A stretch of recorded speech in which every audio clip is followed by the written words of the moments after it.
smoking and smoking, I feel amazing. We'll feel even better when you are with me. Text you, come over, no conversation. You on your way with no hesitation. No, this isn't love. No, this isn't love, but it's more than infatuation. I know there's plenty of fish in the sea, but that just means the ocean is saturated. And I'm at your will. Can't you see what you do to me? Yeah. If this could kill, you can read me my eulogy.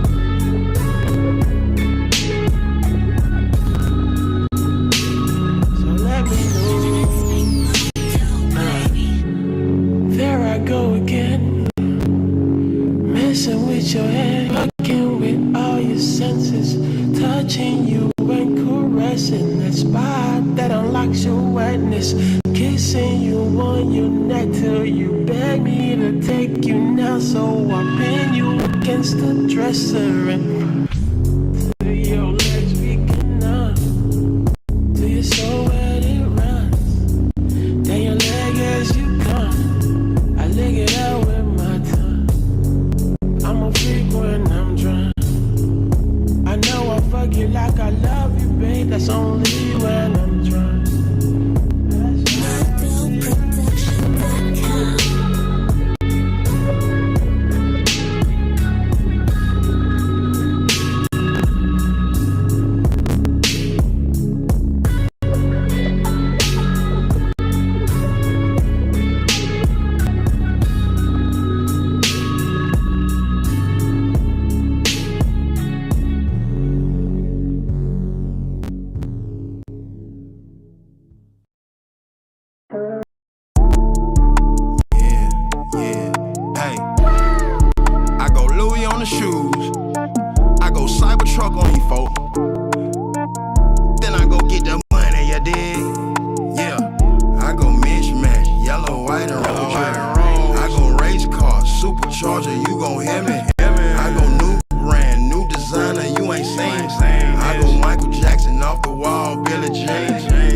Every time a nigga speak, niggas hungry, I can hear they stomach growl. When I come around, niggas gon' eat. I'ma go Playboy Mansion mode. I'ma go Sachi Hugh Hefner Road. I go.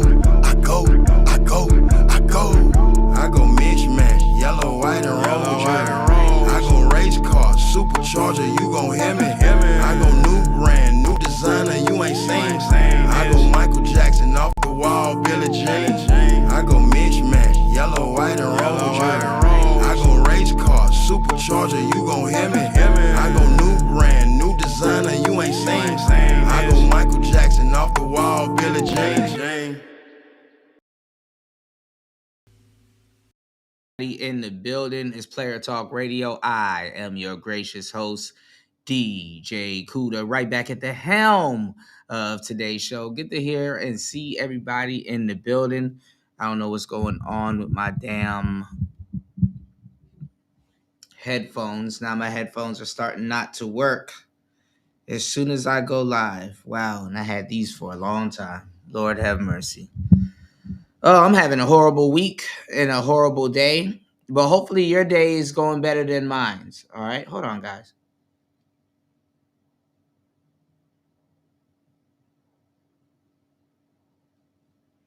All right, hopefully your day is going better than mine. Shit. What the hell? Hold on, y'all. Yeah, hopefully your day is going better than mine. This is gonna fuck up my whole day. All right. Shout outs to Bronze Flat Power God and One Play 5 in the building. Good to see you guys. Shout outs to Insane One in the building. UFO Kamikaze, Evron in the building. Shout outs to Raven Knight. My brother, Gerard, my brother G in the building. Good to see you, bro. As always. Shout outs to everybody here. Hopefully your day is going better than mine. I'm having a fucked up day today. But made sure I showed up for today's show. Hold on, guys.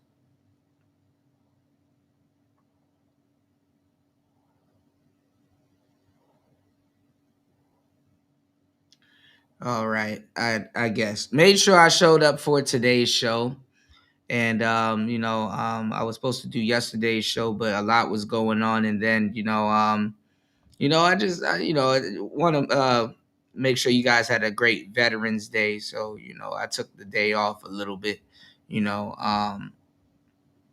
Monday, Tuesday, for you guys. But basically I worked, but I didn't. But I didn't. But I didn't. But I did, but I didn't. But anyway, we in the building. So much stuff to talk about on today's show. So much things to go over. It's Player Talk Radio. Give me 1 second. Let's go. Let's get it. 1 second. So we got so much stuff to cover. A lot of little loose topics and stuff going on. Nothing really on the hip hop side of the game. Lil Durk might be coming home soon. A lot of people jump ship on him and counted him out. And it looks like the feds really don't got anything solid on him. It looks like his defense is gonna eat that shit the hell up. It looks like he's gonna be on his way home pretty soon. Speaking of coming home, bro, Max B has been everywhere. This man done proposed to his wife, linked up with French Montana on his birthday again with his wife, went to the Jets. This nigga did more in 2 days than I've done in like 20 years, bro. Max B is doing, god damn. I don't even think this nigga went to sleep yet. But welcome home, Max B. There's a 15-year-old me smiling somewhere, having the damn time of his life. He said had a new potential customer try to be a smart ass while asking about doing business with me. Told him to kick rocks. I was teaching a little bit earlier today, and I was talking to one of my students, and the word manipulative came up, and he was asking me exactly like what exactly is like being manipulative and stuff like that. And I was trying to tell him, because we talked about sales and some other stuff, and I was trying to tell him that it's funny that I'm teaching him English, a little bit of English, is helping him out with English and stuff like that. And I told him that all forms of communication to a certain degree is manipulative, but when you usually hear the word manipulative, it's really being deceptive. You know what I'm saying? So he was intrigued by it. So I told him about a video that I saw not too long ago. It was a interesting video, to say the least. Give me 1 second. I don't know why my headphones is doing this right now. Damn, this sucks, man. Give me 1 second, guys. I'm gonna switch over. Give me 1 second. Hold up, guys.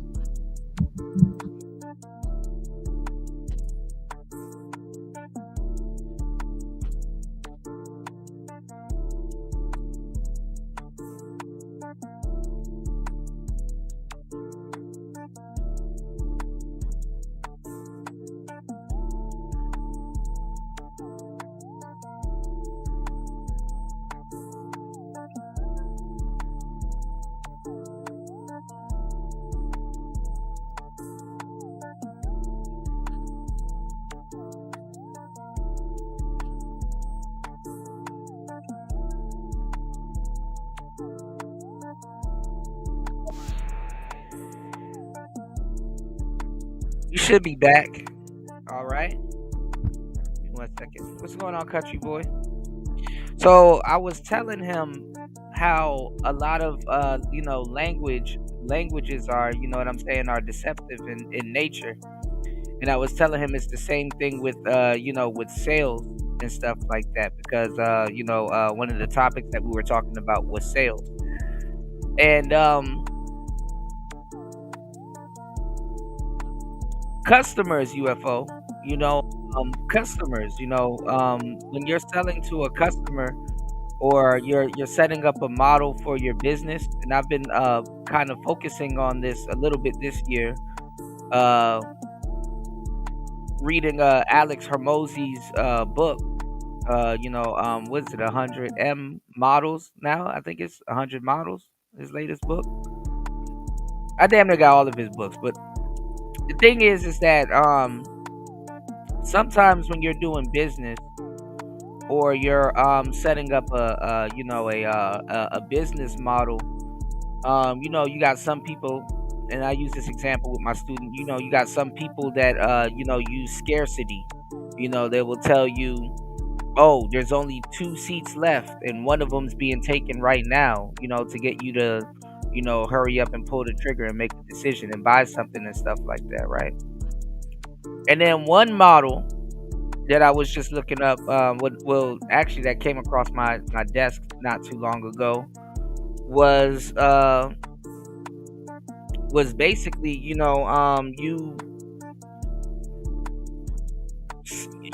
make the person that's trying to buy from you qualify. You make the person that's trying to buy from you qualify themselves. Like, instead of selling anything to them, halfway through the sale, you say, yo, is this a good fit? I want to see if you're a good fit for what I got going on. Basically, you basically, long story short, I'm not going to go into the whole thing, basically make them sell themselves. If they want the product, they want the product. If they want to go get it, they'll do whatever to go get it. Everything that you do don't need to be a sale. You know what I'm saying? Sometimes,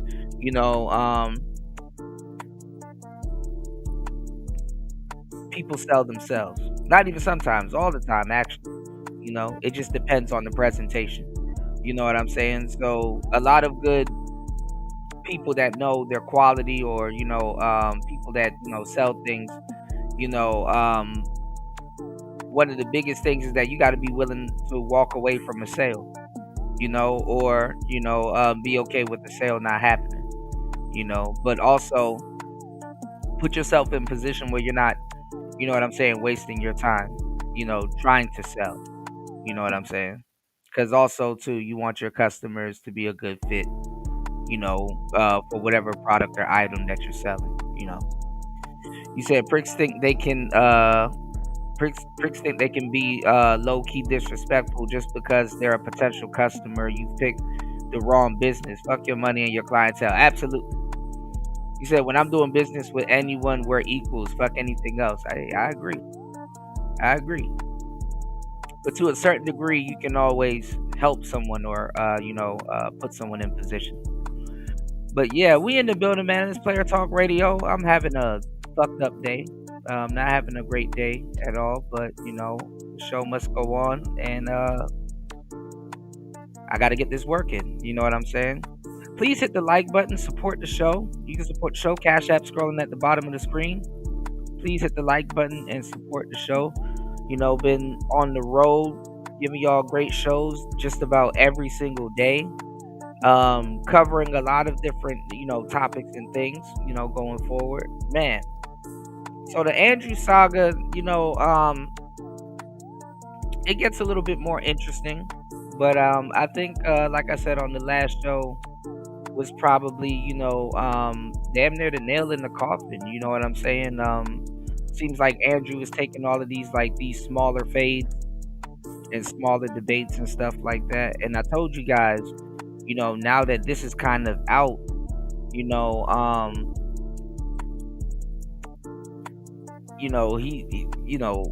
don't know. I think them OnlyFans girls are gonna, have a whole new playbook when getting at him, a whole new set of instructions.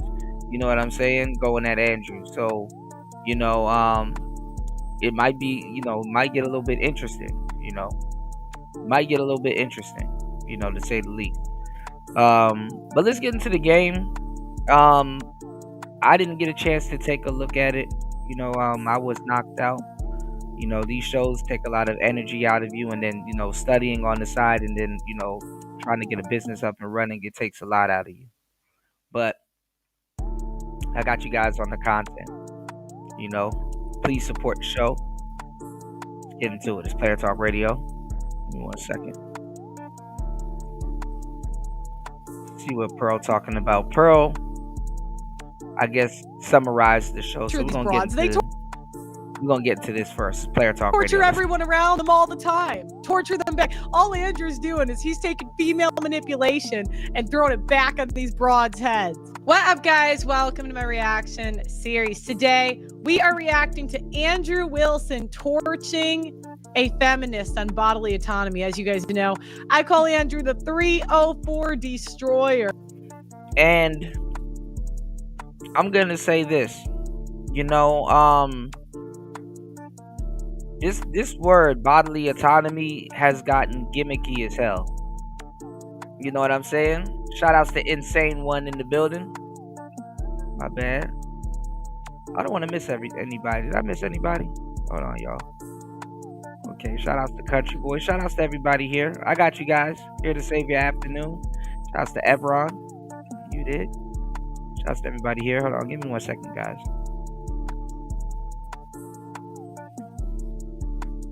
Okay, yeah. So yeah, the word bodily autonomy is a another little goofball feminist phrase that they came up with. It's not that they came up with. It's a pop word. You know what I'm saying? And what I mean by pop word is like it's a word that's being used. It's a word that's being used at the moment to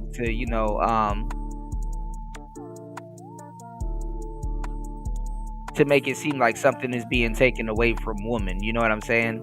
Oh, her bodily autonomy and all this other goofy shit. This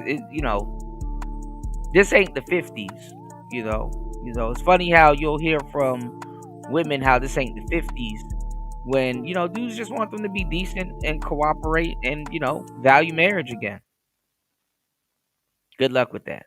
Anyway, let's hear about bodily autonomy. This is what she was trying to argue with Andrew on the first debate and failed miserably. So let's see how this goes. So let's see how much he cooks. So you don't think that people deserve the right to bodily autonomy? No. What makes someone... Okay, I think this was the first debate. I think she's going to get us up to date with the first debate, and then we're going to catch up with the latest one he had with her. Let's go. Deserve the right to bodily autonomy. Well, when you say bodily autonomy... We are so stupid. Do you know what it's like being a woman? I'm like on the losing team. It's like being a Cubs fan. We did World Series that one time, but like... Shout out to Chicago. Before that, we hadn't won World Series in 100 years. We sucked forever. And you still got to like root for your team. But like women, it's like, we have all these birth control methods. We're like, can you track your cycle? They're like, no, that's too hard. And we're like, all right, I don't think that's that hard, but if you say so. How about we, how about we give you plan B? So if you nuts in you next day, go to plan B. And the women are like, oh no, that's too hard. And we're like, can you get an abortion in the first 3 months? They're like, that's not enough. What about an IUD? Can you put one of those up your vagina? But hormone issues. And then you're like, but abortion, if you have a bunch of abortions, you're going to have hormone issues too. It's like, all right, whatever. Yeah, would you agree then that a fetus has bodily autonomy?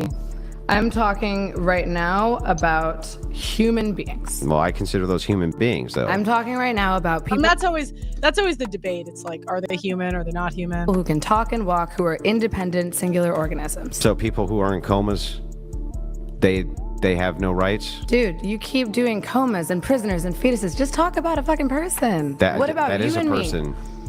Just talk about a person who is not an exception, who is not in a medical state of physical... Yeah, but what we're trying to determine right now is the worldview. You say people deserve to have bodily autonomy. Honestly, I just say let's strike a deal. Ladies, you get abortion for 2.5 months. I think that's plenty. You missed 2 periods and you still didn't get an abortion scheduled. You're just too dumb. You're too dumb. You're too dumb. I mean, at this point, maybe you shouldn't reproduce. I don't know. And then you give me the criteria for bodily autonomy, and then I can instantly point to an example where you agree That's not what we're trying to do. What you're trying to do What am I is trying to create do? a gotcha so you don't have to answer the genuine question that I'm asking. What's the genuine question you're asking? The question is, do people, regardless of outliers, does the average person who has not committed a crime, who is not inside of another person, who is not brain dead or in a coma, deserve bodily autonomy? Depending on what you mean by that. I love Andrew. He knows what she's trying to ask. I mean, she's basically saying, like, sentient people, do they deserve the right to do whatever they want to their bodies?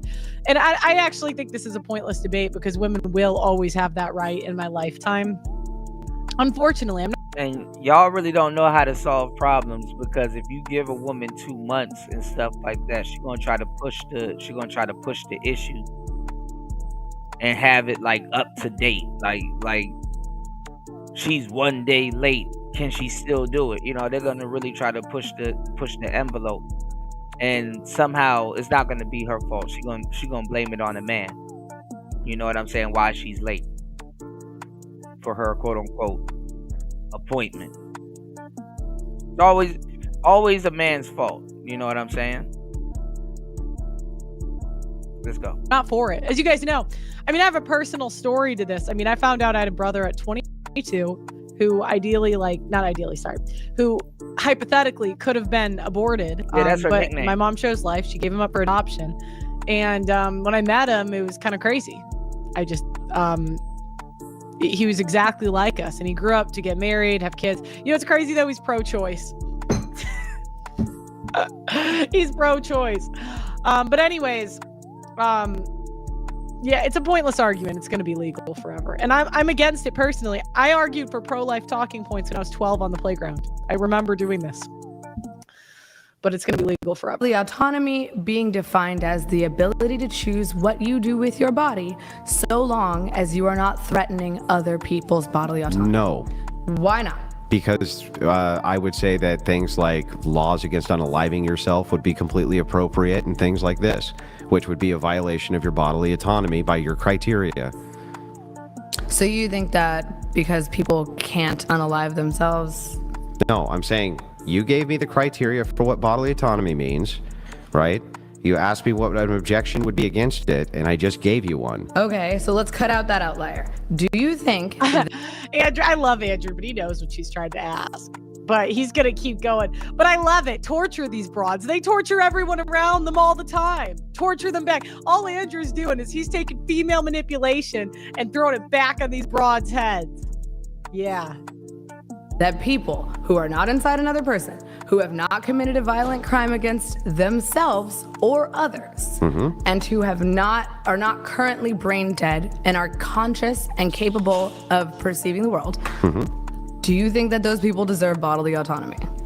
No, based on the Why example not? I just gave you. Just because people have the capacity to unalive themselves, no one deserves bodily autonomy. By the definition that you just gave, we could not give them bodily autonomy definitionally by that definition because... Definitionally by that definition? Definitionally by that definition, yes.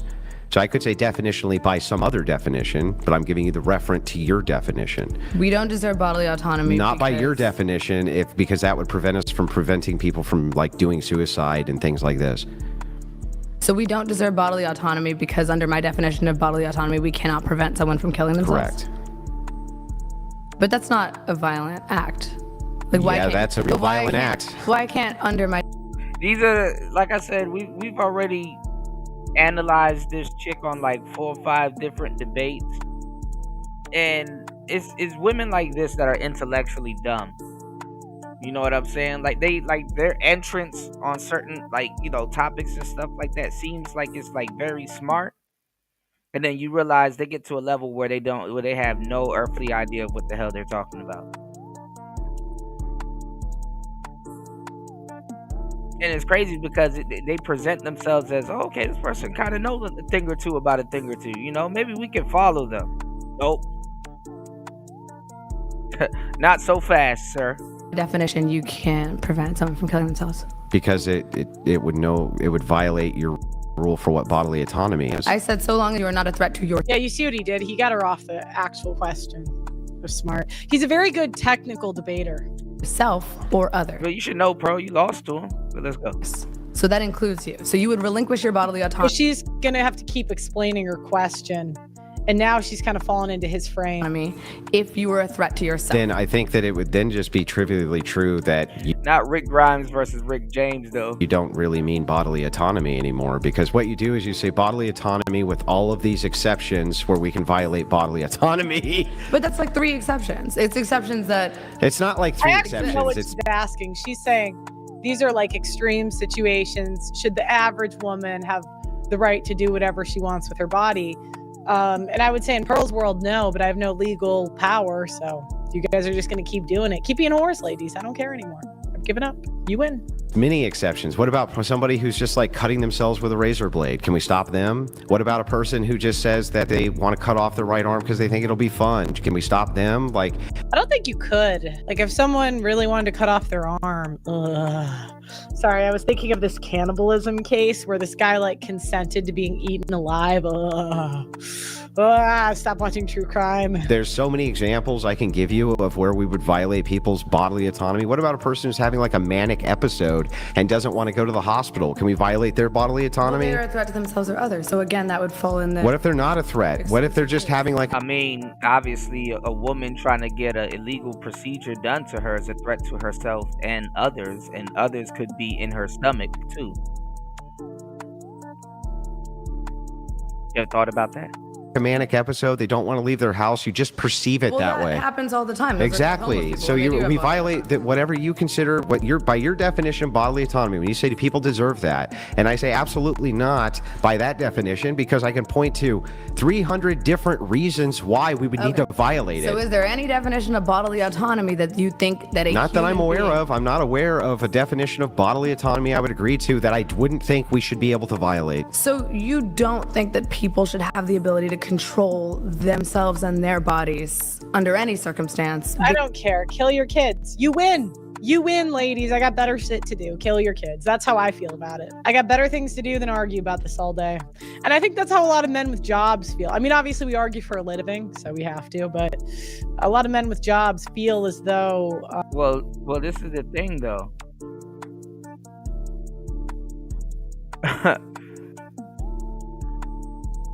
They're gonna argue with this or argue about this because a lot of them have already done it.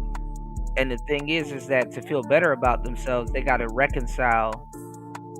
Listen, there's a lot of women that got this procedure done that y'all don't even know about. Even the quote unquote good girls. You know what I'm saying? And just the type of stuff that men have to take on just before you even go on the first date that you don't know about. It's like, how do women expect men to put up with this shit and they barely can put up with this shit and they trying to throw it on the next man?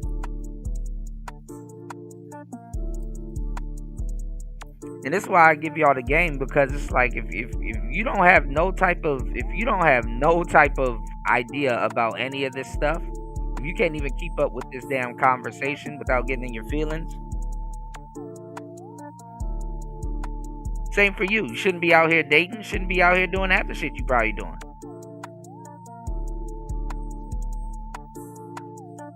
It's sad. Some of these women are they're baby killers.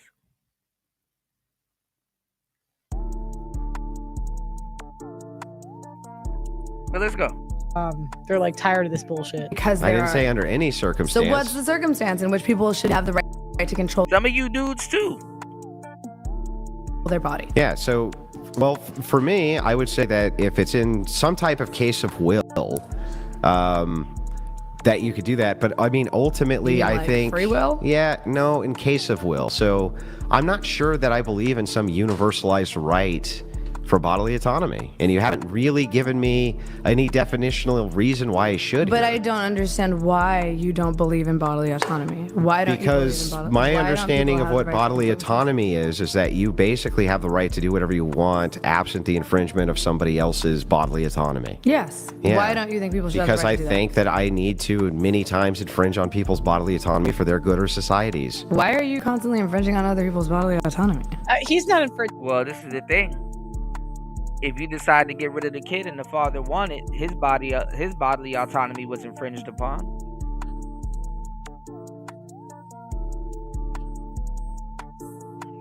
Let's go. On shit. No offense, Andrew, but I mean, come on, lady. You guys, what more do you ladies want? You get to kill your kids basically up to birth in Colorado. You win. What more would make you hit? What more can men do for you? Truly, what more do you need? What are you up to? What do you mean? What you just said, I feel the need to... Yeah, well, I would use force doctrine for that, meaning voting, things like that, to violate bodily autonomy. When are you forcing When I go yourself onto others vote. to bodily... I'm forcing my will when I go vote on other people through force doctrine. No, you're not, because they all have a vote. Great, can I vote mean, it? not according to Okay. you, but... I can vote and you can vote, right? Yes. Okay, you want abortions to be legal? Yes. If I vote against that, am I voting against your bodily autonomy? Yes. Thank you. Okay. Can we move on now? No, Andrew, you're too smart for these women. we can't move on now. No, because we you still can't move on. haven't- Okay. Women can never move on from anything ever. I mean, that's like the modern woman. Yeah.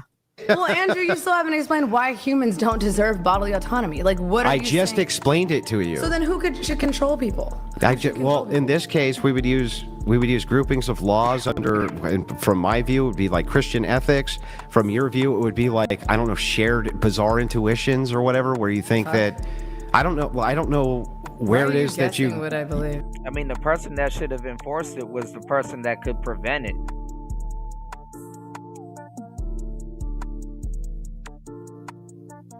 Doesn't that make sense? Like, why should somebody else have to step in and have to do half the stuff they would have to do? But let's go. What's going on, Tech Rail? Good to see you, player. Welcome to the show, Wagwan. So, Do you believe in God? I'm on the fence. That's so annoying. Women are What's going on, D? like, you make a basic assumption, and then women are like, don't assume. And then you're like, you're an atheist, aren't you? She's like, yes. This is women. We are just like, What is up with black people? Like, these days, white people and other races of people, they're like super Christian. They're like doubling down on their Christianity.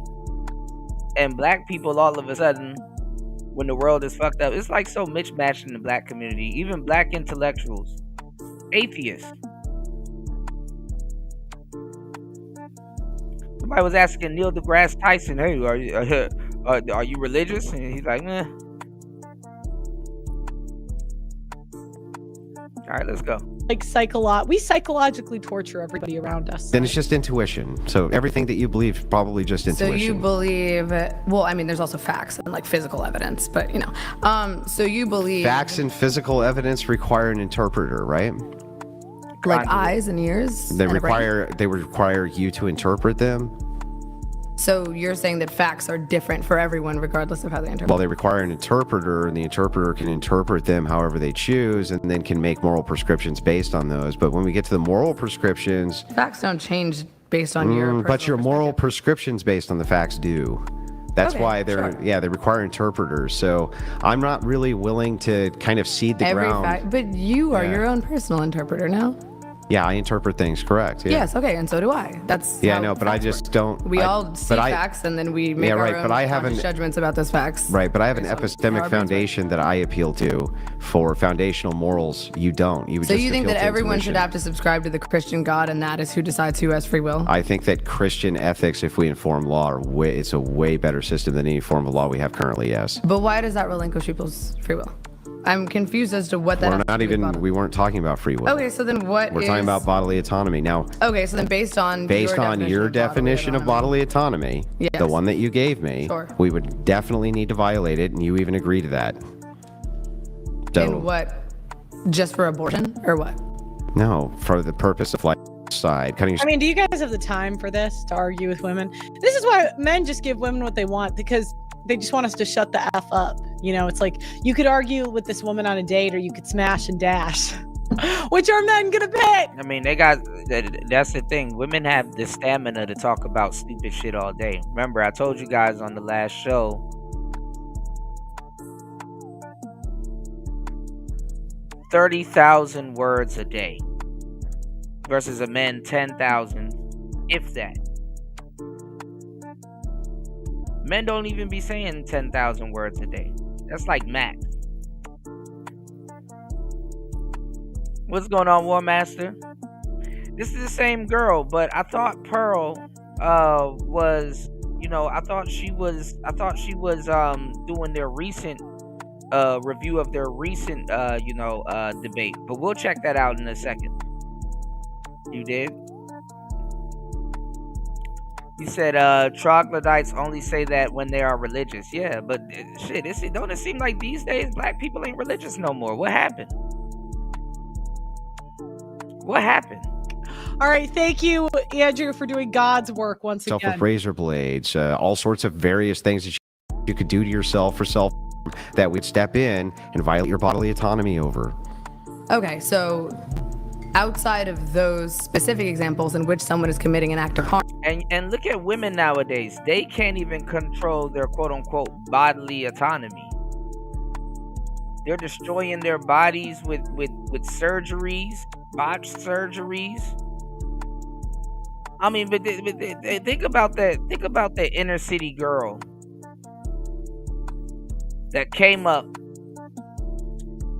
said every single, even though she probably never read a bell hooks book in her life, you know, never read a bell hooks book in her life, you know, never really studied feminism, and she lives out the whole trope, you know, she lives out the whole feminism handbook and don't even know what the hell she's talking about, and can't even intellectually spar, don't even know the word bodily autonomy, right? She live in the inner city. She done smashed every phone that she ever came across. She could manipulate anybody that she wants. And let's say she got a little bit of paper, right? Let's say she got a little bit of paper, or she's getting a little bit of paper from the Johns or the tricks that she's turning and stuff. She messed up with her womb a bunch of times. So she go into the clinic. You know, she got a couple of A's under her belt. She's warping her body with surgeries and you know, procedures. You know what I'm saying? And buying titties and ass. Can't breastfeed her kids because her boobs ain't real. And, you know, did a couple of trips to Dubai and stuff like that. And I'm really describing to you an influencer, by the way. You know, fellow YouTubers and stuff. And yeah. Destroyed herself. You know, you gotta watch your child deteriorate and fuck herself. Go look up Danielle Bregoli, the Cash Me Outside girl. Go look at what her body looks like now.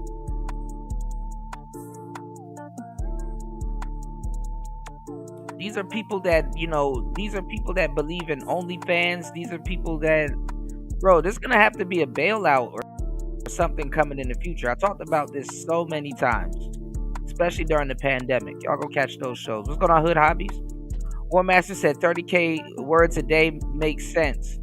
50 makes sense.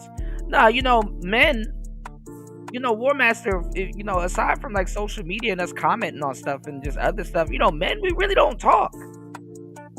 We really don't say nothing. You know, and like I said on the last show, I might say 30K words a day, but guess what? I you know, I fairly speak for a living. I speak. I run a show. You know, I work. I entertain. So I got an excuse. My thing when I brought it up on the last show was, what's women's excuse to talk another woman's head off? But then again, if they meet up with another woman If she got 30K, 30K to get out the way, words and stuff like that, then it kind of makes sense. It kind of makes sense.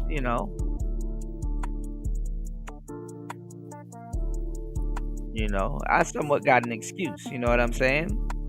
I'm just trying to figure out what's other people's excuse. Shout outs to War Master. War Master be on the road,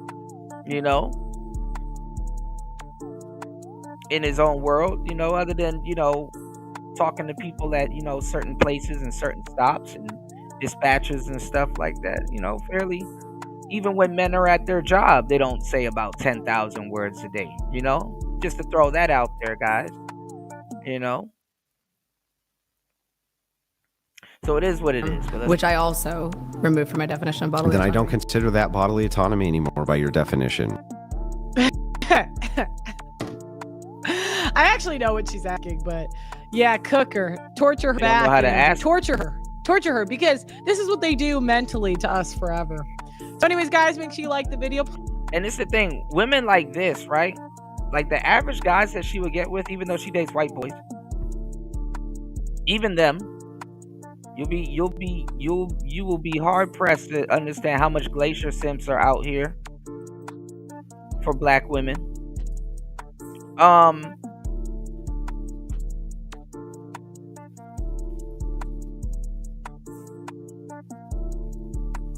She would outsmart even a dumbass dude. You know what I'm saying? And really, that's what these conversations are. Like, what's the point of having a debate like this with Andrew, when Andrew, other than voting, Andrew's really not the one physically stopping you from doing anything? You know what I'm saying? Oh, War Master, man, listen, I'm a hot mess without Xbox, man. You know what just happened as soon as I went live? My favorite headphones that I had for years, my Sonys, bro, they just went out. I'm like really, that shit messed up my day. I'm really upset. Damn, 772 days without Xbox. Lord have mercy. What's going on, Chris G? Damn, yeah, man. I look, I've been unbelievably stressed, having a bad day, But damn, I didn't know it was 772. God damn. I'm trying to get one before the end of the year, y'all. Alright. Please hit the like button, everybody. On the way in, please support the show. Oh, Lord. Hopefully everybody else's day is going well. We are here as Player Talk Radio. So remember, I told you guys that let these women get word of Andrew Wilson's family affairs. They're gonna go in on it. I think that's what's happening here. Give me 1 second.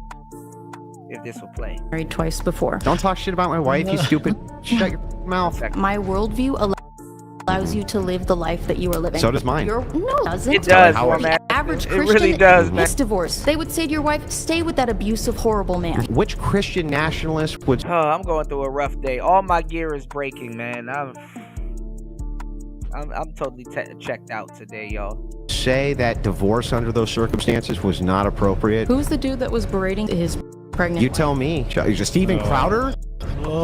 Steven Crowder didn't lay a finger on his wife, you lying bitch. Rachel? Can you hear me? Ooh, he's not even disguising it.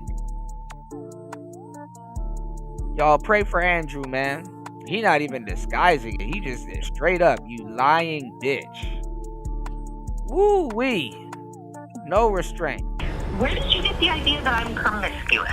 Well, Uh-oh. I'm just going to be totally honest. Wife called in. Damn, they got Andrew up here on the Whatever podcast using lifelines, y'all. Honest with you. I will never be able to convince you of my worldview. you won't. I know. But the reason is So these girls got a whole new meat shot, pause, to go in on Andrew about. Lord have mercy. not because I'm not a great orator or I don't make good points or I haven't said things which should be compelling to a person. But Charlie, I just think honestly you're too fucking stupid to understand them. So Andrew, Stupid and bad faith. can I sell you on my worldview? Yes. Your wife has 3 baby daddies and has been married twice before. Don't talk shit about my wife, you stupid. Shut your mouth. Shut your stupid mouth. What is she like? Shocked and offended by that? About Look my at her wife, face. you stupid. Shut your mouth. She's shocked and offended by that? First of all, she starts it off and says, let me tell you about my world. Dang, it took him to get into a beef with Coach Greg Adams for this to even get thrown out there and stuff like that. And the crazy part is the girls that he's talking to might have a similar background as his wife. One master said, put some respect on the louder with Crowder. Let's go. For you. And then goes on to attack Andrew's You see this and1 play 5? Look, this is crazy. He said, shut your fucking mouth. Shut your whore ass lips. wife. Thought you were going to tell us about your worldview. Let me tell you about my worldview. I lose debates and I get dragged across the coals for 4 hours and then I go after people's family. Then I do unsolicited and I do Bro, white people are fucked up towards each other. Y'all haven't seen nothing yet. unnecessary attacks on people's family. Let me tell you about my worldview, she says. It actually makes sense now. Shut your stupid mouth. Your wife with the 3 baby What did I daddies? just say? Your Dyke? wife with the 3 Sorry, baby I'm daddies? sorry. Is she morally inconsequential in comparison to your ditch licking? The men that you try to The ditch licking. Do the women that you try show to? your hatred against, Do you the women they, that you try convince to? them that they shouldn't, You know, like, Charlie, did I pursue- bring? This is like honestly throwing his wife in there is like a scapegoat. It's a scapegoat thing, y'all. women, do they know Charlie, that did your I bring wife your is 5 family? years older? Did I bring any of your You family called into fucking anything? stupid. Did I You say called anything fucking about your stupid. family being stupid, Charlie? could. It's You because go I'm for it. better than you, Charlie. No, it's because you're embarrassed and you know that the traditional values that you try to sell people Okay. on are bullshit because Let's you go are not.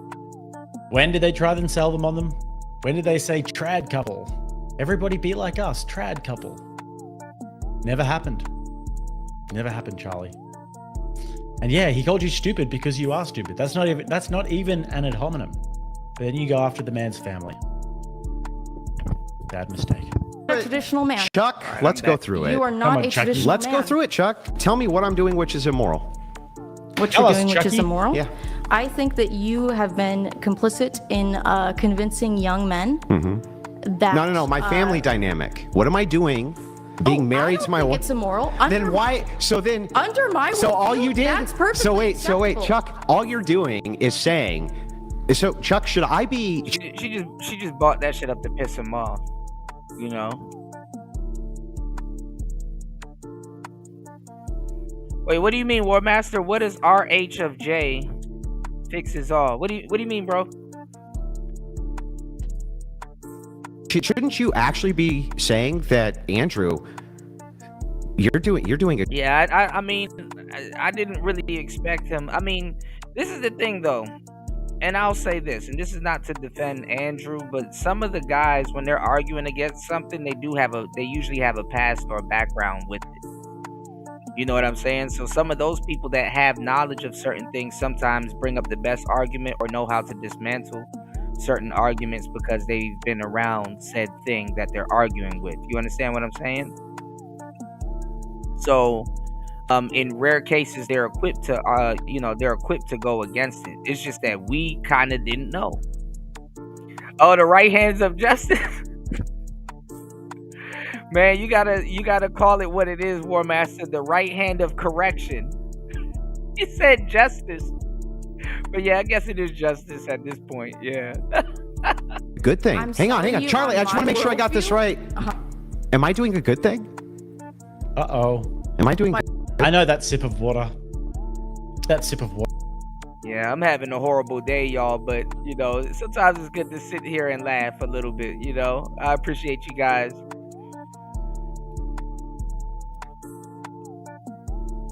Let's go. Hopefully, Andrew... This probably was a bad day for Andrew. Water. It's a nervous sip of water. Got this right. Uh-huh. Am I Uh-oh. doing a good thing? Stall. Am I doing By good thing? what? Do you think your wife is a charity case? By taking care of children who weren't mine? Was I doing a good thing? Whose fathers abandoned them? Was I doing a good thing? Yeah, you're doing a good thing. Oh, okay. Well then, Chuck, why did you use that as a form of personal attack on me? Even though you think I'm a good person doing a good thing. I'm convincing you of my worldview. You're very convincing, Chuck. Under my worldview, I'm a good person. you can marry your wife and no one would judge you. Under your worldview, that would not be so. Christian nationalists, Yeah, what about isn't it? even acceptable. Do you understand what Christianity is? Do you think Yes, that? I was do you raised think? Christian. Were you? Yeah, I was. Protestant. Yes, I was. Of course. See, this is You don't. I'm sorry. because the Protestant spirit is still in you. Oh, it is. It hasn't left, man. Is the Catholic spirit still in you? I wasn't raised Catholic. Then what are you talking about? I was raised Protestant. Okay, you were raised Protestant? Yeah. So why would you criticize me for that? It's the thing that Protestants do when they convert to like Orthodox or Catholic is they get really into the idea of like. Hey Chuck, can I ask you? They get really into the idea of rules and Chuck, shit. have you ever had an abortion? No. Bullshit. Never. Would you? Bullshit. Yeah. So you'd kill your own kids? Why am I going to take moral advice from you? You don't Yeah, have he's to. calling her I'm not a- going Why would to. I take moral advice from you? So He just calling her a boy. I think at some point during this debate, what I'm picking up is that she said she was a lesbian or is currently a lesbian. So let's be honest. She probably likes to be called Chuck. you're I trying. think that you yeah. lie So all about you. your worldview. Okay. I Which think part? that you- Which part am I think lying that about? I think that you pretend to be a traditional Christian man, but what I I've see you never doing is said spreading once hate. that I'm a traditionalist. What Chuck. I see you doing as someone who claims to be a Christian is spreading hate. Okay. I think that you. All right, Chuck. Fine. See, That's the thing though, and one play five. Wait, what he's been through, I'd run to the church too. Shit. I'd run to the church too, bro. you got me. You got me. I'm a stepfather, Chuck. What did I do wrong? What did I even do wrong from my Christian worldview, Chuck, by being a stepfather and a good father to kids who needed one, Chuck? Can you Well, tell me? that's not what I was referring to. No. And it's fucked up because one of the kids died. It was what you were referring Because to. being a You stepfather were is trying to. Christ-like. What It you were is trying to Christ-like, do. But Christian nationalists are not. Why are they? I mean, just stand on your business. If you're going to come in and try and attack personally, if you're going to try and come after family like that, then just stand on. No, she just threw that out there. She just wanted to get him riled up because it'll make him seem like he's losing, and people will judge on that. So. Stand on it. Just double down on it at least. At least have the balls to double down. Fucking cowards, man. Christ-like. You are Chuck, not. what am I Christ-like. saying? You What are am I doing? Christian What am I nationalist. doing except taking care of people? What you're doing is you are espousing to be a good Christian man, but what you do with your life is you don't help others. You sit around smoking cigarettes. I thought I did. I thought you just And what commended you me do- for helping others. You said, nah, get in the gym, stack your paper, not Jesus. Uh-oh. Didn't I help children It's not looking good, Chuck. who weren't even mine, Chuck? Uh-oh. That's not what you do with your life. Yes, it was what I That's his life. Big part of his life. did with my whole young life, my entire youth. Your job is debating women who aren't formal debaters and literally mocking young women in Chuck, sex work. do I only That's debate? what you do. Do I only debate women, or do I debate the best debaters in the world? You sometimes do, Yeah, so shut up. if they let you. And what have you? Alright. And what have you I done? watch them What have walk you off. done? I have a master's. Yeah, you haven't done shit. You don't have a family. You've never taken care of another human being besides yourself. And on top of that, let's just point this out: you have not debated with those people. Well, he got to get these rebuttals. He got to get these rebuttals coming. You know, he got to get these rebuttals lined up because this is gonna come in fast with the people that he's gonna be debating. People are gonna absolutely bring this up. This is why I said when he debated Coach Greg Adams, if Coach Greg Adams had this same thing going on, and let's say Andrew didn't, he would have brought it up. He would have probably brought it up, you know. And Coach Greg Adams would have had to restrain himself and not throw nothing across the room. You know? War Master said, there is a reason you don't offer insult to a man's family. Yeah, but you know, women, especially in a debate, no one puts ad hominem points on them, and nobody calls them out for half the shit they do fucked up. But so she gonna take advantage of that lifeline. I guess that's why he took advantage of the lifeline later on, having his wife call in. Oof. Because they think you're too stupid to do so. But then again, remember, I did tell you guys that I don't really like T channels, because what they'll do is, things may be the situation, but what they do is when they be delivering these stories, they paint it in a certain way. So, some of the stuff that quote unquote Tree of Logic or the Tree 411 woman was saying might be true, but her and him is into it, so she gonna put her little spin on it also. So, I don't know. It's all damage control, y'all. Well, yeah, I'm not someone that does debate. No, it's not because. So the situation might not be as bad as it looks or on paper. But let's go. Because of your debate skills, Chuck. It's because of your IQ skills. I do it for fun. Well, the only thing that you could come up with is and even if she did get offered all the big opportunities in the world, she wouldn't take them. She does it for fun. She wouldn't last. Entire time after this nice, pleasant debate. It's true. I did say I think you're too stupid to understand my point. Yeah, that's rude. So don't be rude to me, and I won't be fucking rude to you. I would never have attempted to attack one of your family members. You could do it. I know, but I wouldn't, Chuck. Who would go look for your family members? Uh-oh. Oh, well, you wouldn't be able to, because all of my family members are better people than you. Well, I mean, but I'm a better person than you. That's what I meant when I said that my dad has spent his life helping people. Well, you've spent your life doing what? proselytizing to the masses and about propping what? yourself up as a leader. Essentially saying... I am a leader. Are you saying I'm not? You are inconsequential. Okay. And Chuck, what does that make you? Inconsequential. Okay. But I'm not ashamed of it. Like really inconsequential. Really super duper inconsequential, unless... Let me find out. War Master getting into beef in these YouTube streets, turning a new leaf. Did that rhyme? War Master said, I was debating a simp yesterday about how women don't understand society rules, including women as well. Exactly. And they're the main ones trying to make rules.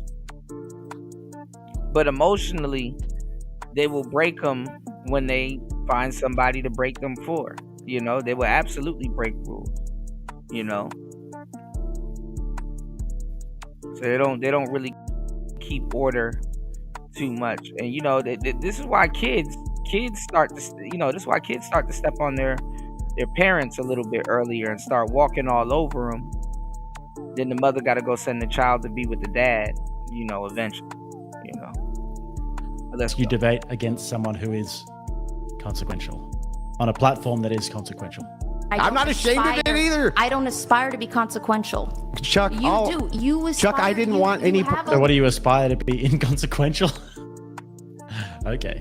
These rules that you go ahead. Supposedly We'll wait till you follow, gas out. but at the end of the day, what you want to do is you want to be the leader. You want to be in charge. You do not have humility. Oh. And what and does your own church hates people like you. They hate the Orthodox. Then why don't they? Why is it that they won't excommunicate me if they hate me so much? Why do instead I get clergy members who send me? I mean, I've got hundreds of DMs I can show you from clergy who thank me for all the catechumens which are coming into their churches. Chuck. I mean, I've debated with those. What are the catechumens? What did you say? I've debated with them, and they are. You've debated not with the catechumens or the best. What the men that you've convinced to convert to Orthodox Christianity. Yeah, you've debated with idiots. them. Chuck, you're calling someone else an idiot? Yes. Okay.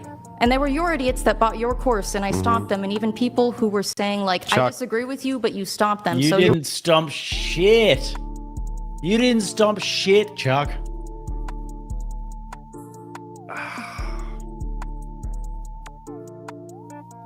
There's just no chance. I can't. There is not a single person who has ever watched The Crucible that would get stomped by you, Chuck. Course is also what were their names, Chuck? Who were they? I could describe them to you. Describe them. White guy wearing a hat with an orange mustache and blue eyes. The other guy was also a white guy in a hat, but with slightly darker skin and a large nose. Well, that really thin narrows lips, it down, Chuck. I mean, I could go through my... That really narrows it down, Chuck. My messages with Sarah. But again, these are people that have... So the entirety of your assault is that I'm not doing anything wrong. What No, you were trying. You are doing Hang on. But in my family dynamic, I'm not. But you only brought up my family dynamic, which you don't think I'm doing anything wrong in order to what? You wanted to disparage me Not the Mountain in front of Dew. other people? Isn't that what you were trying to do? You thought that once you... Did you want to reveal to everybody the great secret that's not a secret, Chuck? I wanted to prove to you that my worldview allows you to live the life that you are living. So does mine. Doesn't. Tell me how it. Tell me why it doesn't. Christian nationalists, the average Christian, hates divorce. They would say to your wife, "Stay with that abusive, horrible man. You're wrong. You married him. That's your husband." You're totally wrong, and I debate the issue all the time. That's bullshit. Constantly. I mean, I'm not even gonna lie. Knowing what I know Andrew isn't a saint, but his wife. I think it's Andrew that's staying with his wife, then his wife staying with All him. right. Well, good luck with So that. there's even under Catholicism, and by the way, Christian nationalism advocates for this as well. If there's abuse in the home or abandonment or things like this, of course that's grounds for divorce. They're against things like not getting rid of show cause, right? Like you have to show a cause for a divorce. You have to create justification. They're against things like no fault. That's the things they're against. Nobody's like, oh, there are some people, I agree, there are some people who have been like, well, even if you're getting beaten up in a relationship, you should stay. But you know what happens when you actually hone down on what they're saying? They're actually saying, wait a second, what I'm saying is that that's something which can be worked through. That's not a thing which instantly nullifies the marriage. And that as Christians, you should try to work through that first before you end the marriage, especially if you have kids. That makes a lot of sense to me. Did your wife had a no-fault divorce? Was it no fault? I'm not Damn, now she off topic and just straight up talking to this man about his wife. going to get into my personal life with you, Chuck. All right, but if you're saying that Christian nationalists are, they're pro show cause but against at fault divorce, then it's the same Okay, thing. Chuck. Well, what happened is her ex-husband went in the room and beat her half to death Yeah, and that's ripped. horrible, Shut up, man. Chuck. That's horrible. Shut up, Chuck. But you want me to relive it and you want me to tell you about it, so I will. And so the thing is funny, Chuck. I just want to point this out. Thanks, by the way, for reminding me of that. Yeah, you're Can you just help me out with this? Which Christian nationalist would say that divorce? I'm not gonna lie, Brian should have moderated and should have been like, nah, we're not getting into personal details and stuff like that, because this is doxing. Under those circumstances, was not appropriate. Who's the dude that was berating his pregnant You wife? tell me. Is it Steven Crowder? Yeah. Oh, I'm gonna go for Crowder. You think Steven Crowder, who's one of Rachel's best friends, would tell her that That's was her best friend. I didn't say it was her best friend. That's one of her best friends. Yes, and one of mine. Jesus Christ! I mean, that's what I mean, man. Is you espouse No, all this man. shit, but What your I mean, man, is you just said that Steven Crowder. It is pro. Steven Crowder. It is pro. You're saying that Steven Crowder. You were telling your wife's like Yeah, he's really using Chuck as bitch. You are talking about her horrific trauma, and then you're saying like that like freaking Steven Crowder. Steven Crowder didn't lay a finger on his wife. You are hanging out with abusers of women that want to trap women. Steven Crowder never laid This woman believes the first thing she sees on the internet without doing research. a finger on his wife, you lying. As far as we know. No, as far as she claimed publicly, you idiot. You don't even know anything about the case. You stupid broad. So he stopped saying Chuck. Now he's in bitch mode. Can you tell me that Hillary Crowder has said that Steven Crowder ever touched her? Ever? Because then why are you making these allegations? Still an abuser of women. How? It was because he got into an the way that he spoke to Chuck, her. And you support that. You support Chuck, men you've that been speak in their worse wives like arguments in relationships than. You know, you can kind of tell how much she's enjoying this, which is perverse, but it does make sense. Because well, no, the thing is to get up under his skin. She's seen Andrew, or other women have had Andrew get up under people's skin. That's kind of his thing. But she's under his skin, and being messy too. Like just trying to bringing up his family and then being super messy is crazy. I mean, she said, later on she says, I was on testosterone and I was transitioning to become a man or something like that. I was on testosterone for 6 months and I got so jacked. Okay, lady. But I mean, this is just female manipulation tactics at its best. Look at, she's actually like loving life right now. She's going to attack Andrew's family. It's tried to attempt some public reputation destruction, like not something that anybody hasn't heard before. Nobody cares. But she's getting a kick out of it. And then she goes and attacks Stephen Crowder and Try Cox again. calls him an abuser of women. This is what these sick people do. And they would not lose a wink of sleep over it. Even if they said it, there was completely unsubstantiated, and everybody bought it up and they ran with the narrative, and it really destroyed these guys' careers and their reputation. If that happened, she'd love it. She'd be loving it. Wouldn't lose a wink of sleep over it. She's thrilled about it. Look how happy she is. Look at that face. That, I guarantee it. I haven't. Oh my God, you people are the worst liars. You're the worst liars, the most uncharitable people, the worst lying sacks. You just made an accusation that Stephen Crowder abused his wife, total lies, said that he beat her up, total lies, said that he would hate Rachel Wilson, who's one of his best friends, right? You're a idiot. You don't know what you're talking about. Bullshit this whole night, and you literally don't know what you're talking about. Words. You literally. Chuck, if I just brought stop. you You're a an million embarrassment, Chuck. studies and evidence, you would be like, no, it's not. I watched your debates. Well, Chuck, I'm surprised you didn't learn from any of them. Because, good Lord, it was a terrible showing for you the whole night, and you really ended it with a flourish, let me tell you. I didn't come here to win. Yeah, well, I'm glad, because that wasn't going to happen. Rachel? Came here to piss you off. Oh, look, Brian. Look at Brian's messy ass. He doesn't call Rachel. All right. I love when this happens. The Rachel call-ins are the best. It's better when there's good sound and video quality. But she's just been talking shit on her. She's been calling her promiscuous. She's tried to dunk on her here, live on whatever. Didn't think she'd get a response. Too much of a And that's what they're doing. They're arguing with his wife through him. Coward to do it to her face or in a debate. And then Rach comes in and cooks. Yes. Rach comes in and cooks even better than when she cooked for me and Vinny in Michigan. I'm not sure which one I prefer most. He's met Rachel. It's a dead heat. Well, I guess I'm just going to ask her the same question kind of that Andrew asked her, which is, I mean, she said all this stuff about me that she got completely wrong, but what is it that you think Andrew or I are doing that is wrong or hypocritical? I do feel that with your guys' platforms, what you do is, Rachel, I'm going to be honest with you. I'm not familiar with your platform. I'm only familiar with your husband's. But talking shit about her when she's not here. well, hey, man, I was trying to prove my point. Yeah, good job. Okay, how does what you said about me prove your point? Like, Yeah, he needed to speak right again, after this. did somebody tell you that Andrew like hates on single moms and like shits on them, and so you thought that because he's married to me and I had kids before I married him that like he's a bad Christian? Like, I don't understand where you're coming from with this. What did he do wrong, and what did I do wrong? So Nothing. That was a kamikaze action.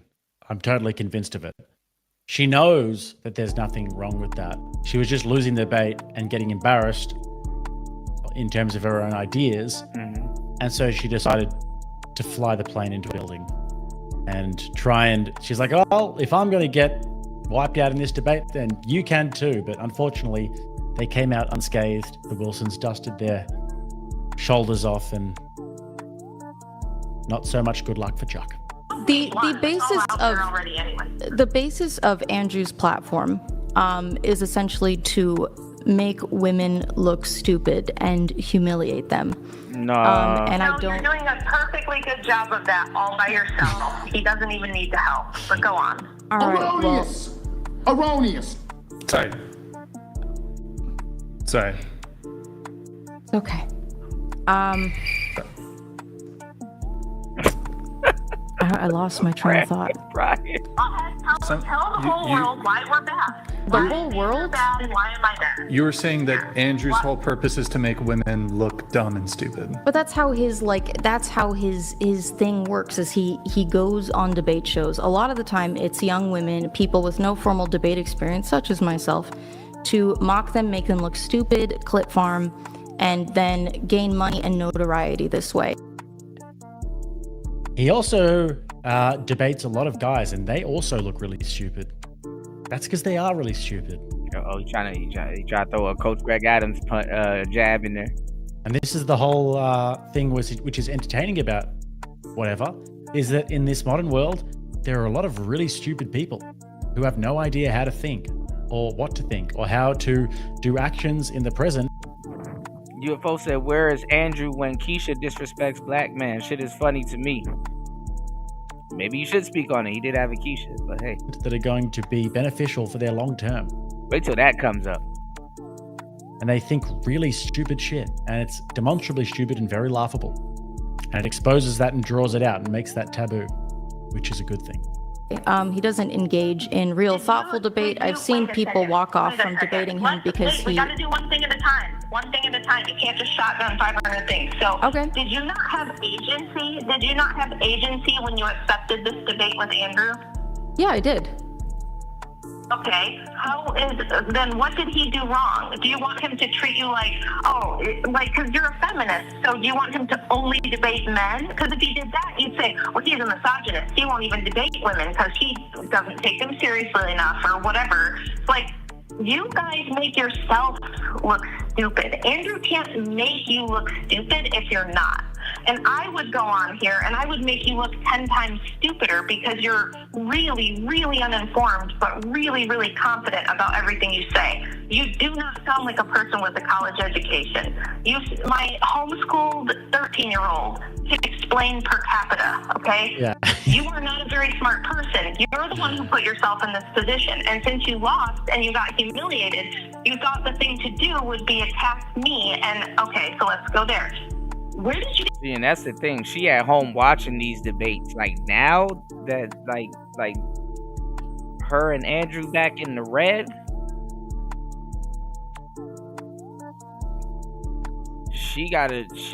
I know she watching every single debate. They moving like a unit. Let's go. The idea that I'm promiscuous. Well, that you're promiscuous? Sorry, you just also said a bunch of shit that I was trying to keep track of. You said, I think Rattlesnake TV is hilarious when he uses American slang. Is he from Canada? Well, the question was pretty concise, Chuck. I'm promiscuous, so what promiscuous means I slept with a lot of people, right? I would say that I think that having children with multiple men is, I think that is more significant than. Okay, well, I think it would be if, and I know why people assume this. I do understand why people assume it. They're just wrong in their assumptions. It would be wrong if I mean, those dudes were her husbands. I mean, that's kind of really, even players would tell you that's kind of really a slight way around the whole single mother thing.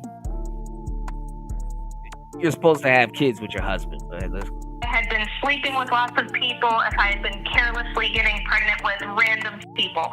That's not the case. I've spent my entire adult life only in 3 long-term committed relationships, one of which is a, almost 20-year relationship with Andrew. Now we're like 18 years in.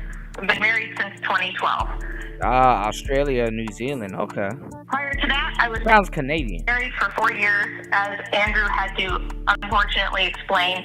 That ended not even because I left, but because he beat the crap out of me and was being pursued by the law and left the state, and so it was like abandonment. The first one was my high school boyfriend, who I knew my whole life, who I was with for 5 years. We had 2 children. He had his own. Damn, she shouldn't even be on here explaining this.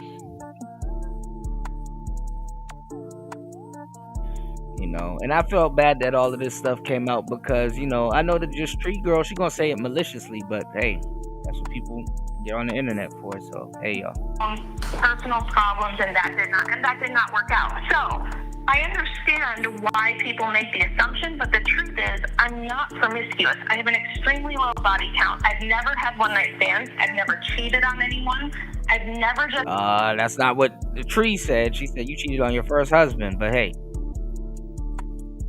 Lies are in abundance.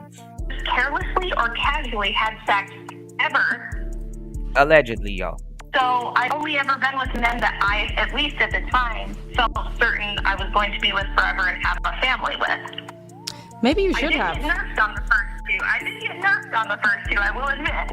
But Charlie, I did wonder, hang on, Rachel, I did wonder one thing. If she had slept with 3 men but had aborted all of the children, would she still be promiscuous? Is that a Budweiser or an old speckled hen? Oh my God. She would have lived her life. It would have been better for her. If she had only slept with 3 men but aborted her children, hang on, Rachel, stop for a second. Would it be the case? Was that too abusive? Shut up, Rachel. Was that too abusive, Charlie? So Charlie, tell me, if she had aborted her children with those 3 relationships, would she be less promiscuous or not? I think that, frankly, in my opinion, her life would have been better spent. Would she be less promiscuous, Charlie? Yes. Yeah, she'd be less promiscuous. Yeah. These fucking people. Incredible. First of all, those kids actually are humans. And she's saying that Rach would be better off if she never had her kids, her kids who she loves very dearly and who mean the world to her. What a horrible, sick, twisted thing to say to somebody. This is where it's gone. This is where these debates... I'd grab a beer too, D. Good, good riddance. Let's go. What a up thing to say to somebody. And not Trailer Swift. Then, right next to it. I ain't gonna lie, a glacier woman in a cardigan or some type of preppy garb be really thinking that they right. If you didn't have the kids, if you didn't actually take responsibility for the life that's inside you, bring it. Shout outs to everybody here. Please hit the like button. Please support the show. An hour and 48 minutes into the madness. Let's get it. Let's go. Midweek Mayhem. To term, and then be self-sacrificial and give the rest of your life to raising these people and to being there for these people. If you took the easy way out, then you would be less promiscuous. Rachel, you should have. I'm talking about optics. Rachel, you should have. You should have more kids, Rachel. Maybe she should have. Maybe she should have. And one of them died, and that's crazy. That's crazy. These people are sick, demented creatures. Listen to that. Listen to that. You're right. You're right. I think it's New Zealand. He sounds like he's from New Zealand, War. Mike, this is. You should have more kids, Rachel. Maybe she should have. These people get like serious satisfaction out of this. All right, hold on. I gotta. No. Did she already tell you? Hold on. You got some. Been married twice. You got some Ben Shapiro debates. Now I want to show you something, War Master. I know this is like off topic. This dude been going in on Tariq. Hold on, let me see this real quick though. What is this? Hold on, guys. Shapiro knows he can't censor me, and he can't really explicitly... Oh, we're going to get into this. Because I had another clip, but we're going to get into this. Now, War Master, I was going to tag you in this. Hold on. I was going to tag you in this. But we could watch it together because I haven't gotten to see the whole thing. But let's take a look at this real quick. Let's switch gears a little bit, y'all. Give me 1 second.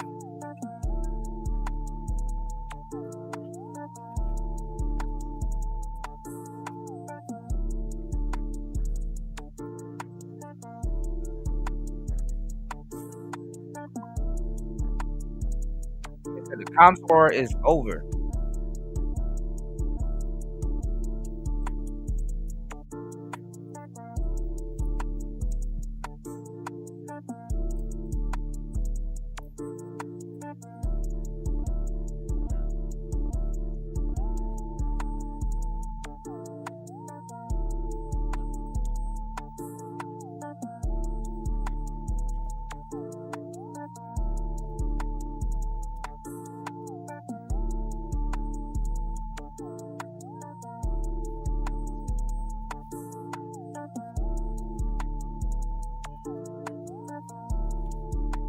Now, shout outs to my brother G in the place to be. Hopefully he's still here.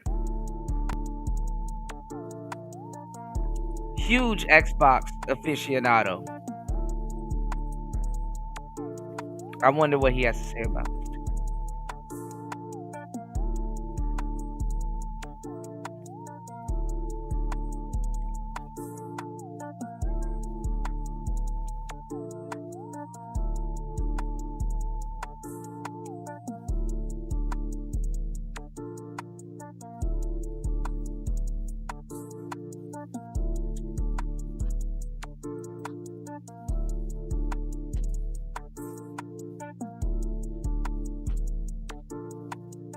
I mean, they could just go straight PC if they want to, though. Only could be fucked if that happens, though.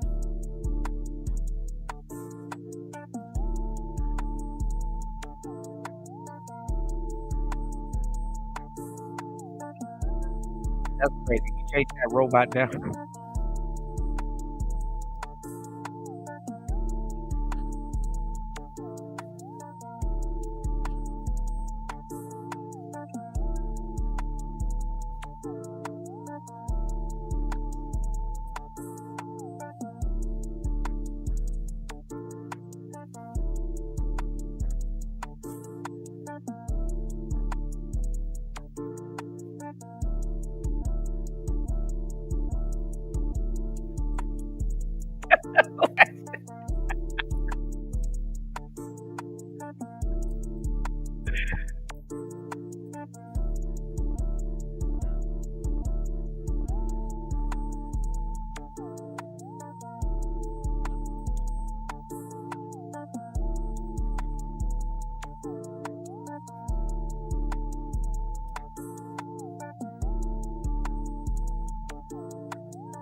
Brian McCaffrey.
Yeah, that is crazy. I would never expect Halo to be on PlayStation.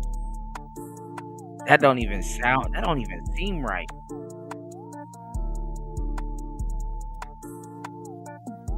Damn.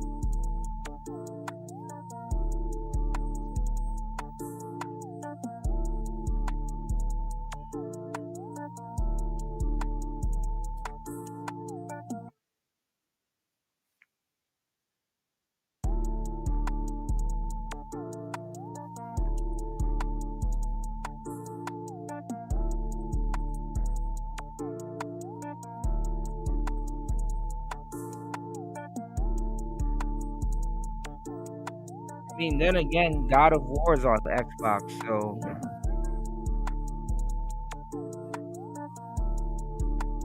man, we living in some interesting times, yo.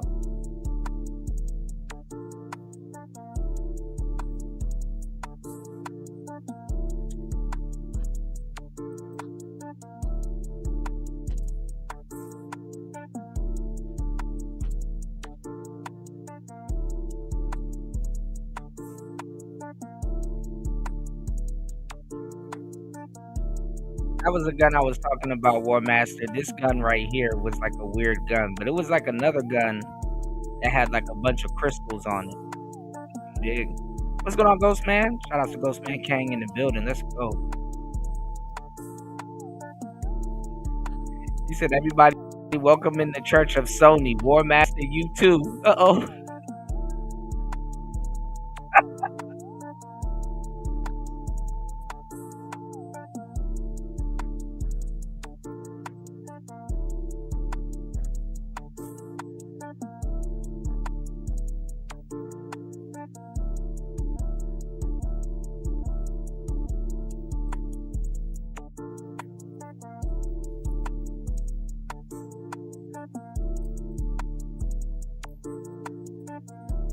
But that's my question, War Master. I wonder, are they going to start from Halo 1, or is it just a new Halo premiering on the PlayStation?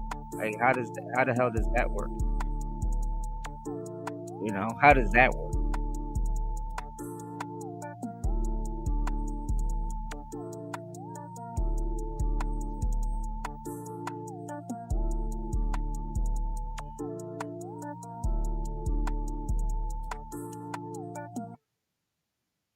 Right.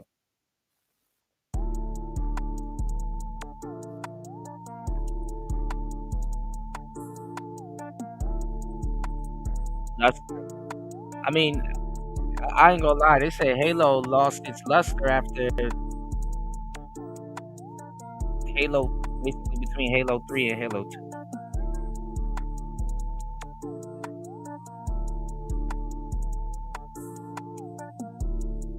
In 10 years? I'm not gonna lie. If they have a PS2, if they have all the PS2 games on the PlayStation Pass, that's gonna be worth it. Biggest catalog ever.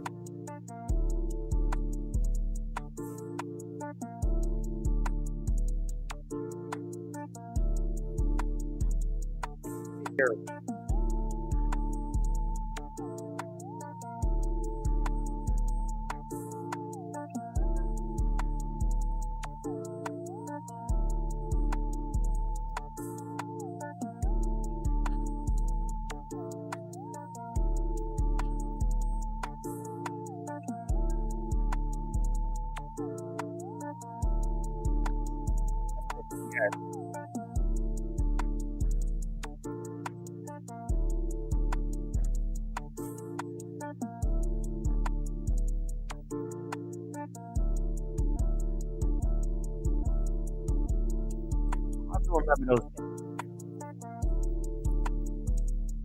This is crazy. Like I've played a little bit of Halo, and I used to watch my brother and a couple of people play it. But I actually, looking at this gameplay, I actually remember more than I thought.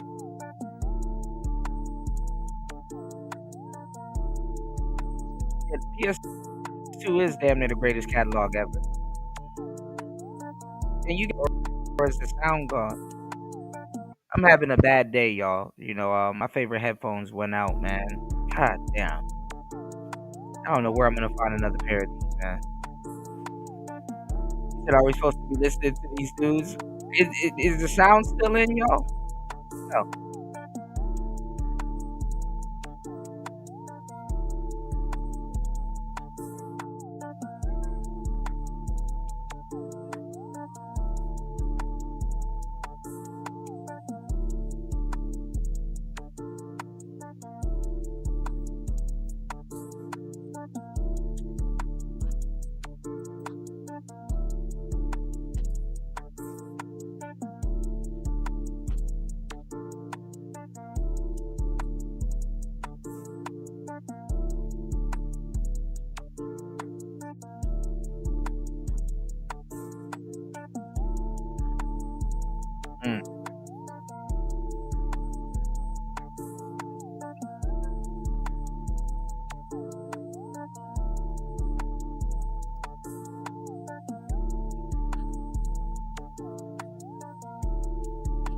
You can only hear me in the beat. You guys can't hear the... Jesus Christ. All right, hold on, guys. Give me 1 second.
So you guys didn't hear any of it, or it just went out? Let me know. Ends the idea of Xbox having any notable exclusives going forward. Ended the console wars have. We'll dig into it on Next Gen Console Watch coming up after these messages.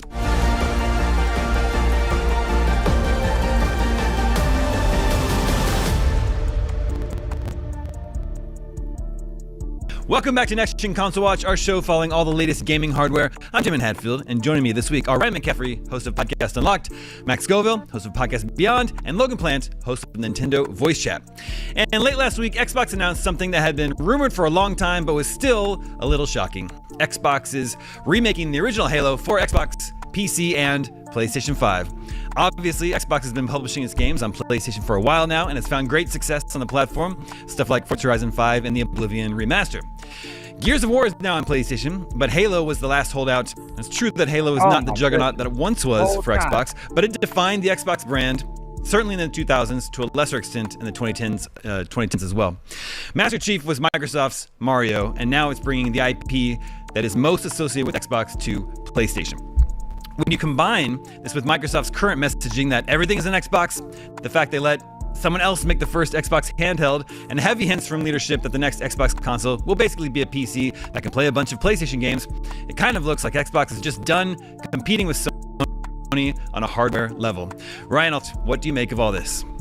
Well, I got to go up to Halo Studios to do our preview to see this thing in action. Now, I haven't actually seen it running on a PlayStation 5 yet. They did only have an Xbox Series X build for us. So, while I have not yet beheld it with my own eyes, there's just something about this one, Damon, that, like, Gears Reloaded, that's not even a remake. That's kind of more just another remaster. Like, that one was a little weird, don't get me wrong, because Gears has always been an Xbox franchise as well, from the time that Epic originally developed it to when Microsoft bought it. But yeah, Halo, like you said, I mean, without Halo, there is no Xbox. Like, I don't think anybody would dispute that. Just look back in history. If Halo... They might be trying to get a new mascot. ...been this killer app, I'm not sure the Xbox survives long enough to get to an Xbox 360, a second console. So, yeah, it's real weird. It's got to be at least on the level of Sonic on Nintendo console weird, and possibly even weirder.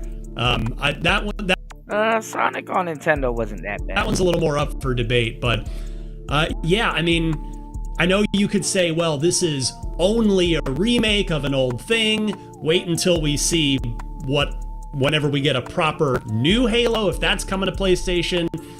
And it will. I mean, they've every quote from Satya Nadella and Microsoft leadership from the very top down has suggested that He said none of it is playing now. Okay, my bad, guys. Yeah, y'all let me know, because I've been having a lot of problems. My headphones went out, so I can't really hear too much. All right, give me 1 second, guys. Let's go. Exclusivity is over. Like, they are putting every game on every platform they can. Although there's still some even weirdness about that, Damon, because Avowed from this year, still not on PlayStation. Keeper, which everybody should go play, whether you either are still subscribed to Game Pass Ultimate for $30 a month, or if you're not, just go pay $30 for it. It's a phenomenal 6-hour game. Those are, for the moment, Xbox exclusive, and Forza Horizon. Dang, it is 20-something years. Jesus Christ. It is 20-something years old. Dang. Season 6, which just got announced last month at TGS. Of course, it's set in Japan. And after that game topped the sales charts years later because of the PlayStation 5 version, you'd think, okay, well, yeah, Forza Horizon makes a ton of sense as just, okay, day one, multi-platform, put it everywhere game. But no, like, that's going to be a timed Xbox exclusive. So the strategy is multi-platform for them now, but they're choosing these what now seem like strange exceptions to that. So it's all still a little weird, Damon, but it just hasn't sunk in for me yet, even though I did the preview and I've talked to Halo Studios about it, and seeing the official PlayStation account on Twitter tweet about welcoming Master Chief to the platform and promoting Halo on the PlayStation Twitter account, it just sent me, man. Like, part of me died inside. I'm not gonna lie. Like, I have every console, I play everything, but I've covered Xbox since almost the very, very beginning. And it's just like, I never thought we would get to this day, but here we are. Yeah. Strange times for sure. Max, Forza and Oblivion are huge hits on PS5. I would argue that Halo and Master Chief are even more recognizable brands. So do you expect Halo to be, find success on PlayStation, even though it's, its real heyday, I think, was 2001 to 2010-ish? I definitely it'll sell well. I don't know if it'll sell, bonkers numbers. I think the fact that it is kind of a nostalgia play at the same way that it is an onboarding play for a new audience. There's definitely a generation of gamer that played this game when it came out, and I would say I have no even ballpark estimate how many people migrated to PS4, but just looking at the sales number, the 360 did amazingly early on, and it was running circles around the PS3, and then the following generation, Xbox shot themselves in the foot with the Xbox One, and a lot of people jumped ship. It's about PS4. 30 million, Max. It's about 30 million. There we go. Yeah. So I don't know if 30 million people are going to just immediately throw down money to buy a remake of Halo, but there is a sizable audience that isn't necessarily diehard console fanboys. There's a lot of people who are kind of agnostic, and they kind of go with where the trends are taking them. And again, Halo is a formative game. It's a phenomenal shooter, and there is plenty of people who are like, oh hell yeah, I will totally do this all over again. And there's also a large audience on PlayStation that maybe never did, and they're like, okay, I want to see what the big deal is. And yeah, it's got a fresh coat of paint, which is awesome. I can't help but feel like it doesn't quite have the same new car smell, pardon the pun, that something like Forza Horizon 5 or Oblivion Remastered would have, because those are, more recent games where I feel like, and again, I think there probably is also some portion of the PlayStation audience that won't even be caught dead playing this game. Even if it was on like PlayStation Plus, they're just like, no. Yeah, some people ain't gonna accept Halo. Some people go low-key play it, but some people ain't going. They I don't know. They're purists. You know, you still got some purists laying around, y'all. You know what I'm saying? And like I said, and like they said too, the nostalgia and the luster of Halo probably wore off on some people, especially Xbox fans or people new to the franchise. You know who might play it? I will say this. You know who might play it? Generation Z or Beta. Because Gen Z kind of did come on the tail end of Halo. So, you know, Gen Z, especially Beta,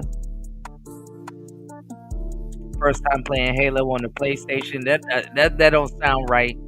It's only right that your first time playing Halo should be on an Xbox. But, hey.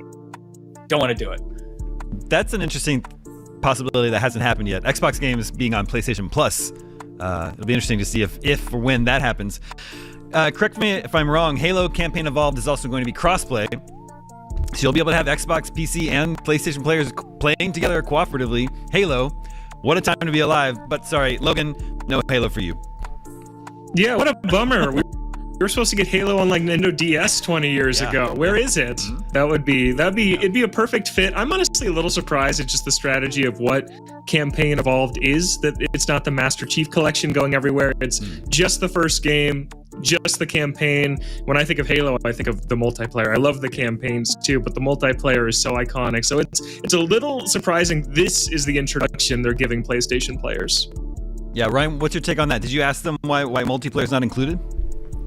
Yeah, they gave me, to just be perfectly blunt with you, and I put this in my preview as well, which is on IGN or on our YouTube channel if you'd like to check it out. But I got a very like media trained non-answer about that, because I agree, Logan. Like if you're gonna, because Max is right. This is part nostalgia play, mostly for the Xbox crowd. It's certainly a nostalgia play. For the PlayStation crowd, sure, you've got a lot of folks that did have a 360 that maybe even had an original Xbox that defected over to Sony with PS4 when Microsoft dropped all the balls with the Xbox One. But for those new players, this new generation of gamers are weird. You know, he said Halo on PlayStation, blasphemy, and I'm a PlayStation guy. Yeah, this is weird, man. Those new PlayStation players that you're trying to introduce to Halo, how can you not include multiplayer? Like, it kind of introducing somebody to Halo is kind of like saying, hey, it's better on the Xbox, go to an Xbox. But it's like, well, I already have Halo.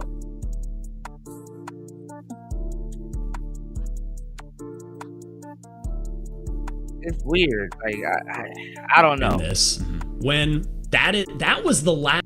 Solid didn't seem too weird on the Xbox. It's like nothing. The campaign's phenomenal. Like no Halo fan would say that the campaign isn't good or isn't amazing for that matter.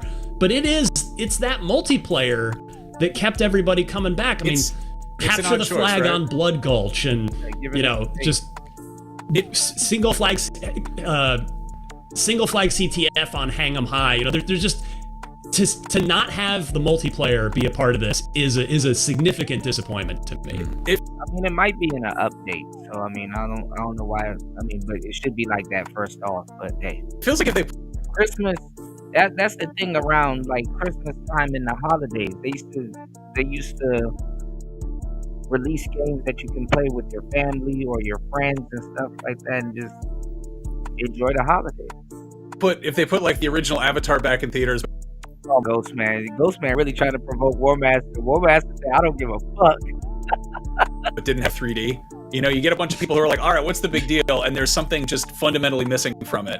I'm kind of surprised that they're not, I was thinking on the Rapture, y'all. We living in the last days, man. Halo Infinite would get ported over, and I guess it still could, but that's got that whole multiplayer suite surrounding it. They obviously want that to be a big live service thing, but yeah, the multiplayer side just being co-op is... Yeah, I don't know. Is that gonna click for people? Is that gonna scratch that nostalgia itch for the older players? Well, Logan, Xbox's Sarah Bond recently called exclusives antiquated, and I believe it was a former Blizzard exec that had a response to something like, "Well, tell me some women are behind this, y'all." To Nintendo. And sure, I think if your exclusives aren't selling your hardware, then you probably would think that the idea of exclusives is antiquated. But it usually works for Nintendo, and I don't see that changing anytime in the future. How about you? Oh, absolutely not. No, that's you nailed it. That statement from Xbox is like PR spin to make them look like the good guys for putting their games everywhere, and evil Nintendo and PlayStation. Why are they still doing this outdated thing? No, if they were moving 30, 40, 50, 60 million units like Mario Kart 8 Deluxe or Animal Crossing New Horizons do, then they would keep them exclusive as well. And Nintendo's most important asset is that stable of characters. Their first-party games drive their hardware business because they are less powerful than the... I think in the future, you won't even go to the store and buy game consoles. I think game consoles in the future are going to be like a plug-in. You get a computer and you just download the game console. Oh, that sound about right? Others. They have the hybrid model going, but everyone else is starting to do that too. So really it is the Zeldas, the Marios, the Donkey Kong Bonanzas. That's the stuff that really keeps the whole thing turning. So Switch did get some Xbox games. They got Pentiment, Grounded, and then they got Tony Hawk 3 and 4 this summer. And the next year, they're going to be Indiana Jones and the Fallout 4 Anniversary Edition. So, do you feel good about having Xbox on your Switch? Even though you're not getting Halo? Yeah, I feel great about it. Yeah, I really hope Halo is close behind, because that is my favorite Xbox franchise by far. But no, I think it's really good. And the third-party stuff we're seeing on Switch too, it's been a little shaky here in the first 6 months, but I feel like it's starting to stabilize a little bit, and some of the upcoming ports look really, really good. Some of the Xbox ones, and this isn't Microsoft, but like Resident Evil 9 is looking fantastic on Switch too. So I think it's in a pretty good spot. Yeah, I don't know if, Logan, you can probably answer this. Has Unreal Engine 5 shown up on Switch 2 yet? I mean, I know it's super early in the lifespan, but I wonder if it is a I'm not sure technical issue with this Campaign Evolved remake not going to Switch 2. Yeah, that was my thought too. Ryan, they haven't announced the price for Halo Campaign Evolved. It's a remake of a 25-year-old game that it doesn't include the multiplayer. I know in your in your write-up you said it felt like maybe a $50 game. Yeah, but what do you think they'll go with? I also feel like Game Pass Ultimate is a $20 a month service. So, you know, what I think and what Microsoft thinks may not be the same thing. Yeah. But to seriously answer your question, yeah, I mean, it wouldn't surprise me if they try to charge for this. I don't think they're gonna make that mistake. It might still cost more than I think it should, because again, $50 feels right to me. But by the time this comes out, because to be fair, they have not given a release date, but it is coming out in the year of the 25th anniversary of Halo. So if it's not coming out pretty close to November, I'll be stunned. So it's by that time, Microsoft may have gone ahead and made the push to $80 first-party games, which, as I think we've talked about on this show before, they already tried with Outer Worlds 2, which just came out and is excellent, by the way. But the community wholeheartedly rejected that. That was... See, what they're doing is they're redoing games. Charging the deluxe version. That's how they get you. This is the sales thing. It's like, oh, the game usually is like $40-$50. To get the deluxe and the poster and the extra content and all the other stuff, you know, you pay like $60-$70. You know what I'm saying? For the silver and gold package and stuff like that. Now you're just buying the deluxe. Straight out the gate. And it doesn't say deluxe on it, and then they'll probably charge you $100 for the deluxe. 100 balls. Lord have mercy. Shout out to everybody here. Please hit the like button. Please support the show. Subscribe to the channel if you're new. I'm always live and working. Hopefully you guys are having a great day. Happy holidays to everybody. I'm having a horrible day. But either way, please hit the like button. Share the show. Not the game for Microsoft to try and say, our games are $80 now. Like, no disrespect to Obsidian or to the Outer Worlds 2, excellent game, but that's not the one. Like Mario Kart, Nintendo, like, people are just gonna pay it. they're going to gripe about it, and we did, and they have. But people are going to pay $80 for the new Mario Kart. They're not going to do that for the Outer Worlds 2, but with all the kind of big guns lined up for Microsoft next year, you've got the Fable reboot, long in development from the super talented folks at Playground.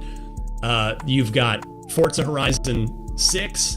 You've got Gears of War E-Day.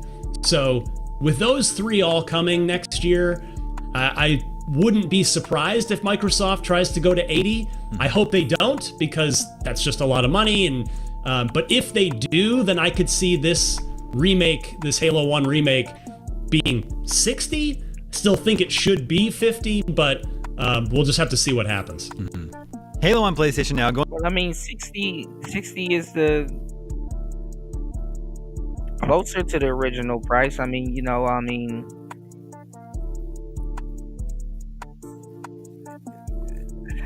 I guess, for nostalgia purposes, is it just a remake, or did they add more stuff onto it? Because, that's what they do. They don't even make remakes no more. I don't even know why they call it a remake. It's like a reimagining. That's the term that they use, not a term that I came up with. They call it reimagining the game. And they fucked up a plethora of games reimagining these games. Final Fantasy 7. All right, let's go. Going forward, and then also executives at Xbox keep dropping hints that the next console is going to be basically a PC. You can stay in the Xbox ecosystem if you want, but you can also boot out to Windows and then play everything on Steam, which including all the PlayStation games there. Yeah, so Xbox is, I don't think Xbox has lost the war. I just think they're bowing out this round to make something better. Think about it, man. What was it, the PS3 or the PS4 or whatever? We had that shit for like a decade. And I said this even then. I'm like, and I thought it was going to be Nintendo. I said, man, one of these game console, makers are going to have to sit out a whole round and then create something phenomenal again that you could probably have for another 10 years. Even though I think that's impossible. I think us using the same system for 10 years straight was like a one-time thing, because technology was moving fast then, but it is definitely moving fast now. And then these video game companies, remember, they have to have the budget to be making these high quality games and stuff like that, which is why they're making the Unreal Engine and all of that stuff really accessible, to a lot of companies. Then there's Nintendo, which is just full-on exclusives. You cannot play accessible, but standard. Their games anywhere else. You have to have a Switch 2 to play these games. And then PlayStation is kind of in the middle, where they still have their exclusives. They're putting them on PC, but not day one. So they're kind of like one foot in, 1 foot out. And the licensing on those exclusives, especially for the PS2, is crazy. All the companies and stuff. We have that aren't even around anymore, y'all. Crazy. An opportunity now where this next gen, we could have three kind of really distinctly different consoles, whereas previously the PlayStation and Xbox have both been very similar. Max, what do you think? PlayStation continues to find a lot of success, even though they're not putting out nearly as many games as Xbox, and there's not a lot of news. There's been a lot of news about Xbox this year. Not all of it good, but they are constantly in the news cycle. Do you expect PlayStation to just stay the course? I think that's a safe bet. They're doing fine in the console department. They feel like the only console manufacturer that's kind of just staying on course in terms of how they're approaching things. Notwithstanding the weird PlayStation Portal handheld thing.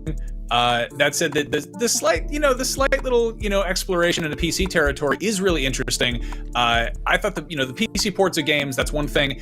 I think it was the most recent showcase they put out, the State of Play. They announced new speakers that were desktop speakers specifically, which I thought was a really kind of, to put that front and center in a PlayStation presentation, when those could just be plain old Sony branded, but they are in fact, they work with your PC. Oh, and by the way, your PlayStation 2 if you're so inclined. I thought that was kind of odd. But yeah, I mean, they've become the go-to place for basically all third-party games. And you can play stuff on Series X as well. But as Microsoft is so quick to kind of encourage, you can also just buy a controller and hook it up to an Amazon Fire Stick and play it streamed if you want, or you can buy a $1,000 gaming PC that has an Xbox logo on it that's not made by Xbox. Like, they're kind of doing a lot of different things. They're trying a bunch of different experimental stuff. But at the end of the day, it's really funny that there's so many eyebrows raised about Master Chief making his way onto PlayStation, because I'd like to point out that the original PlayStation mascot, a Mr. Crash Bandicoot, was usurped by those fiends. Right, and made his way to Xbox. At Activision, and then subsequently absorbed by Microsoft. So you've had our mascot for a cool minute, Ryan. Same thing with Tomb Raider. All of those games were under Naughty Dog.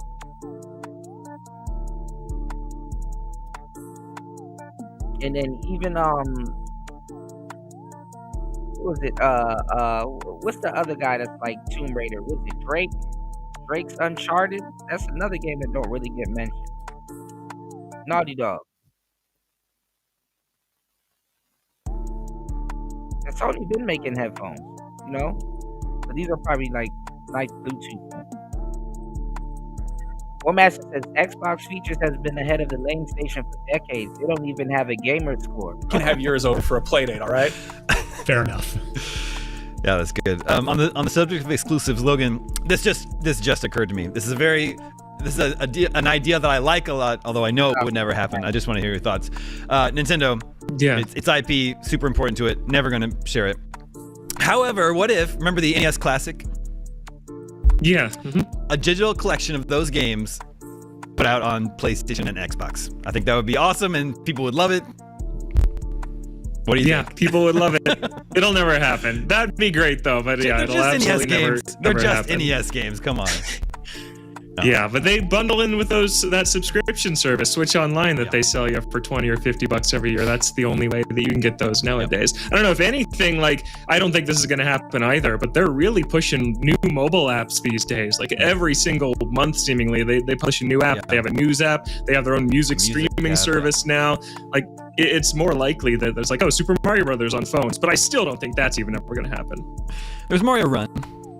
But there is that they sold for $10 and everyone couldn't believe it. Well, interesting times. Lots to watch as the generation continues to unfold and we creep closer to the next generation. So we have a poll for you to vote on for next episode. We want to know, do you think our console exclusive is still important? Yes, no, or maybe you're a multi-platform gamer, so it doesn't matter to you.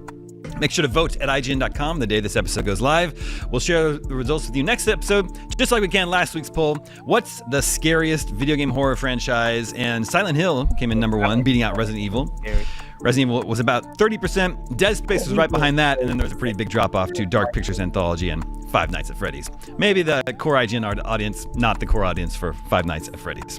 All right, if you're looking for something to play right now that helps support a great cause, head over to Humble. Live now through November 4th. Grab 8 incredible games for just $14.99, including Atomic Heart, V Rising, System Shock, Story of Seasons, Pioneers of All of Town, Cryptmaster, Pharaoh A New Era, Hotel Renovator, and Caravan Santa. Never heard of none of those games, y'all.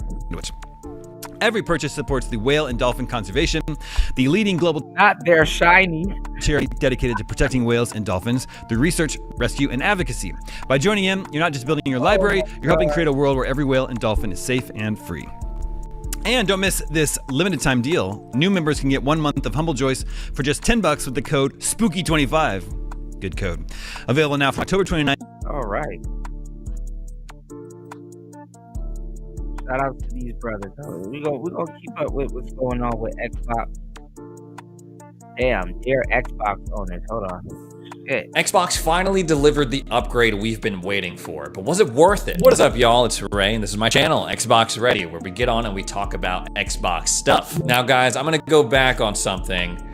I'm really sorry that I'm gonna have to do this. So, a couple weeks ago, the gaming world was abuzz with a bunch of negative press following Xbox raising the prices on Game Pass Ultimate from $20 to $30. I made like 3 straight videos about it. Every freaking YouTuber, gaming content creator did.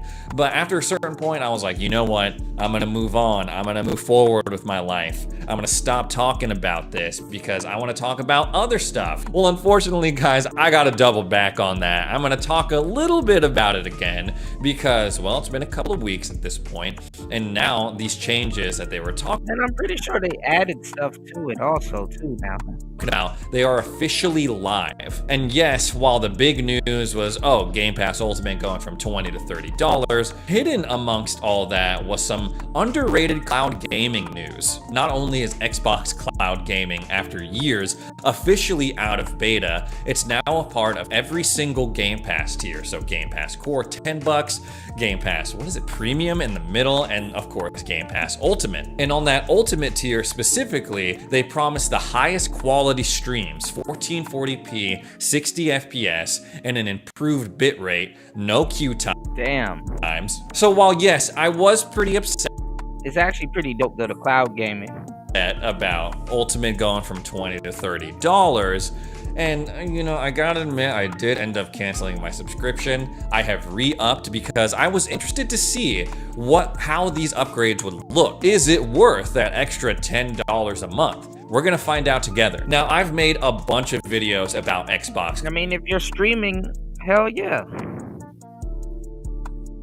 Cloud gaming over the past 4 years, and my opinion on it has been very up and down. I think it's a super cool concept. Ooh, play the latest games without having to buy a console. As long as you have an internet connection, you'll be able to play some super awesome games. Hopefully it's like that with Steam, when they get Steam. But while it sounds good in theory, in practice, it doesn't always work out. Especially like a couple years ago, 2021, 2022, cloud gaming was just a gamble, man. Like sometimes you'd have a pretty decent experience, not great, and other times it was just absolutely unplayable. I still experience that time to time. I boot up a cloud gaming that we're talking about the price hike years ago. Session or a remote play session. I mean, some of it probably were parents and kids too. You know, the kids, they're trying to save their Robux. And I'm like, oh, this is pretty decent. This is passable. And then there are other times where I'm like, damn, why did I even try? Why do I continue to believe? And if you've been watching the channel for a while, you'll notice I do this thing. Anytime I want to illustrate that cloud gaming graphics are bad, I use this one specific clip like 95% of the time of me playing Immortals of Avium using the Xbox Cloud Gaming servers. It's this clip. The cloud gaming wasn't that bad. I mean, but if it was, if you're playing on an Xbox, was it the Series S? You know, I mean, what do you expect? And then the cloud games weren't that bad. I don't know why they said the cloud games were bad. I mean, obviously the graphics. I mean, if it's like a high graphic game, yeah. I mean, you're on the cloud. You know, it's only as good as your internet and stuff like that. You know, but like if it's like a low quality, old school Dreamcast game. Like I love playing Sonic Adventure, you know what I'm saying, on the Xbox. You know, and it brought back some nostalgia. You know, I enjoyed the shit out of Sonic Adventure. You know, I can't wait I gotta find my damn account. So it was really hard. I can't even find it on my phone. You said reporters thought $20 was too cheap for Xbox to make money. It's a steal. You really don't. I mean, it's you know. Remember, we did the math. It's basically like buying one game a month, under a game a month. Honestly, the price these games are right here, and it's just you cannot deny it. You cannot debate this. It looks just like absolute butt cheeks. It doesn't even look fully rendered. And I remember now that it's out of beta mode. That should be very interesting. Remember when I was recording this, I was having a hell of a time with the controller latency, which is, you know, quite a problem to have when you're playing this FPS. Now, not every game that you stream through Xbox cloud servers is gonna look as bad as Immortals of Aveum. Sometimes they look pretty dang good, like here's some footage of me playing Doom 2016, here's some footage of me playing Age of Mythology, here's me playing Black Ops 6, all of which look significantly better than that footage I use of Immortals of Aveum. But when I'm trying to make the point, I want to make the point. Now, when I first saw that Xbox was officially making these changes, rolling out these upgrades, I was like, this is the perfect opportunity. I'm going to take this old footage of Immortals of Aveum looking like crap on the old Xbox cloud servers and compare it to the changes that they made with 1440p, enhanced bitrate, the better frame rate, and it's going to make for a great video. It's going to make for some good content. We all win. So imagine my surprise when I boot up Immortals of Aveum and I'm like, what the hell? This still looks terrible. What is going on? I'm pretty sure I just picked up from where I left off in that last session. I was like in the middle of a cutscene. I'm like, what the hell? Like these character renders just look like terrible. So I'm like, what's going on? Is this update actually live or is it being tested in the Insider Hub? What's the deal? So I read through this Windows Central article about it and I go down a couple of paragraphs and guess what? The upgrade right now is only available for 3 games. 3 games! Fallout 4. Cyberpunk and Witcher 3. Those are still big games, though. Which you have got to be kidding me. I can games are vast. Only access the So they're probably still testing it because those games are vast. High quality streams if I play these 3 games, 2 of which are not even on the Game Pass library. Cyberpunk 2077 and The Witcher 3 you have to buy separately in order to see any benefits for this cloud gaming upgrade. If there's any evidence that this was a last minute thing that was sprung on Xbox by Daddy Microsoft, it's this. Like I'm imagining someone from Microsoft like bursting through the room at Xbox headquarters and they're like, you gotta make Game Pass a certain percentage more profitable or else we're gonna cancel Game Pass, we're gonna cancel Xbox. And then the people at Xbox being like, no, what do we do? Guys, we gotta figure something out. Okay, I guess we can raise the price of Ultimate from $20 to $30, but people aren't gonna like that. I know, we're gonna throw in some stuff to make it worth that 10 extra bucks. Okay, well, how about we only make it so Call of Duty is on the Ultimate tier? But we need more stuff, Okay, how about we throw in like Fortnite Crew and some old Ubisoft games. Dang, that sounds pretty good, but we need one more thing. Okay, how about we actually make cloud gaming usable, a cool thing, and we put it on the Ultimate tier? That's gonna be worth 10 extra bucks, right? Because in the wake of the price increases, the statement that they had was like, yeah, we raised the price, but we believed that. But see, this is the thing though. This is the thing with gaming now. A great game really hasn't came out recently. You know, with the exception of maybe like a handful of games this year. So you're gonna get more use out of a Game Pass or out of like a backwards compatible system or something like that, because guess what? We're in the era of the best games have already been produced. You just got to revisit them. You got to go find them or rediscover them. One night you just sitting up in your damn drawers and you scrolling through, you know, your catalog and you're like, ooh, what's this? And then you download it or play the cloud version and then boom, look. We added the extra value in that Fallout 4 though, in order to justify that price increase. One of those things being higher quality streams and shortened queue times to get into the Xbox cloud gaming. Actually, Metal Gear Solid Delta,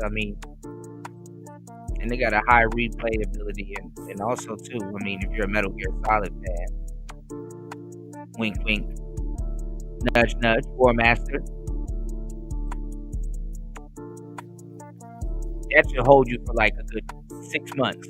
But they didn't mention, oh, the higher quality streams are gonna be part of 3 games. No, of course that was not part of the marketing of it. So already, I was pretty disappointed. But I was like, you know what? I've come this far. I wanna see what they've been cooking, so let me try it out. Luckily, I already own a digital version of Cyberpunk 2077 through Xbox, and I just love that game in general. So I was like, okay, let's fire up a cloud gaming session for Cyberpunk, see how it goes. Now, when I go to xbox.com/play and that cloud gaming dashboard is brought up, I can already start to see. Mind you, that game had so much glitches. Changes before I even start up Cyberpunk. There's now a new little icon that's like a little clock and then a 0 next to it, next to all of the games in my queue. That indicates, oh, I'm an ultimate subscriber. I will have to wait 0 seconds in order to start playing this game through the cloud. It's an interesting change. Like, I can see how Xbox is going out of their way to, you know, make me feel a little special, like they're giving me the fast pass over at Disney. Front of the line you go. But it's not necessarily something I ever had an issue with. I've never experienced like super long queue times in order to use cloud gaming. I've never been told like, oh, there's so many people trying to use our servers, you can't play this game through the cloud right now. I know that was an issue that they had run into, especially when Fortnite was added through cloud gaming, but in my personal experience, I've never had to deal with that. So the shorter queue times, that in and of itself is not worth it. Kids do clog up shit. Worth the $10 price hike. So I click on Cyberpunk, I'm playing it instantly, no queue time, whatever. And even in just this little cutscene, it looks significantly better than Immortals of Avium. That's a given. But beyond that, I'm like, okay, I do notice a clear difference in terms of the visual fidelity, the bit rate, just the overall smoothness of the game stream. And what I was particularly impressed with, are you And what I was particularly impressed with was the responsiveness of the controls. This is another issue with Xbox Cloud Gaming. There's always going to be some sort of controller latency. But when I booted up Immortals of Avium just a couple of minutes before this, just a little tap of the right thumbstick and my camera was like, woo! After a noticeable input lag. With Cyberpunk, when I started playing it, I was like, okay, there's like almost an imperceptible amount of lag. It's pretty responsive, and I just have a lot more control over my field of view. Keep in mind, I'm playing this right now on my laptop, which has a direct connection to my internet, and I'm also using better xCloud. That's why you can see in the top right that I'm achieving like a pretty consistent 60 FPS. Does it look as good as it would on my Series X? No. But as my play session dragged on 1 hour, 2 hours, 3 hours, I was pretty impressed with how it was holding up. This game that is notoriously buggy, yes, it's old, but it's notorious for having these bugs. It was really smooth on these updated cloud servers. You can play through the entire game this way by streaming it on the ultimate tier and have a pretty damn good experience. No crashing, no lagging, and at that 1440p resolution, it was looking pretty good on my monitor. Since I was on this topic anyway, just for fun, I wanted to see what The Witcher 3 stream quality was like, and I gotta say, it felt like it took a little bit for the stream to warm up. It didn't feel as nice as the Cyberpunk one.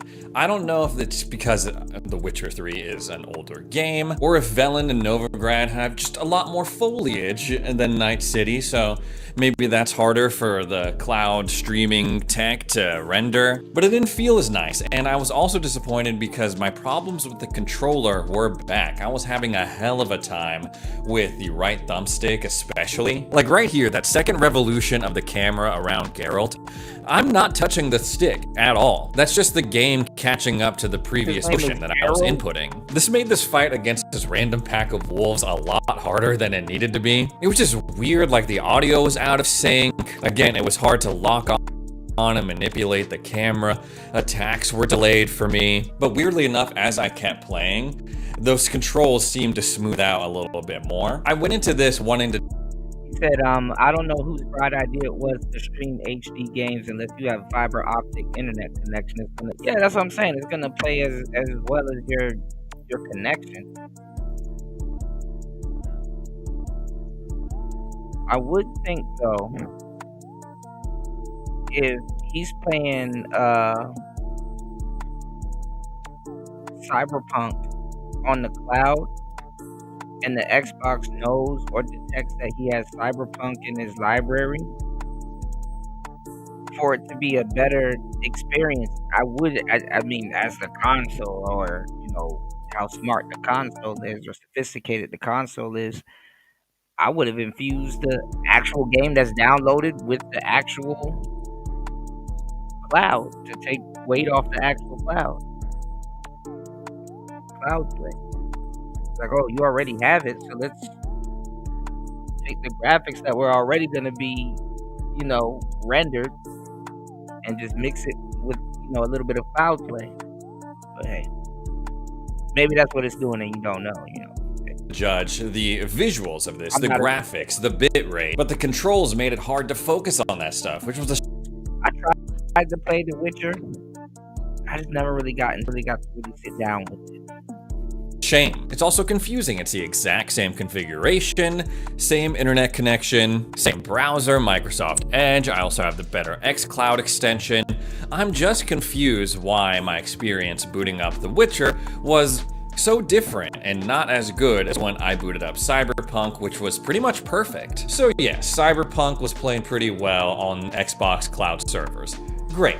Is it worth $10? Probably not. Like, if we're looking at it strictly from a cloud gaming perspective, if you go on over to Nvidia's website and look at the GeForce Now plans, their most expensive tier is $20 a month. And on that top tier, $20 a month, or you could pay $200 for the entire year, their streams go all the way up to 4K resolution, up to 240 FPS. Now again, that's just looking at the cloud gaming stuff. Obviously that $20 is not getting you a library of games like you would on Game Pass, and definitely not brand new games the same day that they come out. But I think it's important to know, especially if you are seriously considering cloud gaming being a part of your life, what else is out there. And I mean, you don't really need to stream in 4K. I mean, you get that Nvidia, you'll have 4K when you're playing at your home, but when you streaming, not every streaming service got 4K, and you're not gonna always get 4K when you're streaming. And how it stacks up to what Xbox is trying to offer you. So while yeah, right now, better quality Xbox cloud gaming streams may not be worth an extra $10 a month, or maybe it will. I don't know how much you use cloud gaming, but for me personally, no. I think I started with the second one. I just couldn't really get the controls, or the controls was like weird. Or was it the same game? I thought it was gonna be like a hack and slash, like Devil May Cry.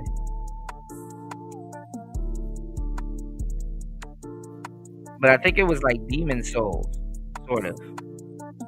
Or maybe I'm referencing the wrong game, y'all. Makes me way more optimistic about what they can do in this cloud gaming space going into the future. It's almost like, okay, I know you guys. Shout outs to everybody here. Please hit the like button. Almost 3 hours into the madness, 2 hours and 49 minutes. Please support the show. We're gonna get back into the game. We're gonna get back into some of this politics and stuff like that. I want to go over people talking about Donald Trump's health. I don't think nothing's wrong with Donald Trump's health. Obviously, he's getting older, but hey. You said Ghost of Yoti is that shit. I see. There's a lot of games that I gotta catch up on. What War Master said? 772 days. Damn. Probably 73. I'm a day ahead of y'all. Do it. I know that you guys can make cloud gaming an actual thing, and now that we've seen please support the show, y'all. Cloud gaming trickle down to these other tiers of Game Pass, as time goes on, maybe we'll start to see these other upgrades that they've made, 1440p resolution, the higher frame rate, trickle down as well and no longer be locked to the ultimate paywall. The quality of this stream should be a universal thing. Like, this should be the standard. This should be the experience that you associate with the This Is an Xbox campaign. I gotta check out that game, Ghost of Yote. Like, you boot up the Xbox app on a Samsung TV or the freaking car that they just put it on. This is what people should be experiencing, not the old cloud gaming. It's a way better representative of the brand, and it just makes more sense with what Xbox is trying to pull off right now, which is, oh yeah, a phone can be an Xbox, a laptop can be an Xbox, everything can be an Xbox. They've gotten a lot of flack for that.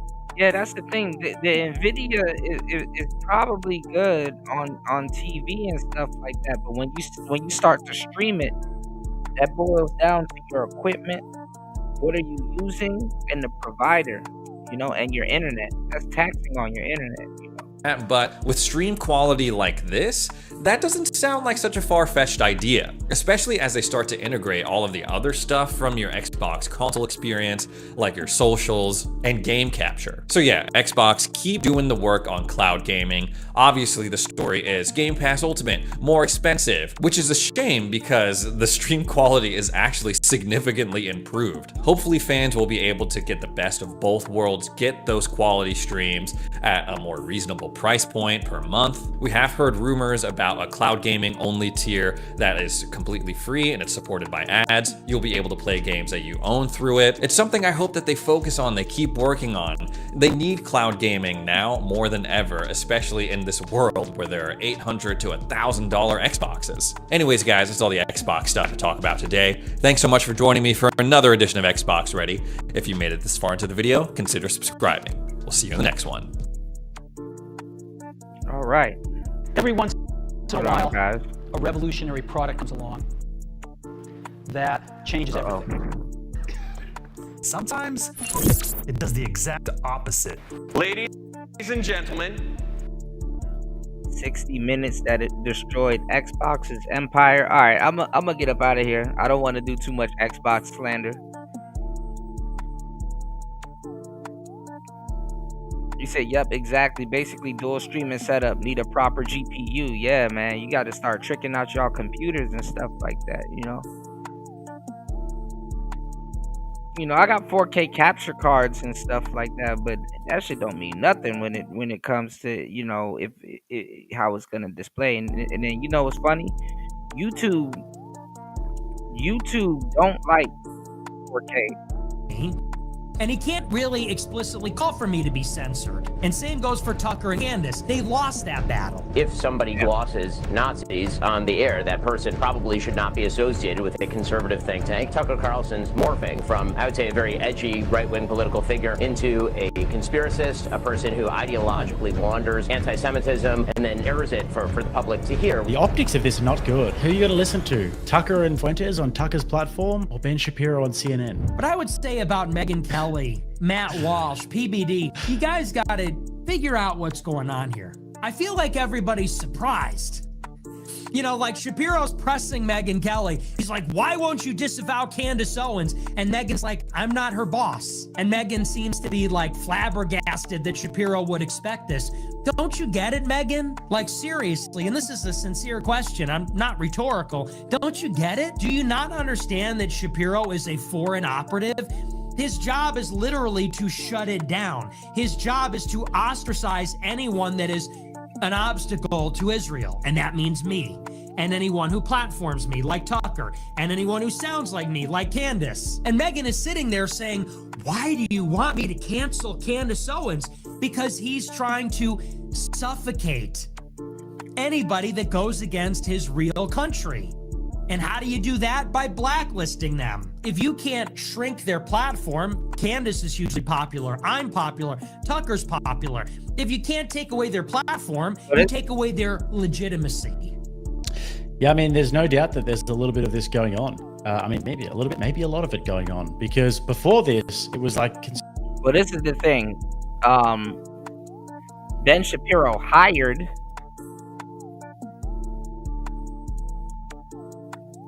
But he didn't create or make Candace Owens, Conservatives, we're conservatives. It's all about freedom of speech. It doesn't matter what you say. It doesn't matter what you think. We're going to die for your right to defend it. We'll fight for your right to defend it. We're going to have communists on the shows and we'll have Destiny at the Daily Wire.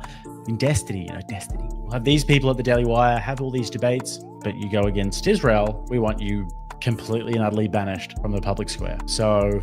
it says something. Shapiro knows he can't censor me, and he can't really explicitly call for me to be censored. And same goes for Tucker and Candace. They lost that battle. Tucker, Candace, and me, we're all free. They're free from Fox and Daily Wire. We're all back on the platforms.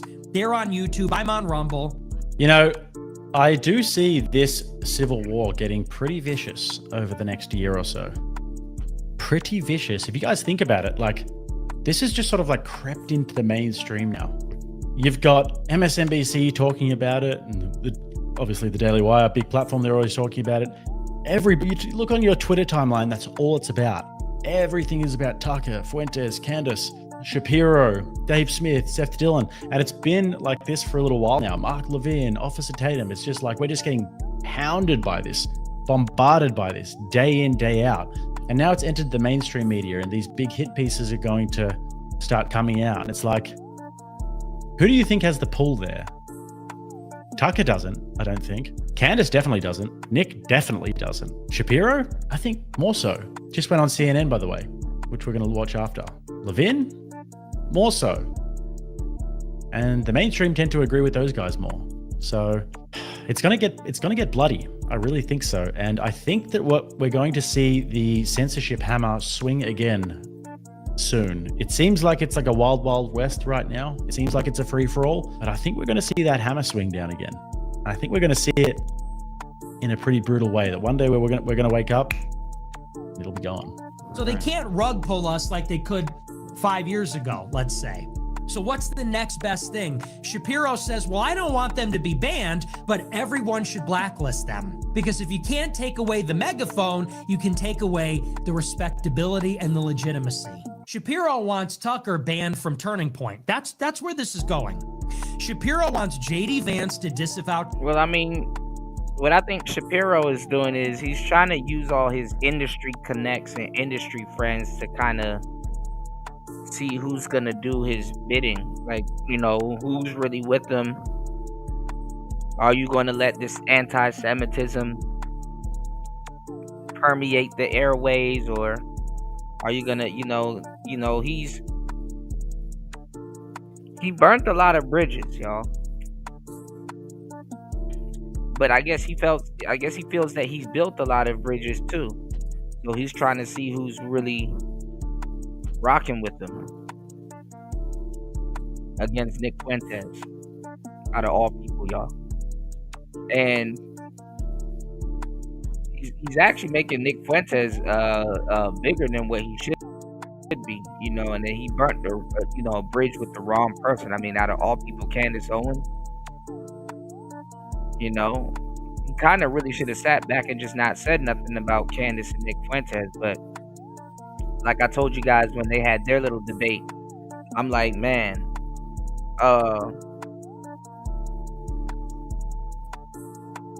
he's not going to be happy about that. Tucker. He wants Vance to fire Tucker's son, I assume. He wants Turning Point to kick out Tucker at their America Fest later this year. Yep. Base Holiday said, just wait, they're going to censor everything related to Fuentes, even those who mention him. I mean, it's kind of mind-blowing when I think about it, because just the level of the discourse here and the magnitude of the conversation and how many people are talking about it. Candace Owens just got through this like podcasting site showing the numbers. She has the biggest podcast in the world. So her and Tucker are just dang. And I also mentioned that also Candace probably has gotten a bunch of people, basically eyeballs on her because of that whole royal family thing. So did it backfire? I mean, you can't just run around and call people sodomites. But did it backfire though? Mega gigantic in terms of their reach at the moment. And I've seen this like, random Australian chicks who I know, like, I've been listening to Candace Owens. And I'm like, you've been listening to what? How do you know who Candace Owens is? What the hell? The reach is huge. And Tucker is Tucker. He's a safe bet. He's going to stick around. He's got staying power. And that's the thing. I mean, to a certain degree, Candace wouldn't have stayed under Ben Shapiro anyway.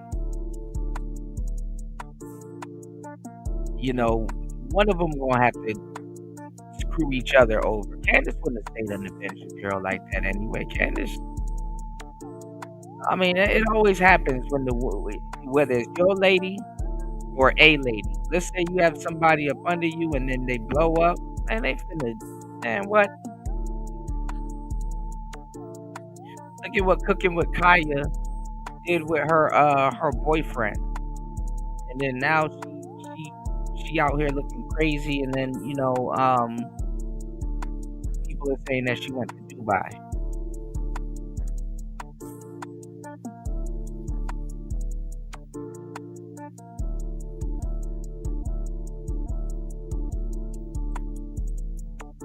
I haven't seen Cooking with Kaya beside a stove in how long? Does she even cook anymore? Just call her Kaya. Mendez is getting massive now as well, just viral on every platform, TikTok, Instagram, X, YouTube even. So this is why I do think that if it were going to be a censorship campaign like the Super Chatter said here, it would have to be so brutal and so brazen and so in your face. And I think they're gearing up for it. If I have to just be objective, what's his name? Larry Ellison, is that his name? The guy who just bought TikTok? I don't know if Elon's going to hold on to X, if I'm honest. We're going to have to wait and see. It would have to be a coordinated bloodbath, but it's pretty crazy to think about. Because if they can't shrink the audience, they want the message to the broader conservative movement to be, we will delegitimize. 3 hours and 2 minutes into the madness. Please support the show. Please hit the Cash App. Please hit the PayPal. Please support the show at $PTV. 888, that's $PTV. 888, that's $TTV.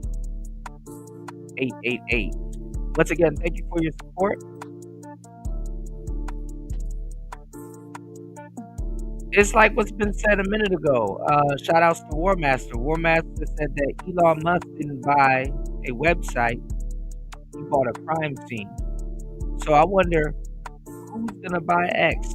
So I didn't know they just sold Twitter. I wonder for how much, and I wonder if it's still Chinese. You if you embrace Nick, Tucker, and Candace, and then everybody else will be put on notice to stop it from becoming a contagion.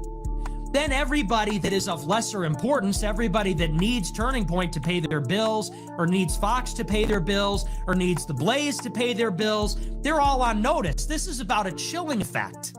That's the strategy here. Shapiro's going around publicly and privately saying you have to prevent this from spreading.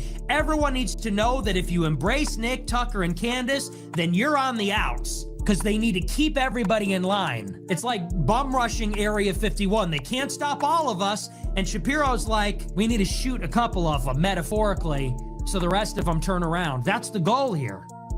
And Megyn Kelly sitting there like, wait, you want me to be mad at Candace? Why? This is why. Megyn don't want Candace to come after her ass. I wouldn't either. Megyn says, why are you attacking me? I love Israel. Okay, but Israel doesn't love you. You got that? You might love Israel, you might love those people, but they don't love you. They see you as an obstacle, and that's why they're trying to bully you to disavow Candace. And the same goes for Patrick Bet-David. And I could tell, he's the businessman. He's one of these alpha male types. He's one of those guys, and there's nothing wrong with that. He's a highly competitive, super successful guy. I could tell that PBD was he felt like a little slighted. He felt like Shapiro insulted him because Shapiro canceled on him last minute and basically said, yeah, I'm punishing you for having Nick Fuentes on. And PBD, you could tell, sort of took personal offense, said, whoa, you're big timing me? And so he was clearly a little jilted. He felt like he got snubbed. And so PBD is like, what are you doing here? And you could tell, and I say the same thing about Patrick Bet-David. Do you really fully understand it? Patrick Bet-David had on Netanyahu and everyone's attacking him. He has me on and everyone attacks him, or the Jews attack him. And he says, well, hey, we're talking to everybody. We're having conversations. He doesn't realize, maybe, that this is how it goes. And so it's very interesting to watch a Megyn Kelly, a PBD. It's interesting to see how they're chafing against the Israel lobby. These are people that they wanted to support Israel. Maybe they did support Israel. They supported those that support Israel, but it's not good enough. Yeah, well, I mean, I think that it speaks to a larger point there about I would the say fact that you're going to have to kind of pick a side. If you're a mainstream person or a more mainstream person like that, you know, your Megyn Kelly's. Well, Ben Shapiro is really trying to micro. He's trying to really micro whatever audience is left. Like he's really trying to make the audience pick a side, but he's like microing it down. I mean, I'm pretty sure.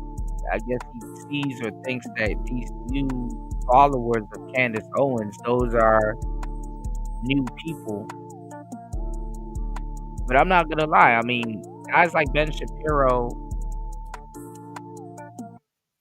they're losing like old subscribers. That's the fucked up part. Like they're losing their base. You know. Yeah, you said that before, War Master, that you can't really take him serious. That's interesting. And these guys trying to sort of play both sides, even Patrick Bet David, that this is not something that's just going to blow over anytime soon. If you think about the Zionists like Shapiro, for example, a lot of these guys really think of this as an existential problem. You know, the idea that there's a Nazi coalition rising in his mind, you know, on the right, like that's an existential thing for him. And for a lot of these Zionists who hold very high positions of power in the United States, they really think that way. So they're not going to let it go at all. I mean, I think you guys are seeing this with Kanye, that the funny mustache man cult is a phase. You know, it's a phase. But the thing is that some people, like, if you continue your education, there'll be a phase for you. I'll say that. If you continue your education, it'll be a phase for you. But some people, that's where they stop. And it's not a phase for them. You know, they don't continue their education, and they're like, hey, this is where the train stops. And, you know, cause I don't, you know, people have a different, I wouldn't say a change of mind, but they have a different train of thought after a while when they continue their education. You know, they don't just stop at the funny mustache man. They kind of go a little bit forward and be like, you know what, that kind of was a phase. I kind of see a bigger scope. You know, they don't just stop. They just be like lifelong, you know, N-words, you know.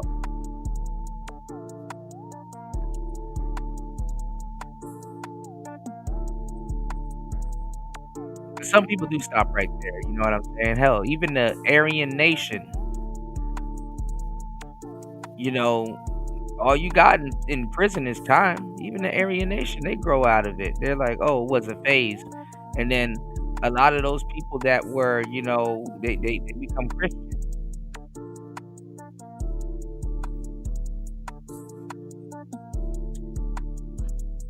You know, and it's sad. I mean, you know, I can't tell nobody how to look at things or how they should get their quote-unquote education, or if their education is unique, but it is a unique way of running back to the church, you know?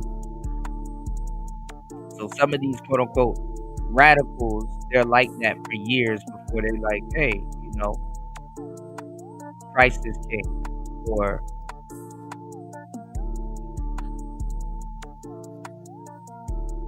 go Muslim, you know? It is what it is. He said Shapiro's not the leader of the conservative movement, for fuck's sake. A lot of people probably think different.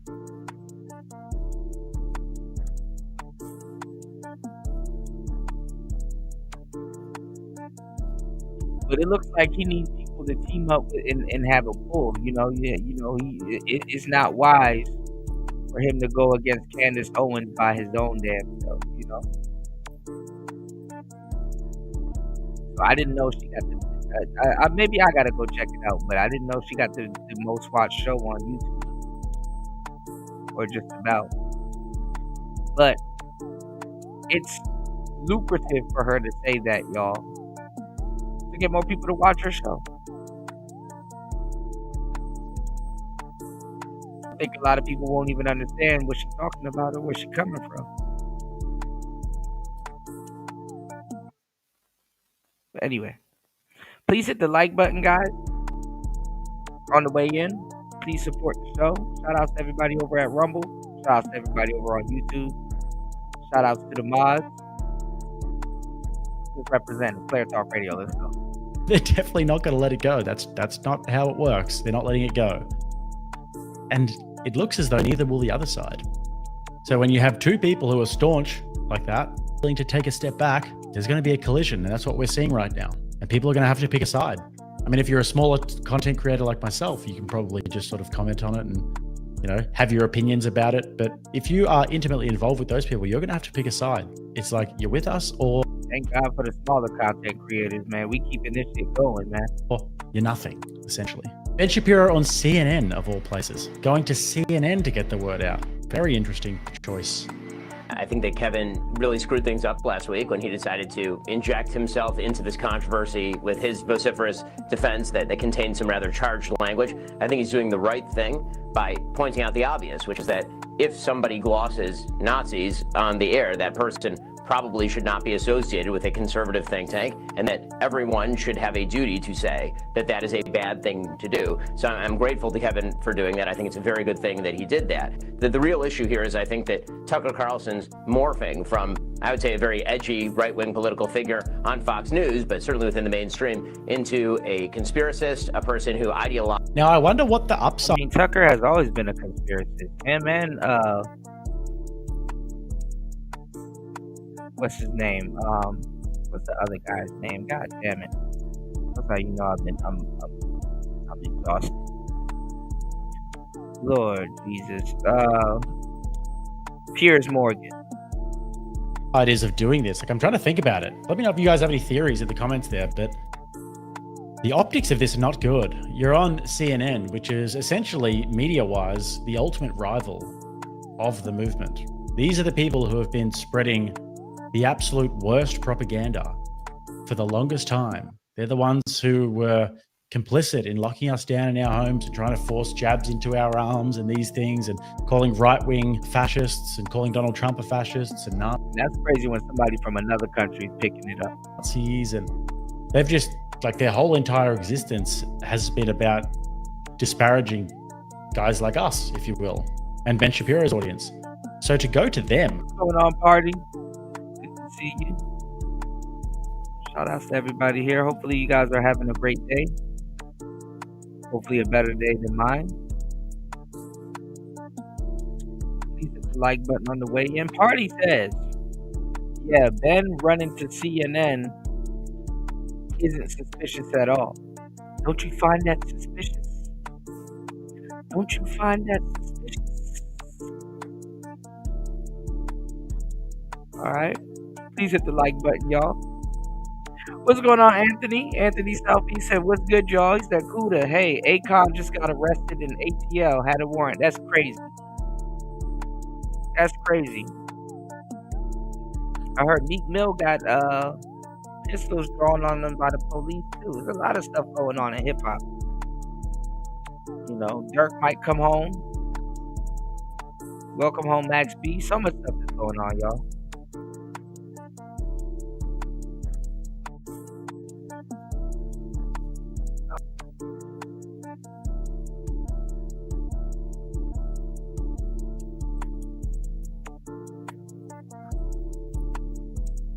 Ooh, I'm having a bad day. All right, give me 1 second, guys. Nothing is working right.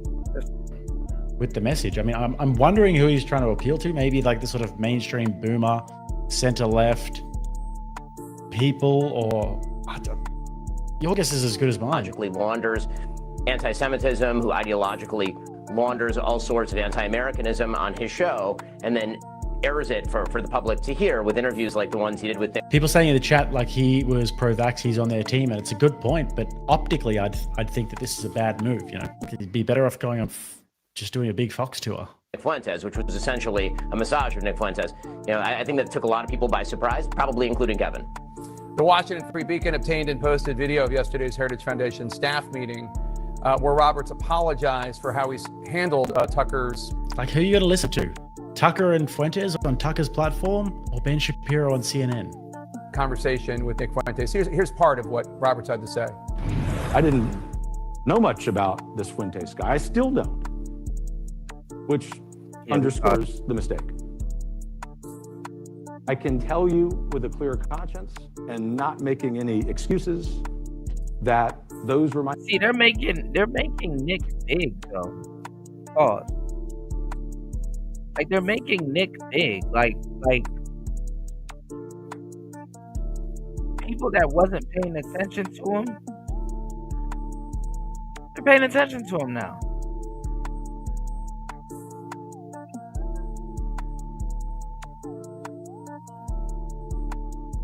Okay. Intentions to fix all of that. And obviously I didn't. I made them worse. We reached out to the Heritage Foundation for comment about apologize. the video. We were referred to Kevin Roberts' social media post from yesterday. What's your reaction? And let me just note that Nick Fuentes has been fairly notorious for years now, including when he dined with President Trump at Mar-a-Lago. I mean, he said Ben ain't got no personality, so he got to pass the platform altogether. Yeah, I mean, and I said this earlier too, Party. I think Candace was always going to be bigger than him. You know, it was interesting to find that she was under him. You know, but shit, I kind of looked at it as, oh, she's working with Ben, and I'm like, well, Ben is a good debater, you know, especially from back in the day, but. You know, I always knew she was going to get bigger than him because, you know, she'll work with people in hip hop. She'll work with a bunch of other people. I mean, she got ties with Kanye. She was around T.I. and Killer Mike. Not saying that those are big names and heavy hitters and stuff like that in the political space, but she'll always kind of somewhat be down to earth, touching the street, even though she's not the type of sister a lot of the, you know, street cats go for, but she's like a political end, you know what I'm saying?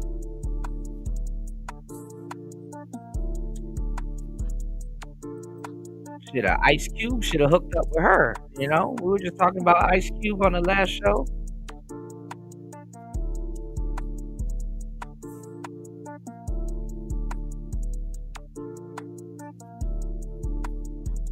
Yeah, Ben wants a gangbang. I mean, honestly, too, you know what? I've been following Ben Shapiro for years, and I didn't really register me until like 4 or 5 years ago that he's like you know, I never, you know, like I think one time I saw him with the yarmulke, but I didn't really think that much of it. I mean, he never really talked too much about his religion in the debates that I used to see about him, you know, a long time ago.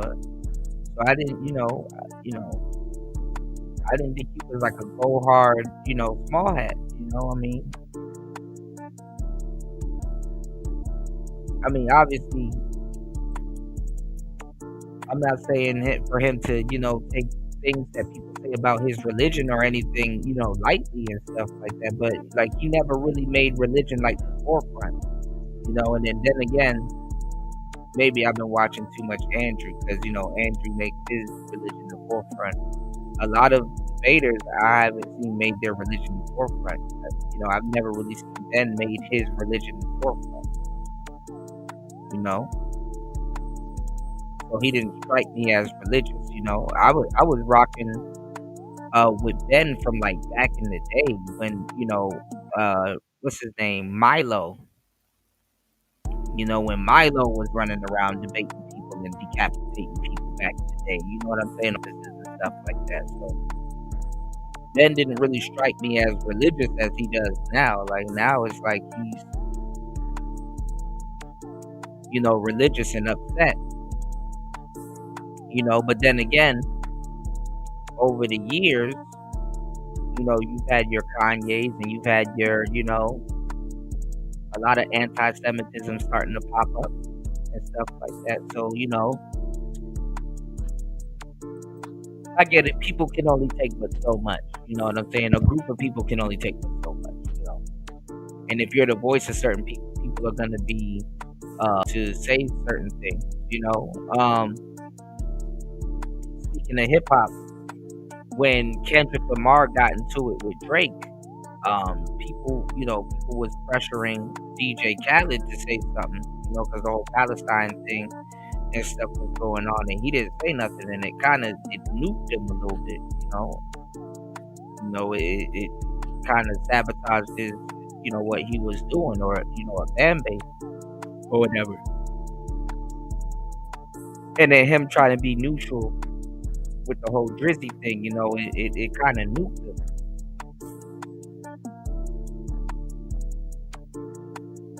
You know,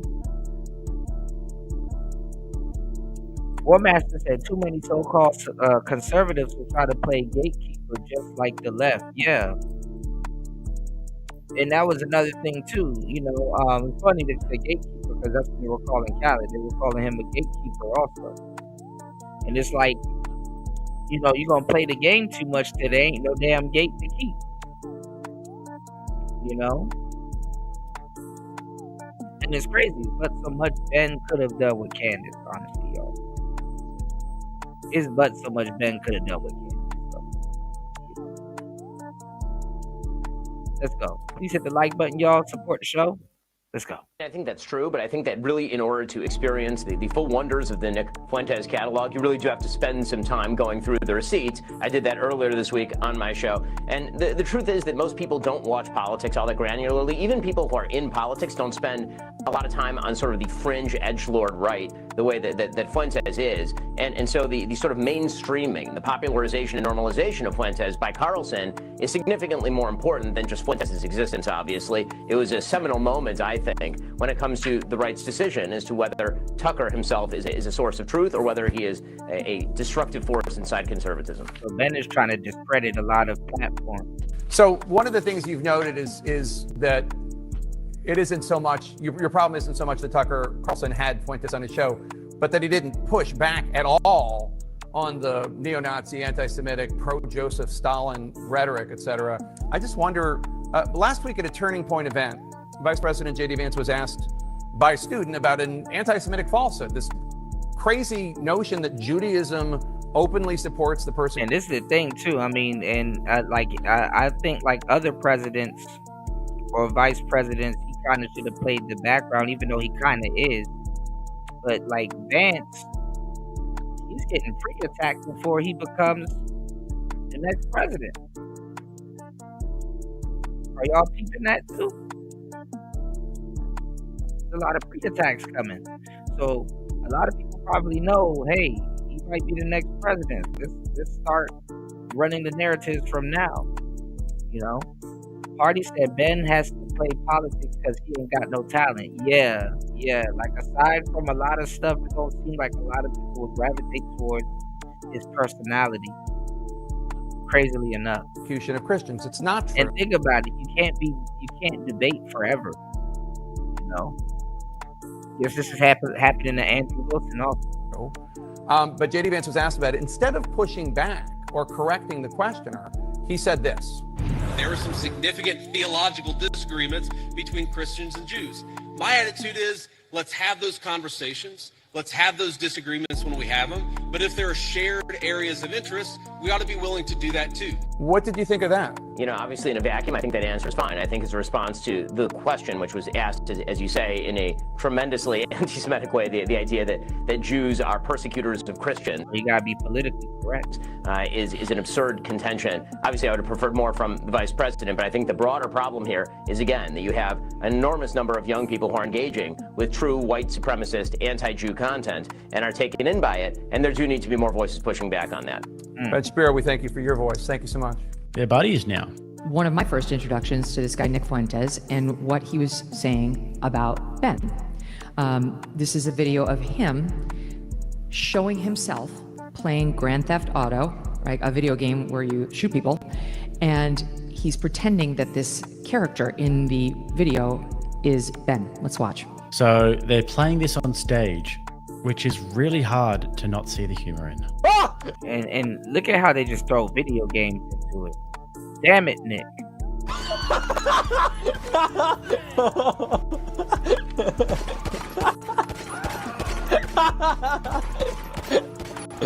Oh, that's funny.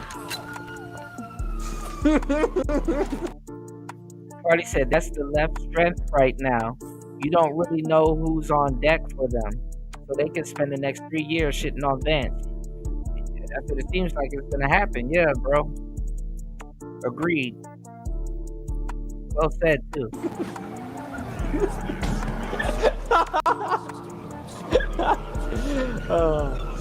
Oh, that's funny.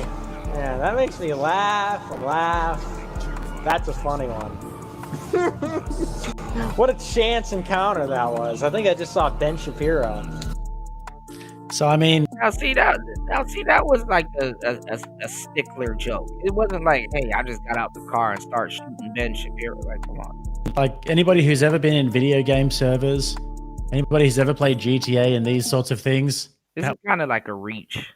Was pretty tame, to be honest. Man, this shit, if there was a camera on the shit that me and my brothers have said playing those games,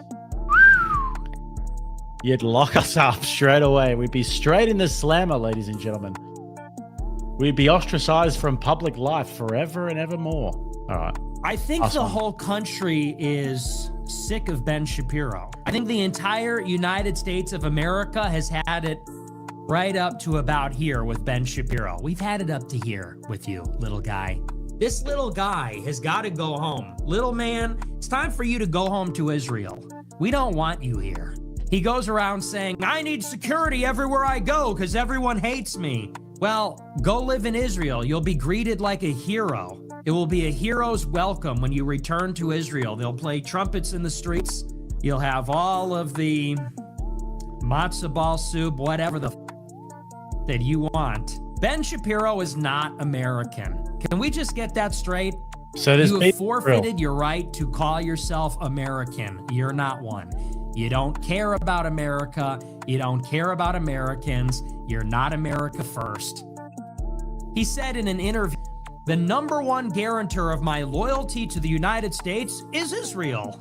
Go there! Go there then! Go home! What's stopping you? Just don't come back next time. Next time you're in Israel hanging out with the war criminal. Next time you're over there hanging out and jacking off the war criminal. Just stay. Just stay there next time. Seriously. Now, the messed up part is that there's a lot of people, quote unquote, at the top. And I wouldn't say at the top, but I'm talking about that's in those same rooms with Ben Shapiro and the Candace Owens and stuff like that. They feel the same way. And a lot of them will use Nick Fuentes or agree with Nick Fuentes or like his comments and like certain things. And I'm pretty sure that pisses Ben off.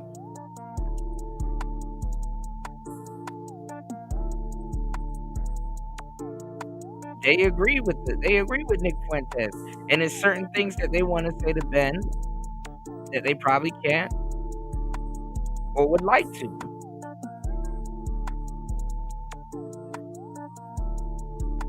So I know he mad as hell about that shit. Out of here. This is the United States. So the beef is real. Nick, I think, came out and said that he wants to debate him again, but I mean, this is nothing new. He's been wanting to debate him for the longest time, and Ben Shapiro has been saying no to it. Does it get to a critical mass where Nick's profile is too big for him to avoid and it happens? I don't think so. If I was a betting man, I would say that debate never happens. I'd say it never happens. Unfortunately, it would be super entertaining. It would be debate of the century. But I think it never happens. But I don't know why, honestly, like, if I were Ben Shapiro, I'd do it, man. Like, Ben Shapiro is no slouch in debates. Ben Shapiro could just come in there and just attack him personally the whole time. And if he wanted to, like most people aren't going to look at the debate through a purely academic lens. Ben Shapiro could come in and say, you said X, Y, and Z, and this is what He said backstabbing has a cost. I agree. But Nick be backstabbing like shit. But Ben be backstabbing too.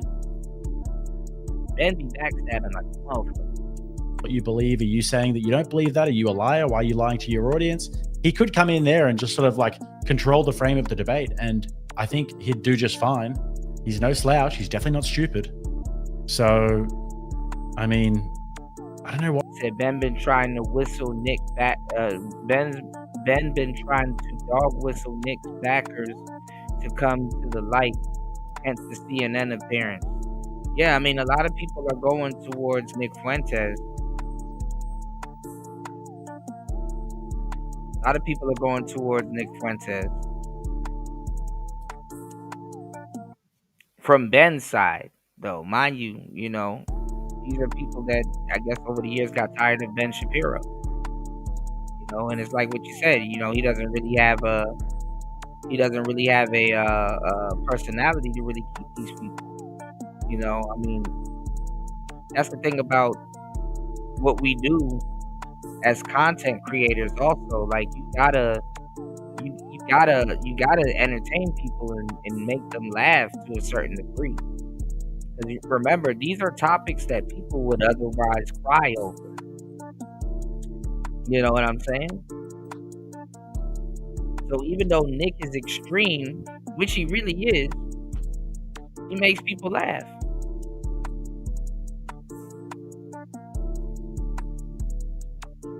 He said, nah, not a lot of people, the money backers. What do you mean? What do you mean? If he thinks that... One master said, Party Mar, a.k.a. facts, a.k.a. backstabbing. Yeah. It's going to put wind in Nick's sails or give him some sort of notoriety and publicity. I don't think at this stage it's notoriety or publicity that he doesn't already have. I think he should... I don't know. I think that would be his reasoning. Oh, he said he wanted to...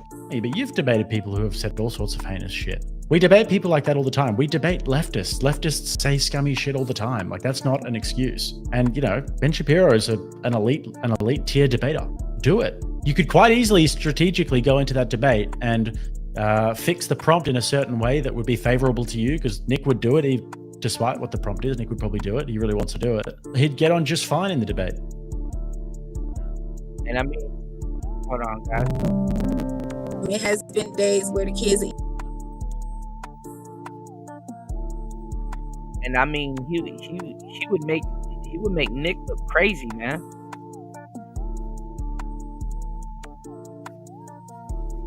He would make Nick look like an asshole, even though Nick wouldn't mind that. All right, let's get forward a little bit. Let's get an update. Shout outs to MTR. Let's get an update on the guy Kendra G tried to sue. Guess something else happened. All right, let's go. We'll get back into the politics. So let's call you Kendra Gilliams. I'm going to respect you and call you Kendra Gilliams. That's your name. That's what I'm going to call you throughout this video. If you try to strike... Okay, I see what you're saying. Well, yeah, I mean, this thing, right? A lot of YouTubers, a lot of YouTube and people that's behind the scenes, they work just like the machine. They work just like the machine. They will, you know, put a battery in certain people's backs and have them beefing with each other. So, you know, it's lucrative to put a battery in Nick's back. It's lucrative to put a battery in Ben's back and have them running around here beefing with each other, for sure. You know? All right. Please make sure you guys are hitting the like button. 3 hours and 35 minutes into the madness. Please support the show. What's going on, Miss V? Good to see you, love. Happy holidays. Happy holidays. I know you got more stories Good Lord, there's so much stuff out here. I'm like, man, I know Miss B all over this story. Good to see you. Happy holidays. Hopefully you guys are having a better day than I am. I'm having a horrible day. Having a bad day, y'all. Ooh.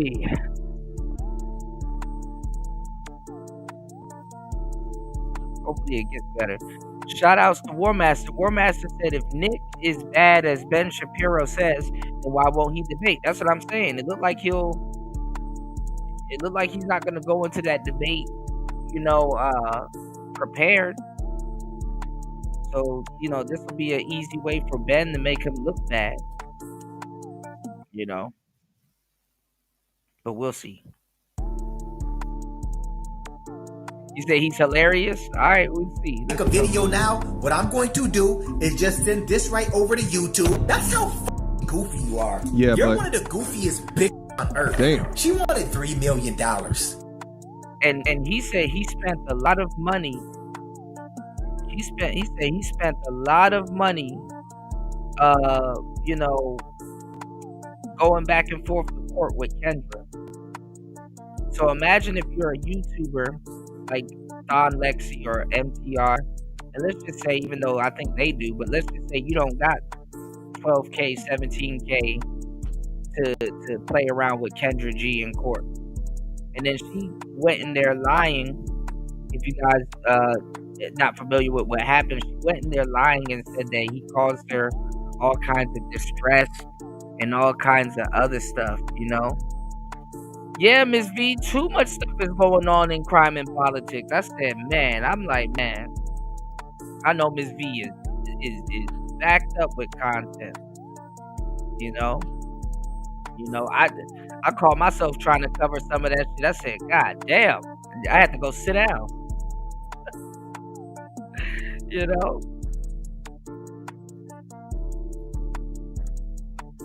But it's great to see you here. Happy holidays, as always. Oh man. Thank you so much. Shout outs to War Master. Dropping the $20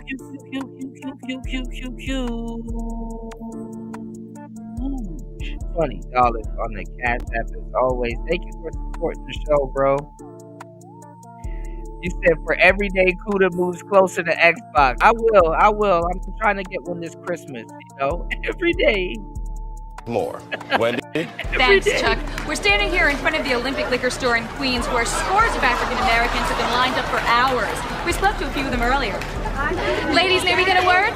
Hide the money, y'all. There's poor people around. With your broke ass. Shout out to War Master. Oh, man. Shout outs to War Master, man. You guys do know how to cheer me up sometimes, man. Every day.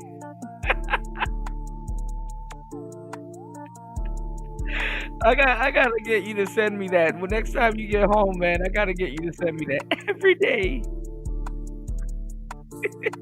More life. Oh my God. Yeah, I can't keep up with it. Miss V. They said Little Dirk might get out. They effing up his case. Another guy, there's a new snitch in the YNW Melly case, y'all. If y'all don't remember the YNW Melly case, he unsubscribed two of his buddies. And they recently just mentioned NBA Youngboy in that case also. So that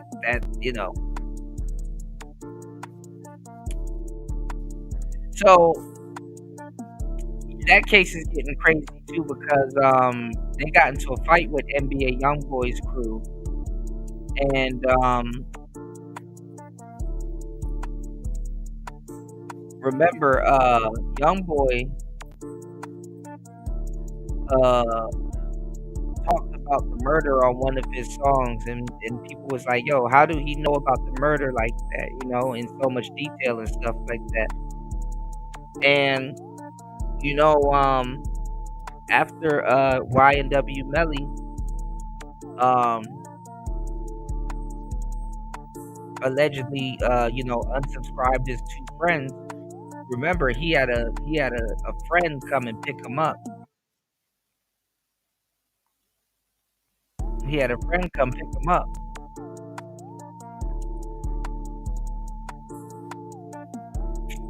Guess who the friend was? It was Fredo Bang, aka NBA YoungBoy's biggest op. You know, which they made up. You know, I think, I don't know about, I don't think around that time they made up, but they allegedly made up. Or maybe around that time they made up. I don't know. But people were saying that, you know, NBA YoungBoy rapped about the murder and knew a bunch of details. Only somebody that was there would know.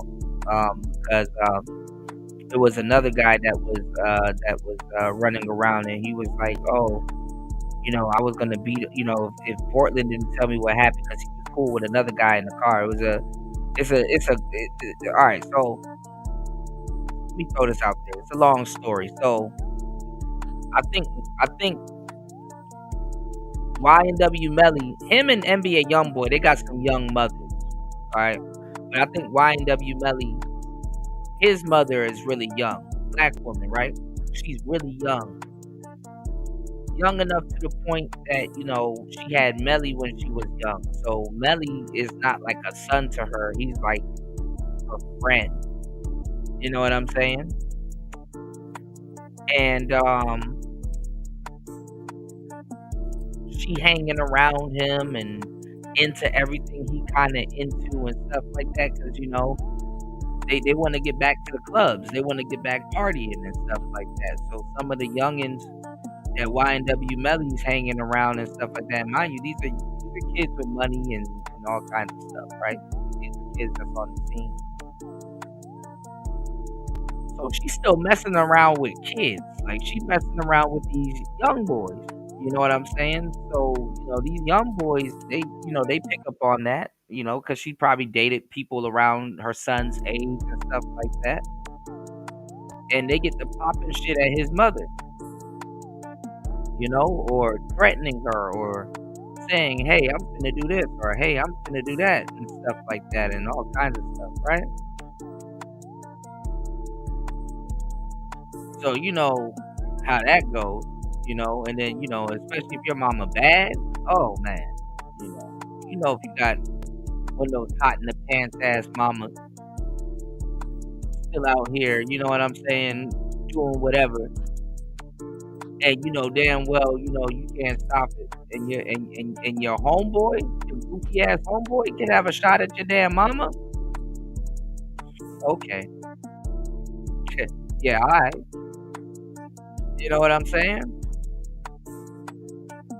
So, you know, you never know. They, you know, was talking crazy about the man mama, or, you know, what can happen, who can do what, or who gonna F who mama, and all this other shit. And, you know, and then Bortland, the driver, you know, it came out a little bit later that, you know, Sack Chaser, that's the guy's name, pause, right? That's the guy's name. He ended up, you know, he was beating up on him. You know, he put his hands on a couple of people in the crew. He was like a loose cannon, but he was down to, you know, fight and shoot and do whatever, right? So, if anything, you know, and I think he was playing around with NBA YoungBoy's mama or his girlfriend or whoever. Always over some girl, mind y'all.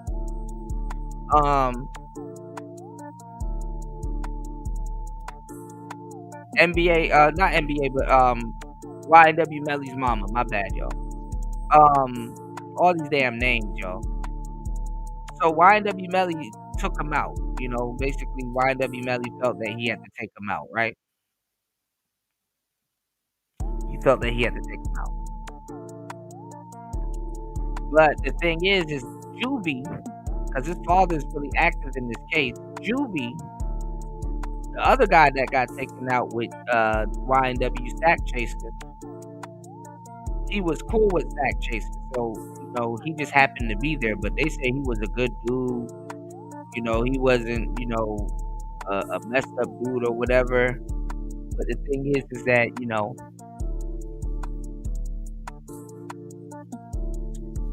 he would have, you know, he probably would have, you know, would have sided with Sack Chaser or would have told or whatever. So I guess he was collateral damage. You know, that's the word in the street.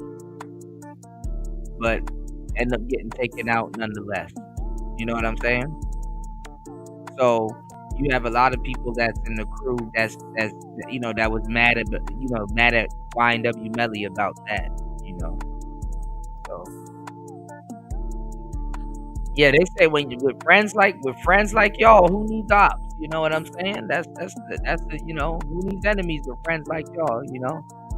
So you never know, you know. He said the government had to ramp up the distraction machines. Many people was focused on how the country was being held up and for immigrants. Yeah, I mean, you even had dumbasses paying attention to politics, you know, these days. You know, we talked about it. But let's get into it, y'all. It's Player Talk Radio. Thank you so much, War Master, for supporting the show and sponsoring the show. Please, let's keep the support going, y'all. We can reach our show goal. Oh man, what a day, y'all. Let's go. It's Player Talk. From me, Kenny Sleeves. You're not getting a fucking penny from me. Now, I thought that we were done with this conversation, but apparently we were just heating up. A couple of months ago, I did a video where I talked through Kendra G filing copyright strikes onto a YouTube channel that goes by the name of MABW. Within that, he would fight or contest those copyright strikes and get the videos reinstated on his channel. And then in strategic fashion, Kendra G followed up with a temporary protective order or a temporary restraining order, which was another attempt to silence the YouTuber, but that inevitably failed. Well, she's apparently taken it Well, no, I think she did that protective order to make it seem like that somebody had a legitimate threat out towards her. Okay? Because this is the thing. If you know you're going to be back and forth in court with somebody, and women know this, I don't know why men don't catch on to this. Like, y'all don't even see the play.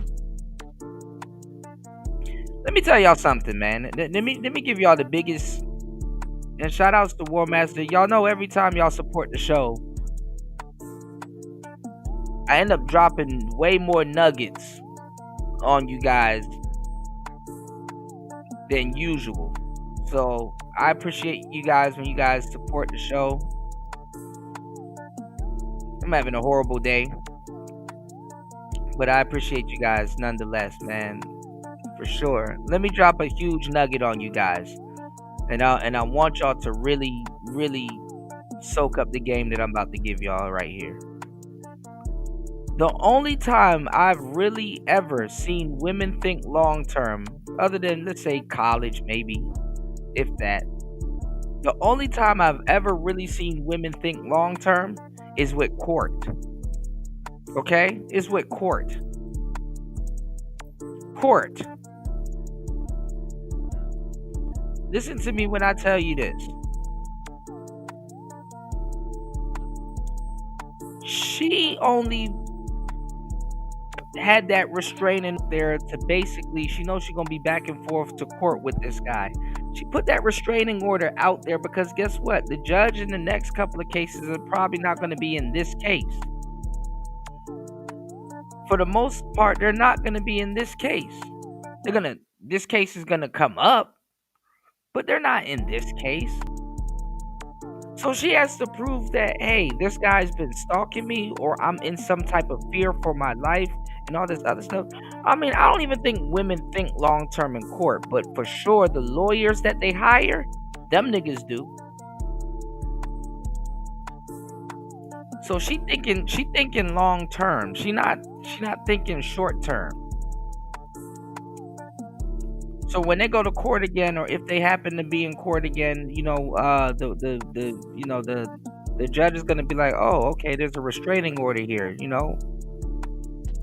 Really, what is this for? But let's go. A extra step forward, actually a couple of extra steps forward, and has filed a $3 million lawsuit on the same YouTuber, MABW, and ended up failing miserably again. Now, according to Kendra G, any man that is talking about her apparently is only doing so because they're broke, dusty, and are living in their mama's basement, and I need to afford my light bill this month, so we gotta be able to go in and talk about the damn tomfoolery. Let's go over to MABW for the report. Salute to the MABW team. I'm back with another video. If I'm right here right now talking to y'all, what do y'all think happened between me and Kendra Gilliams, aka Kendra G? Hey, K-Sleep. Gilliams is crazy work. My bad. Kendra Gilliams. You don't want me calling you a scammer? You don't want me calling you Kendra Sleaze? You don't want me calling you any of those names that you said I called you when we had our first court case, when I had to go through the whole restraining order thing that you put on me? So let's call you Kendra Gilliams. I'm going to respect you and call you Kendra Gilliams. That's your name. That's what I'm going to call you throughout this video. Kendra Gilliams, tell the people what happened. As of right now, Kendra Gilliams, if y'all can see right here, because I like to provide receipts with everything I do. Kendra Gilliams and her attorney, they have requested a dismissal of this case currently. And they have requested this case be dismissed without prejudice. Now, let me explain. You can have cases dismissed. They're going to revisit it. They're going to revisit it soon. They might try to couple it into other YouTubers also, too. With prejudice, which means the case can never be brought up ever again. Yeah. Or you can have it dismissed without prejudice, meaning if something arises in the future, as long as I file before the statute of limitations is up, I can possibly find something else on him, pay my attorney $10,000 to $20,000. Her, on her side, pay her attorney $10,000 to $20,000 again to try to find something else on MABW to refile and possibly have a case because she knows she fucked up. Now, let me tell y'all what happened. She tried to sue your boy MABW for $3 million. She wanted $150,000 per video. My lawyer said, MABW, sit tight, I got this. Let's hit her with a thing called an anti-slap lawsuit. If y'all don't know what that is, when somebody tries to pretty much sue you and they don't have no real proof, no real evidence, no real case in general, they can get, in certain states, you can hit them with an anti-slap. A countersuit. She was bugging for that $3 million though. $3 million, god damn. Who she think he is? Attorney was gonna hit her and her attorney with not her attorney, but her with an anti-slap lawsuit. Guess what? I'm thinking that Kendra Gilliams, my bad, let me respect you on this one. I'm thinking that she didn't want to lose her wig money. I'm thinking she didn't want to lose any penthouse money because soon as she was about to get hit with an anti-slap lawsuit, as of 10/15/25, yeah, we're gonna request for a dismissal. All I have to do now is wait for the affidavit from the judge to come back signed, stating everything that's getting dismissed. I send it off to YouTube and MABW team. We got our old channel back. But let me make something clear real quick, okay? Okay. First and foremost, we were gonna be good no matter what. I don't know if y'all looking at my new channel, MABW 2.0, but we've been doing 1,000 subs a week. Kendra Sleaze, guess what? Good. You said MABW.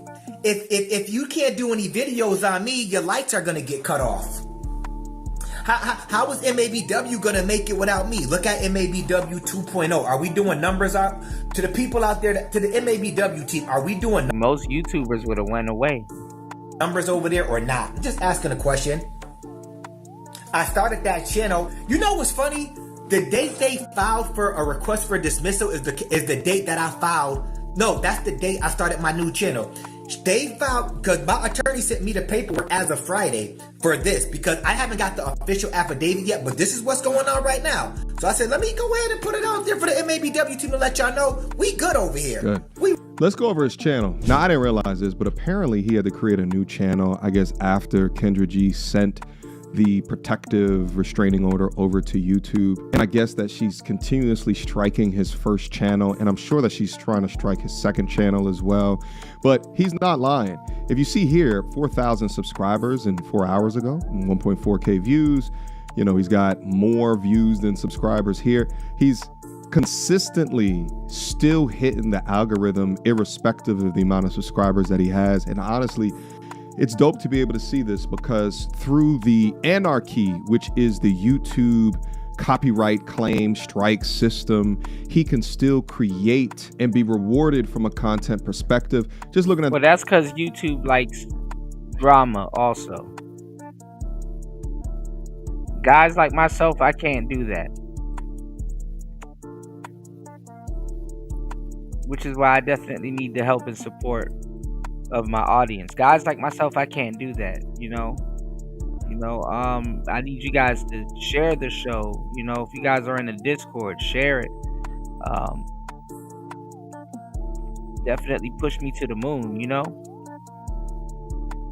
Now, I'm not trying to go viral, but definitely trying to grow, you know. The views on his channel, looks like he's already monetized. Quick emergency meeting. I was recently searching for my name online and found For Profit, but that's why I'm recommending to go for a 14-day Aura.com/MTR in the description box. An audience. But some of the onus here has to go back up onto YouTube itself, right? Because I thought that he won the protective restraining order case, so then his first channel should have already been reinstated, right? But let's listen to more. Maybe he has more information. Channel. They filed, because my attorney sent me the paperwork as of Friday for this, because I haven't got the official affidavit yet, but this is what's going on right now. So I said, let me go ahead and put it out there for the MABW team to let y'all know we good over here. We real good over here, okay? But she filed, or her attorney filed, a request for dismissal on 10/15. I'm not making this shit up. Y'all can see it yourself. They filed in the Superior Court of California, County of Los Angeles on 10/15/2025. Okay, I started my new channel on 10/15/2025. Okay, same day. That channel currently right now is doing 1,000 subs a week. I got monetized in 2 weeks. Kendra Sleeves. Oh, my bad. Kendra Gilliams. You can't stop shit over here. You can't stop. You could never stop somebody like me, ever. Like I said, she was going to get hit with that anti-slap. If y'all need to look that up, go ahead and Google it. Yeah. She was going to get hit with an anti-slap lawsuit. I think her lawyer said, you know what? We don't got enough shit on him. They got to go after a softer target. He made an example out of her. They got to go after a softer target.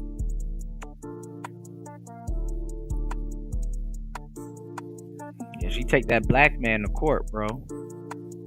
She know not to take that white man to court. They got to go after a softer target. We may want to put this shit off for a while. If anything comes up real, because what else can you get me out? I've been doing the same fucking thing I've been doing. What else can you actually do? And now, like for instance, we're gonna start doing these videos out here now. Now, all she gotta do, Kendra Sleeve. Kendra Gillian. Let me tell you. Kendra proved his channel if they gotta throw that out. That's what I'm saying. I think one thing she can do though is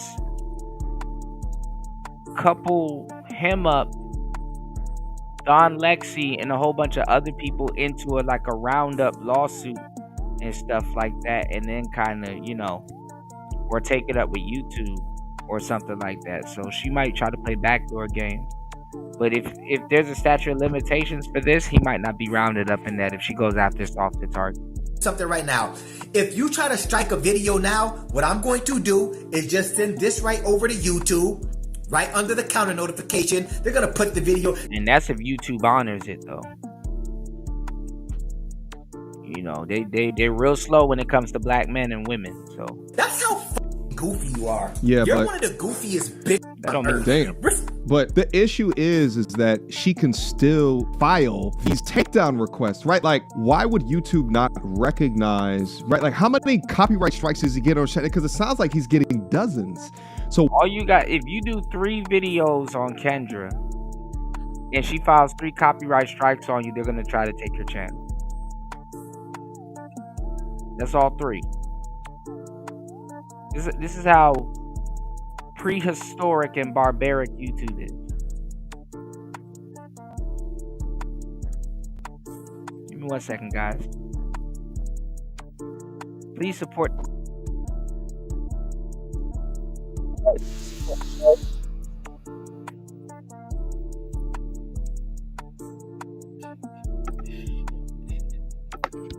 Why can't YouTube recognize, hey, this one content creator keeps on striking this other content creator, and we keep on overturning the copyright request? Maybe there's something nefarious going down here, or let us as a feature of YouTube include a way to capture potentially bad faith copyright takedown requests, send it over to a little queue of human reviewers to look at the situation. Her continuing to get away with it demonstrates a larger problem. And then also having a lawsuit which says that each video is $150,000, right? Like, if that's not a overestimation into the value of each of the piece of the content, then I don't know what is. Nevertheless,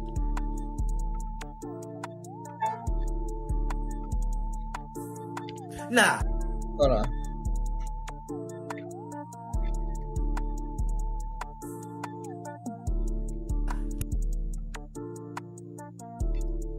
Hardy says that's what she gets because she be on some black men are dusty because they're commenting on the people on her videos as if she ain't steal KS whole platform. No changes, just less quality. Yeah, she stole KS's whole shit.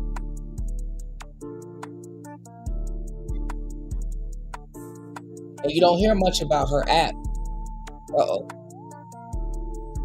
Disrespectfully, you have to be one of the goofiest bitches on earth. And you know what's funny? It's YouTubers right now. I ain't gotta say their names. Salute to all the YouTubers out there. Salute to everybody that does reaction videos. They're still doing reaction videos on you. What's going on with that? What, you don't want to spend 10 or 20 bands to go after them? That's gonna fuck up your wig money? That's gonna fuck up your penthouse money? What's going on with that? And you shouldn't be striking them anyway. Let me tell you something. Striking somebody, let me tell you, in this space, that's like an unwritten rule. You don't do that shit. It's just corny. Yeah. Like, that's something I would never do, okay? I'm not gonna strike somebody that's pretty much eating off of this shit. If you can eat off of this shit, by all means, go ahead and eat off of it. If you can do a reaction off of me and get some money, get some views off of it, I don't give a shit. Do you? Same. I feel the same. Well, how is that stopping me? That's what I don't get about certain people, okay? I don't get that about certain people. If it's not stopping your bread, why are you worried about it? Even if it is, maybe what the person is doing, they just do it better than you. Well, she was mad because also free promotion. That's the part. A lot of these guys give these people free promotion, and they turn around and actually shoot the people in the foot that actually help them get promoted.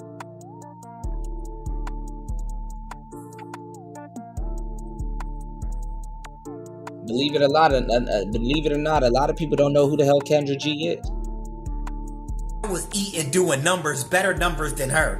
Like, if somebody did a reaction to some shit I did and they did better numbers, so be it. Salute to you. Get your bread. Yeah. To my bros out there, to the women out there, get your fucking bread. Absolutely. I don't care. Yeah. How is that stopping my day to day? What I find also funny about this is that, his channel name is an acronym for Men Against Better Women. And the irony there is that Kendra is displaying behaviors of the bitterest of the women. Hey. You said she is a legit DEI type motherfucker. I remember when she did radio in Chicago. Yeah, she never had any flavor. Somebody was obviously fucking at the station because she's trash. Yeah, or she thought like an artist or a rapper or somebody would come through and eventually retire her or save her and stuff like that, I remember talking about her,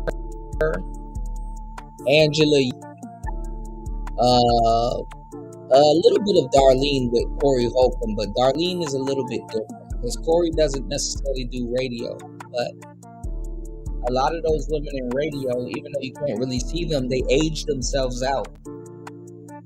And it was a time where they needed new people in radio, new women at least. And, Yeah, Kendra was one of those women that was aging herself out. But I mean, she made a great transition. But that's kind of really it.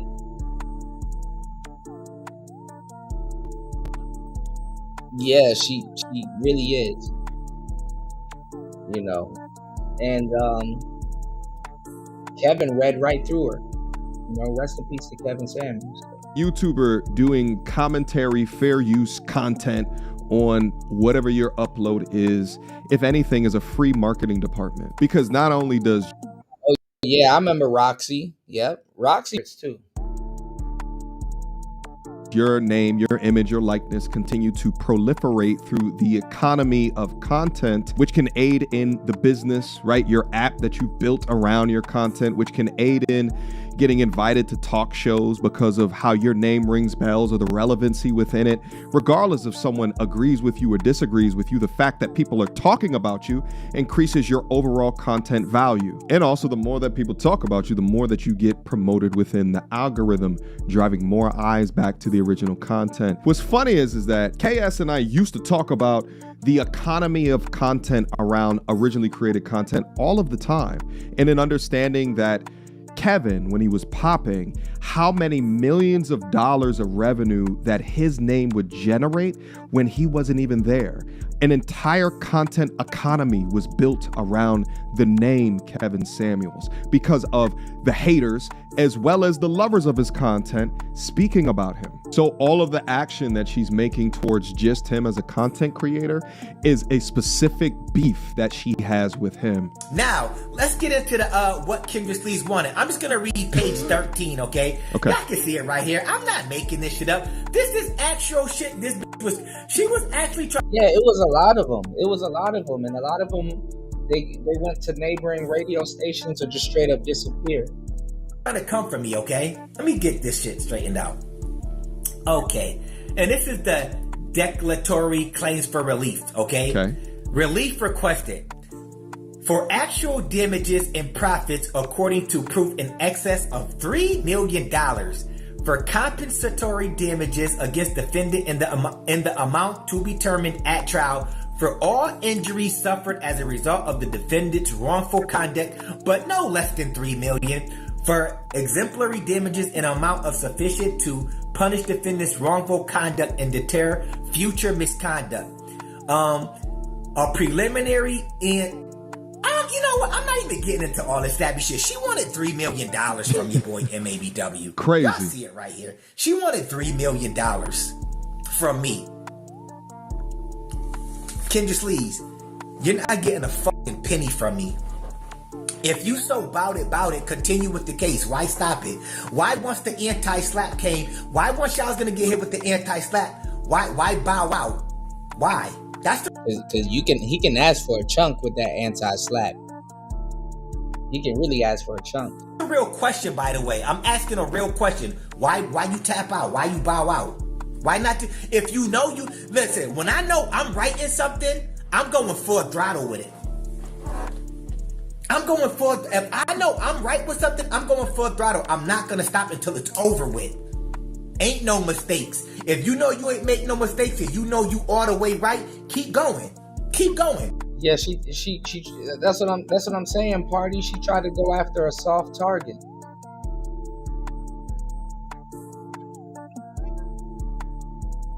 She tried to make him an example. Mm-hmm. Keep going until MABW is wiped off the map off YouTube. Keep going. Why stop now? I want to remind y'all, I just got this paperwork Friday. My attorney was shot like, oh shit, they putting in for a dismissal. I ain't even got to do nothing. But I said, you know what? Keep that retainer money. Just hold on to that. Just hold on to that. Just hold on to it for a couple of months. I don't need them couple of thousand. I don't need it. Just hold on. I can send you the couple. I'm not hold on to that right now. Because that's how your boy MABW do. But she's so fucking bitter, yo. Yeah. I don't get it, because he's got a fair point. Why are you initiating all of this stuff if you just go and just get it dismissed, right? Because then it's a failure, right? It's a failure in a sense of she's losing money trying to do this. Now, I will say, again, on behalf of the oddities of the YouTube system, he got his first channel removed, right? So that to her is like a feather in her cap because she's disrupting his flow of business. Oh, but wait, his views have not been affected even on his second channel. Now he's going to have 2 channels, and now he can figure out how to maximize both going into the future. So at the end of this, even though he has to pay some money to defend himself, he's going to come out on top. What do you want from me, Kendra Sleaze? Talk to your boy MABW. What do you really want from me? Uh-oh. You want a date or something? I knew he was going going to to take you out to a nice dinner, a nice lunch? And remember, MABW team, what did she say before? She said, yeah, MABW, him doing commentary on me, is stopping me from doing other business activities or things that it's stopping me from making money. It's damaging my brand. Has she been doing anything thus far? I'm just gonna ask y'all. Has she been doing anything? Like the way you let her tell it in the court case? Yeah, he's stopping me. He's damaging my brand. Right. And not even just the money. She wasted a lot of people's time. Wasted a lot of people's time, party. Chris G said, I've had Keisha talk shit to me in the comments because they think I'm a soft target. Fuck them bitches. For real, man. Giving y'all this game. Fuck them hoes, man.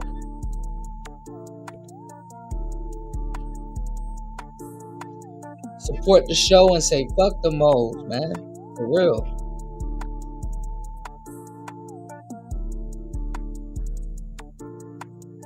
She thought she was gonna make him a example.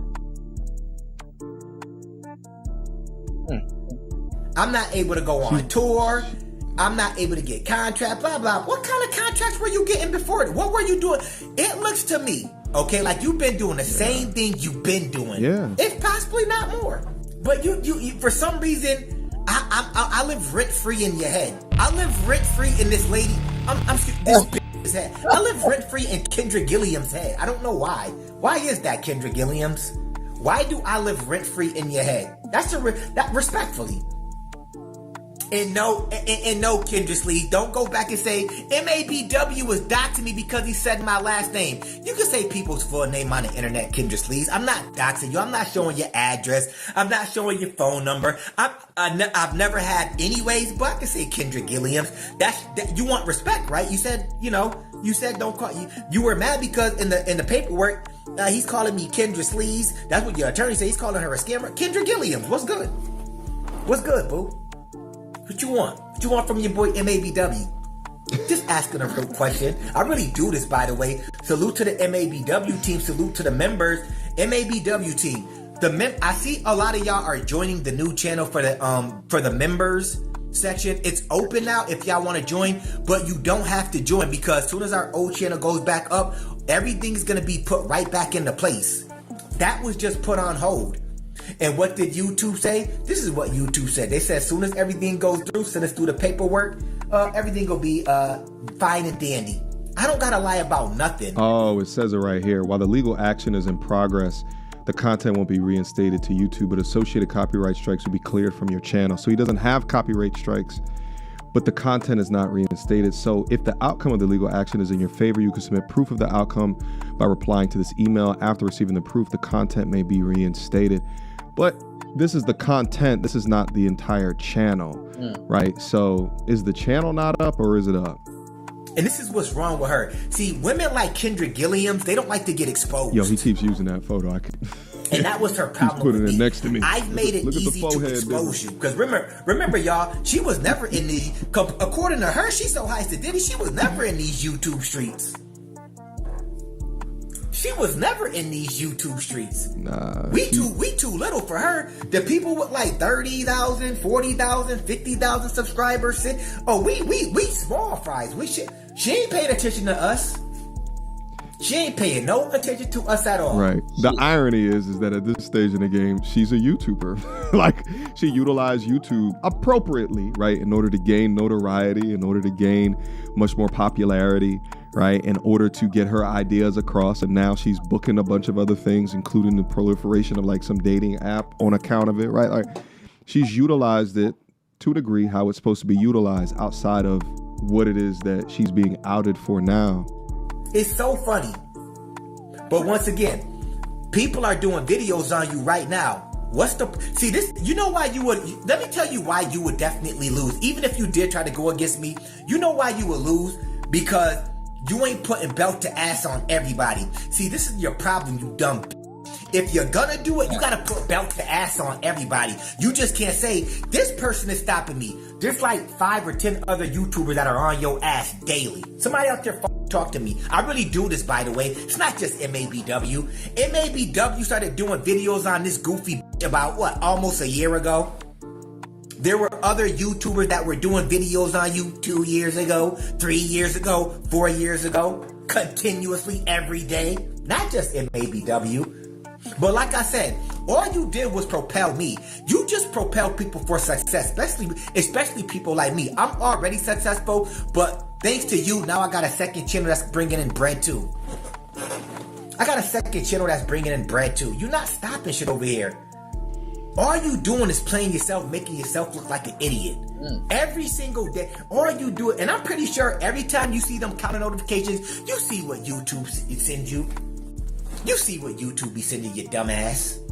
You see it. Strike is gonna be removed. Videos are gonna be put back up. You won your DMCA claim. What the f is wrong with your mental, lady? That I would love to. I told y'all those wigs, those lace fronts, they f up her brain. I would love to really know what's wrong with this chick mental. This chick has the most fun. When you strike a you know what's crazy? What? This goofy bitch. When I made my new channel, I did a video, like two videos on her, right? She struck the same video that got put back up from the DMCA. What? She struck it again. That's how dumb she is. Respectfully. Dog, listen, the thing is that she's trying to slow him down, and I don't know why YouTube is not stepping in here and taking a look at the actions on his channel and limiting her ability to strike the same exact channel for the same exact things over and over and over and over again. It's absolutely insane to me. And here's the thing is that, like, although I have a channel of, you know, however many subscribers, I can't reach YouTube either, right? From what I know, the best way to have a conversation with the folks over at YouTube support outside of, I know in our YouTube studio, we can go up and have a conversation with like an entry-level person in some faraway country that barely understands what's going on YouTube either. Besides that, the only other thing is either A, if you have a YouTube partner manager, or B, if you go up on Twitter and at Team YouTube to whatever it is that's going on. I don't know if his community is going out onto X to at Team YouTube in regards to this conversation. And I don't have an X account, but for giving away the game. Those that want to support, I suggest that you do that. I'll leave a link to this brother's YouTube. War Master says, Keishas don't like talking to me in the comment section. You can't give me 5 minutes or more to respond. I don't insult or curse. That's why I get detected by my...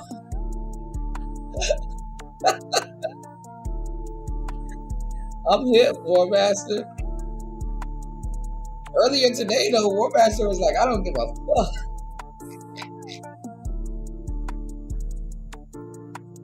Shit.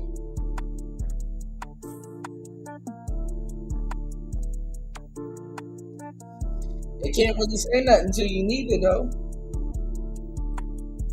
You don't got that much criteria to go off of, you know? Alright, we got so much stuff coming through the pipeline. What's going on, Malcolm? Please hit the like button, y'all. Please support the show.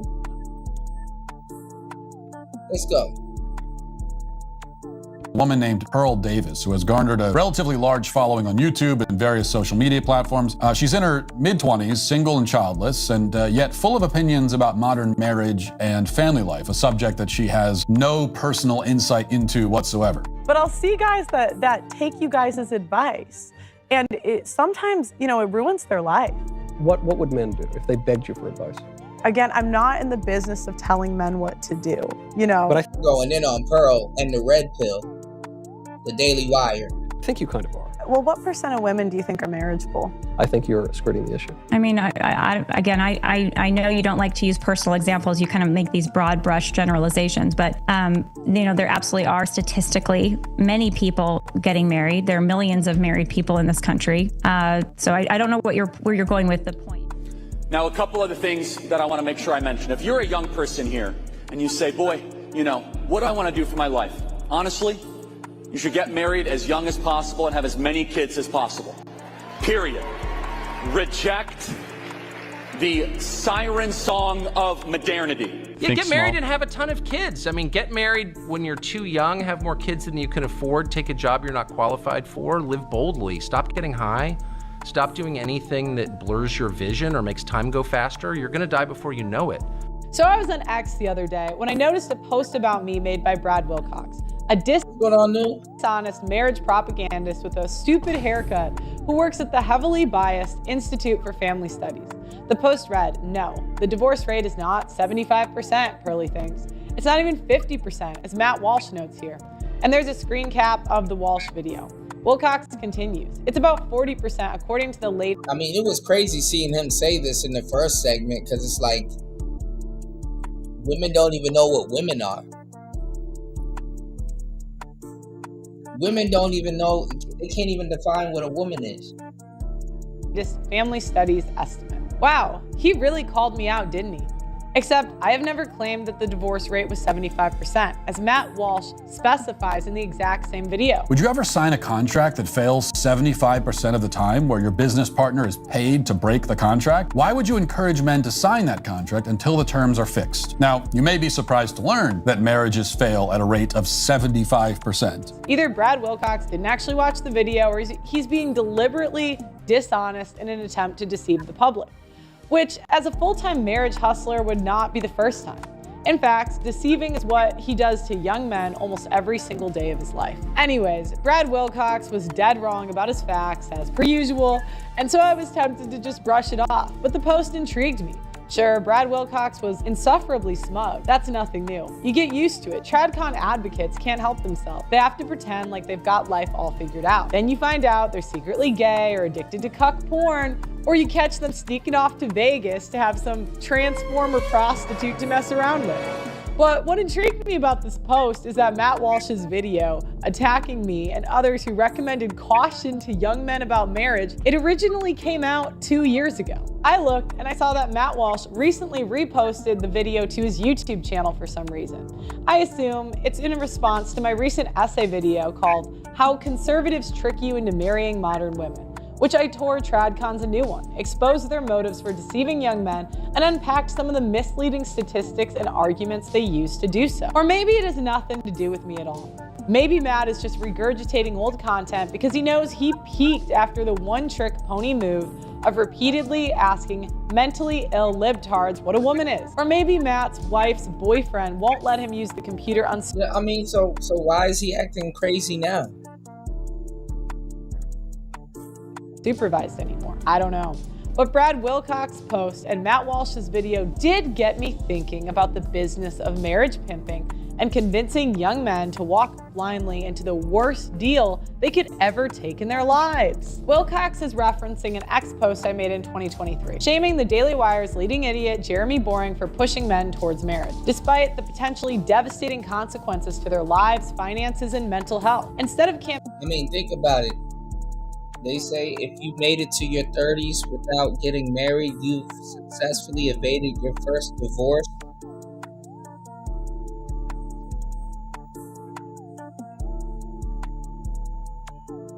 And women, when they divorce that young, they usually marry again. Think about it. Campaigning vigorously for divorce court reform. This was part of a blizzard of tweets that were sent back and forth between the Daily Wire staff and me and others over the course of several days that quite frankly had the simps of the Daily Wire taking a huge L. Matt Walsh then attempted to leap to the rescue to do a characteristically condescending video without much substance on the subject. He picked one tweet out of several dozen of mine where I said the virtue signaling needs to stop. We're an organization that talks about facts. Let's ask the question, would you ever sign a contract that fails 75% of the time? Hold on, guys. Give me 1 second. Yeah, there is a stat that said if you made it to your early 30s, I think it said 32, without getting married, you've successfully avoided your first divorce, right? Y'all, please hit the like button. Please support the show. Please hit the Cash App. 4 hours and 25 minutes into the madness. Give me 1 second. I got to go out and come back there. Let's go.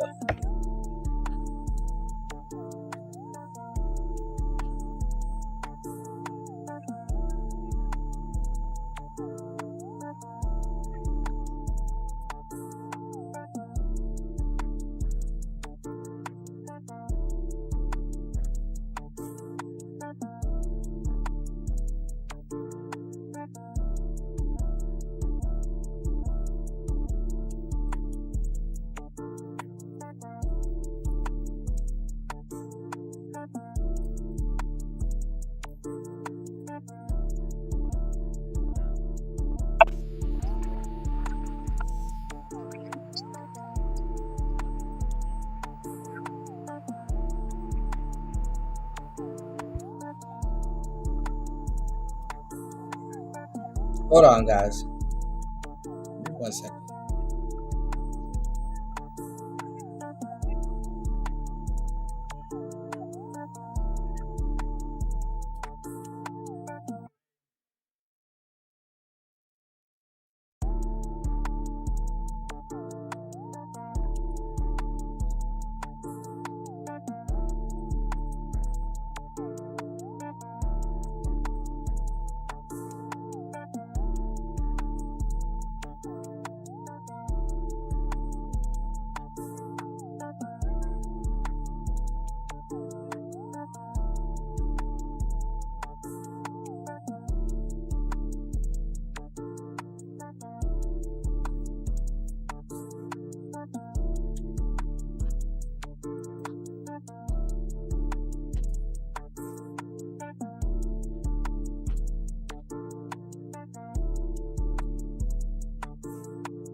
A huge L. Matt Walsh then attempted to leap to the rescue to do a characteristically condescending video without much substance on the subject.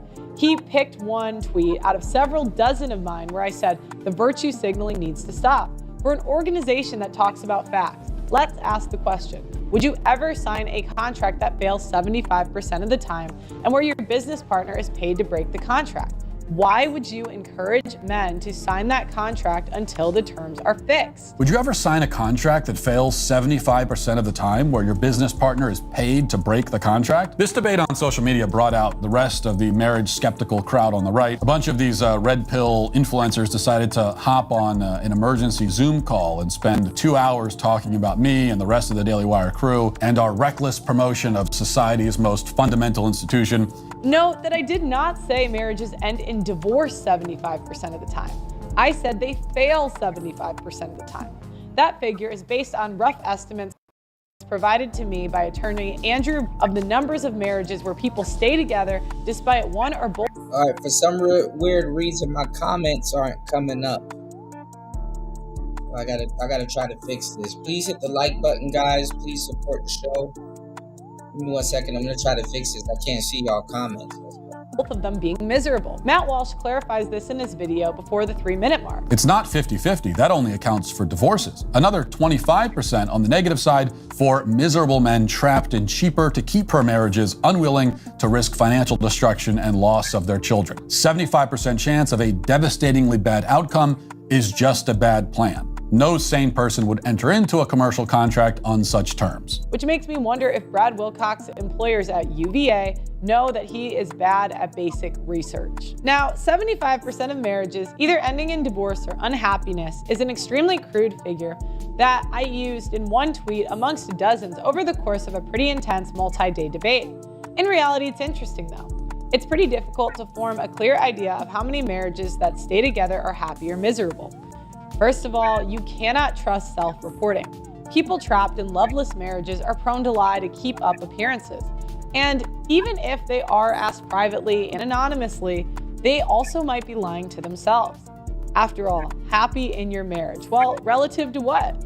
Lying dead in a ditch? I told her I loved her, and then it was a full month until she said that she loved me back. So for a full month, Oh my God, Ben Shapiro, Jesus Christ. every conversation ended with, I love you, and her going, thanks, bye, talk to you later. Religious people like Matt Walsh and Brad Wilcox are also likely to exaggerate the health of their marriages because they've got that extra pressure to show off how wonderful their lives are in order to make converts. And if they admitted trouble, well, they might face the stigma of their own church congregation. So you can't go by firsthand testimonials. Instead, you've got to look at external signs of unhappiness, which is not easy to do. Sexlessness in marriage is one option. According to a 2022 data aggregation from sources like the General Social Survey and the... Now give me 1 second. I can't see you guys' comments. Let me go over to YouTube because it's not showing me the comment section. I need you guys to please hit the like button.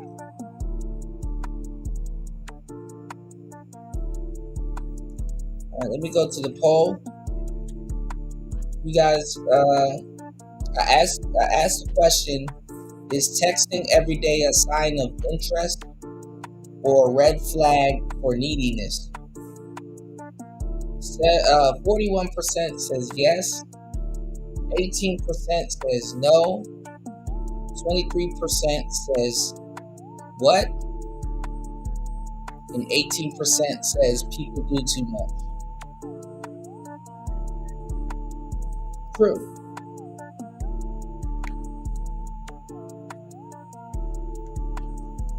Shout outs to LT Man in the building. Good to see you, man.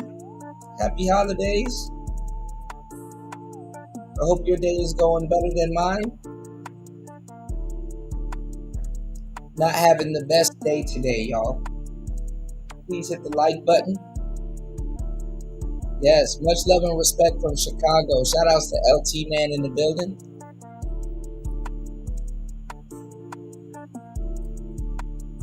War Master says, cuck. Yeah, a lot of people going after Pearl for some reason. All right, give me 1 second, guys, as I have to keep switching screen. See you guys' comments. All right, give me 1 second, guys. My chat screen is not working. So I'm going to have the Hemp for Fitness banner up. Make sure you guys head over to hempforfitness.com. Take advantage of the November sale. Buy one, get one free. Or to equal or less value. Also, when you follow LT Man, you'll get an extra gift on top of mentioning Kuda, getting 2 extra free gifts, and on top of that, an extra 10% off of your order. Stupid sales, man. This is beyond Black Friday. Okay? Let's do it. Kinsey Institute, about 1/3 of long-term marriages are sexless. But this number does fluctuate from study to study. Some sexlessness is a function of age. Sometimes a married person who reports no sex in the past year at the time of the survey can resume sex with their spouse afterwards. Another comprehensive study of 18,000 adults published in 2017 in the academic journal Archives of Sexual Behavior estimated that sexlessness in marriage is about 16%. As far as I can tell from various studies on the subject, 16% rests closer to those having 0 sexual encounters per year, whereas the larger number, 33%, is a better representation of couples who have 10 sexual encounters or less per year. That's less than 1 a month. But regardless of whether you call it 1/3 or 1/6, after subtracting the 40 to 45% of marriages that end up in divorce, it already places the number of modern marriages that are happy in the minority. Not all marriages are sexless because of age, of course. Viagra is a thing, and most of these studies set age limits as to not let physical infirmity skew the data. Instead, sometimes sexlessness results from young or middle-aged wives sexually rejecting their husbands, which has disastrous effects on a man's mental health and self-esteem. I am in the midst of a 24-year sexless relationship with a woman that I'm deeply, deeply in love with. The crux of the question is whether she can't address this issue or she won't. That's not a question I can answer, brother. When you've asked her that question, what has she said? It's not that we have not discussed this, but she continually asks for space and she needs time. Yeah, you gave her a quarter century. Yeah. She's probably gonna leave you. If it's been 10 though, she probably already left. It's pretty cruel when you think about it. Men don't ask for much in marriage, and yet they strive to provide quite a bit. But the lack of reciprocity from modern women in relationships should not come as a surprise to anyone who's been watching this channel. Other wives grow morbidly obese and repulsive after marriage, resulting in sexlessness. If you got married and gained weight after, I want you to raise your hand. I need a count of hands, please.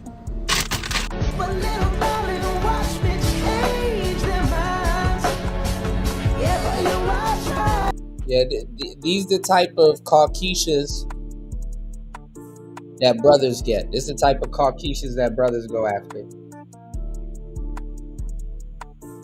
100%. All right, let me check the comments. Shout outs to everybody in the building. Please support the show. Oh my God, War Master said if Kuda had a real computer with multiple monitors, he wouldn't have to switch screens.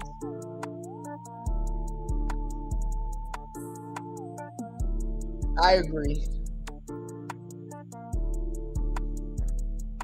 I thank God for this little one here. I'm blessed. I'm blessed with this one. Actually,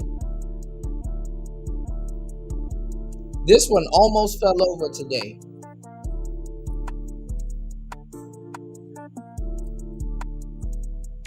Thank God I caught it. Oh my goodness. Is my chat showing up? Hold on, guys.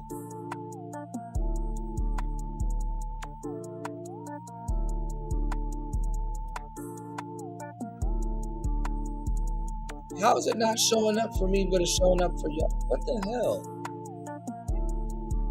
Give me 1 second. Let me go out and come back in. Hold on, guys.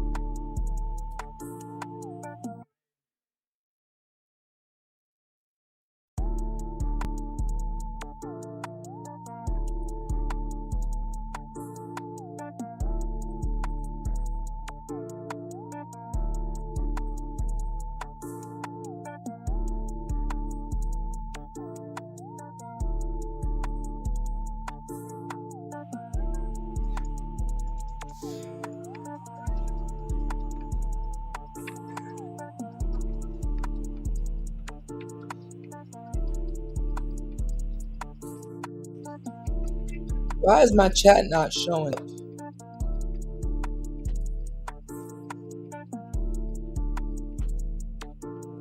Man, I cannot see the chat.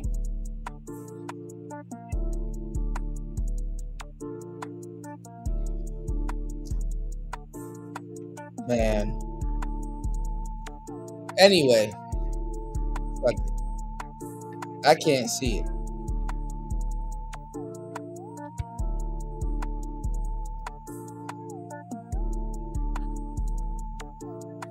Let's go. Let's get back into it. What's going on, Star P?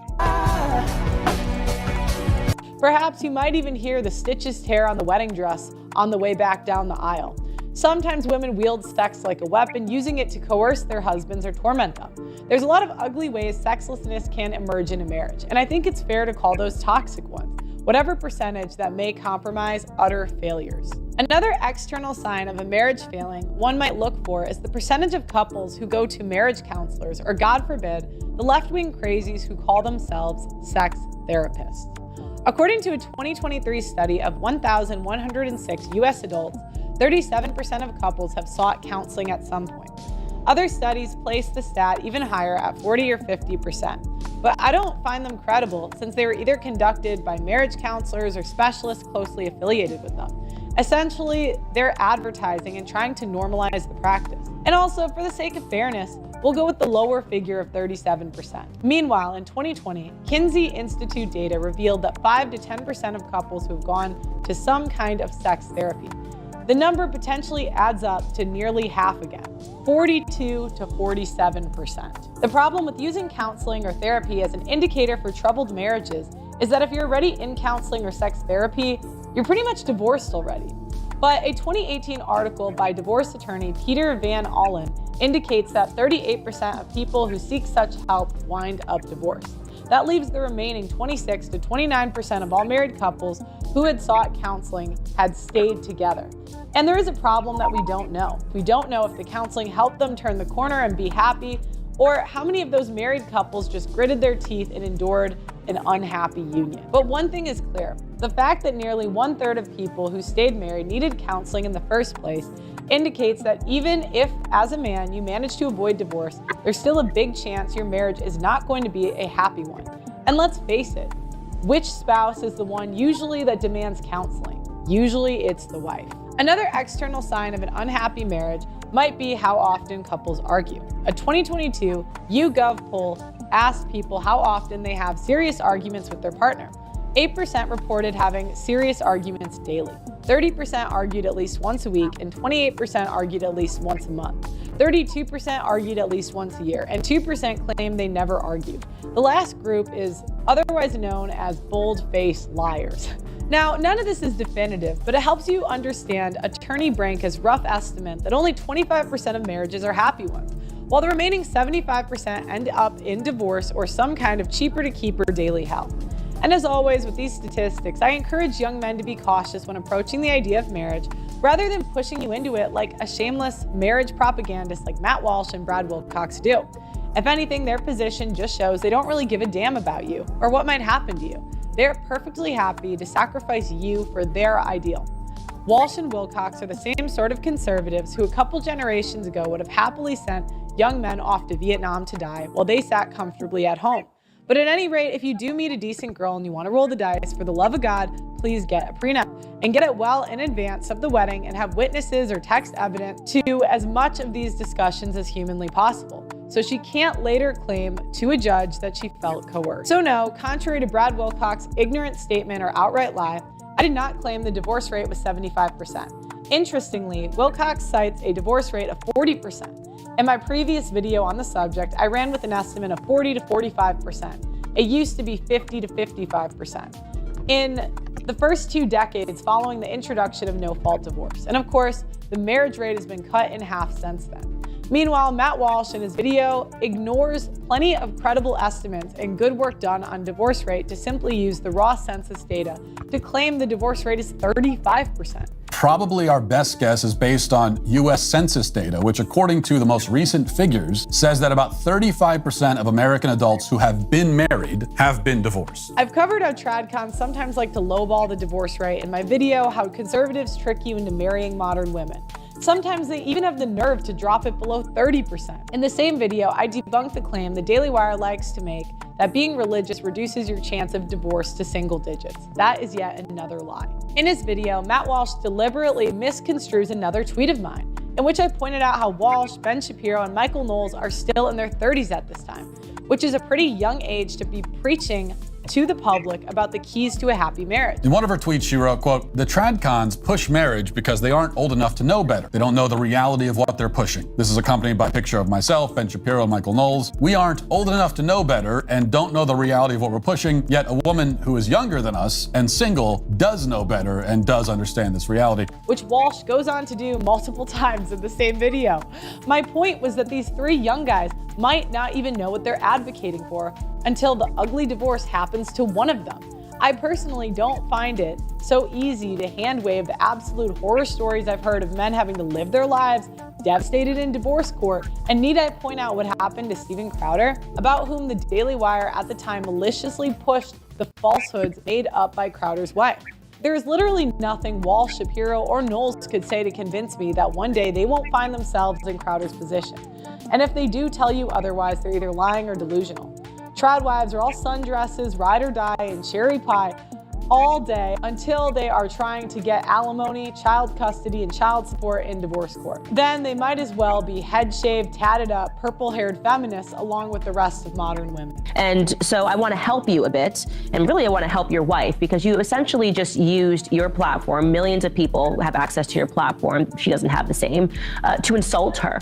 You picked the wrong woman, okay? So here's what I would like to do. I would like to invite Hillary Crowder onto my platform because she doesn't have one, and because her ex-husband apparently just used his to insult her, to say that he picked the wrong woman. I find that to be really despicable. So Hillary Crowder, if you are watching, you are more than welcome to come on my show and to talk about what's actually going on.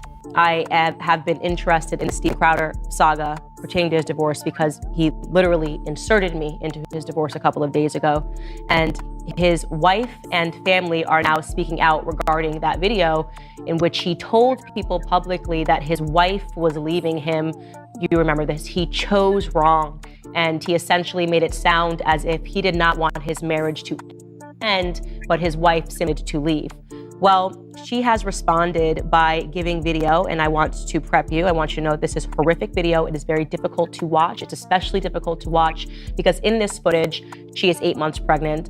And the video essentially reveals just how emotionally abusive he has been, and she is alleging that he has been emotionally abusive to her. But all Walsh could muster was to sarcastically repeat what I had said in unflattering tones.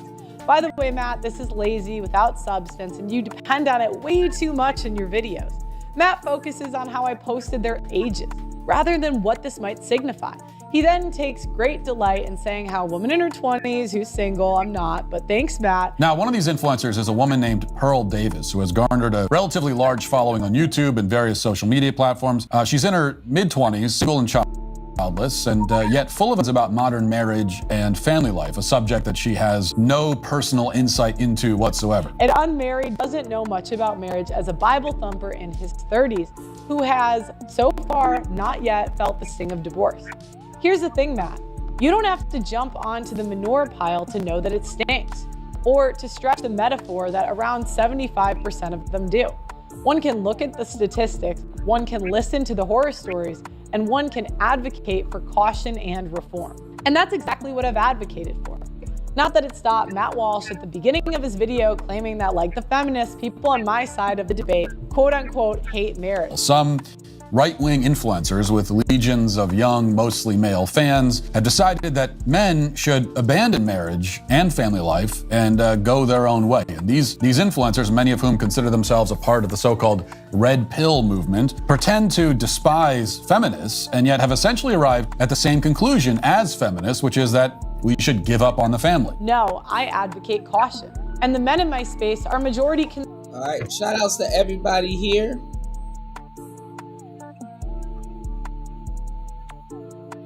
I cannot see y'all comments, so I gotta switch screens. 1 second. And one Play 5 says never. Apple Silicon is peak compute. MAGA trying to use religion and shit to trick niggas back into marriage. Laugh my ass off. Red pill versus MAGA Jesus arc. It's hilarious. MAGA versus MGTOW. Laugh my fucking ass off. He said, I think marriage should be outlawed. That's hilarious. But listen, guys. Make sure you guys take advantage of the Thanksgiving sale. I got a new Hemp for Fitness logo. Well, mascot for the month. We got the turkey lifting weights. Don't be a jive turkey in the gym. Take care of this BOGO sale and take care of yourself. All right, take advantage of this BOGO sale and take care of yourself. The official Thanksgiving BOGO sale is in effect. Use code T-210 for 10% off. Mention CUDA for 2 free gifts. Subscribe to LT Man's channel and let them know you subscribe. and get an extra gift. All right, let's go. Conservative and would like to get married, but realistically are wary of modern results. But saying, quote unquote, red pillars are just like the feminists was an over-frequent shaming and scare tactic Daily Wire was repeating over and over at the time. I wonder what the corporate boardroom meeting at the fake TradCon headquarters was like when they thought of that one, and what the email from Jeremy Boring to all of his little employees said that looked like. Anyways, there's so many differences between men wary of marriage and feminists that the comparison is utterly absurd and barely worth criticizing. But that's some of the quality work you can expect from the Daily Wire, I guess. More two-dimensional, socially irrelevant garbage. It is, however, illuminating that in the comments on the Matt Walsh... All right, shout outs to whoever scanned the code.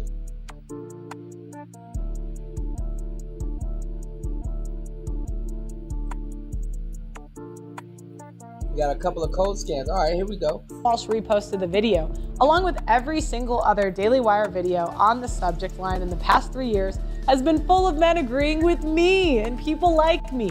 Top comments consistently every single time. Among their own audience, it just goes to show how when push comes to shove, Daily Wire are perfectly happy to portray their own supporters.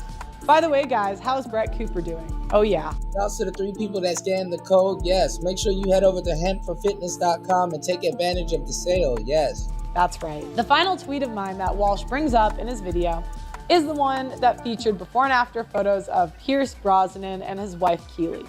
Essentially, the wife of an ultra-handsome, rich movie star went from being a hot chick in their early relationship to being pretty fat. And don't...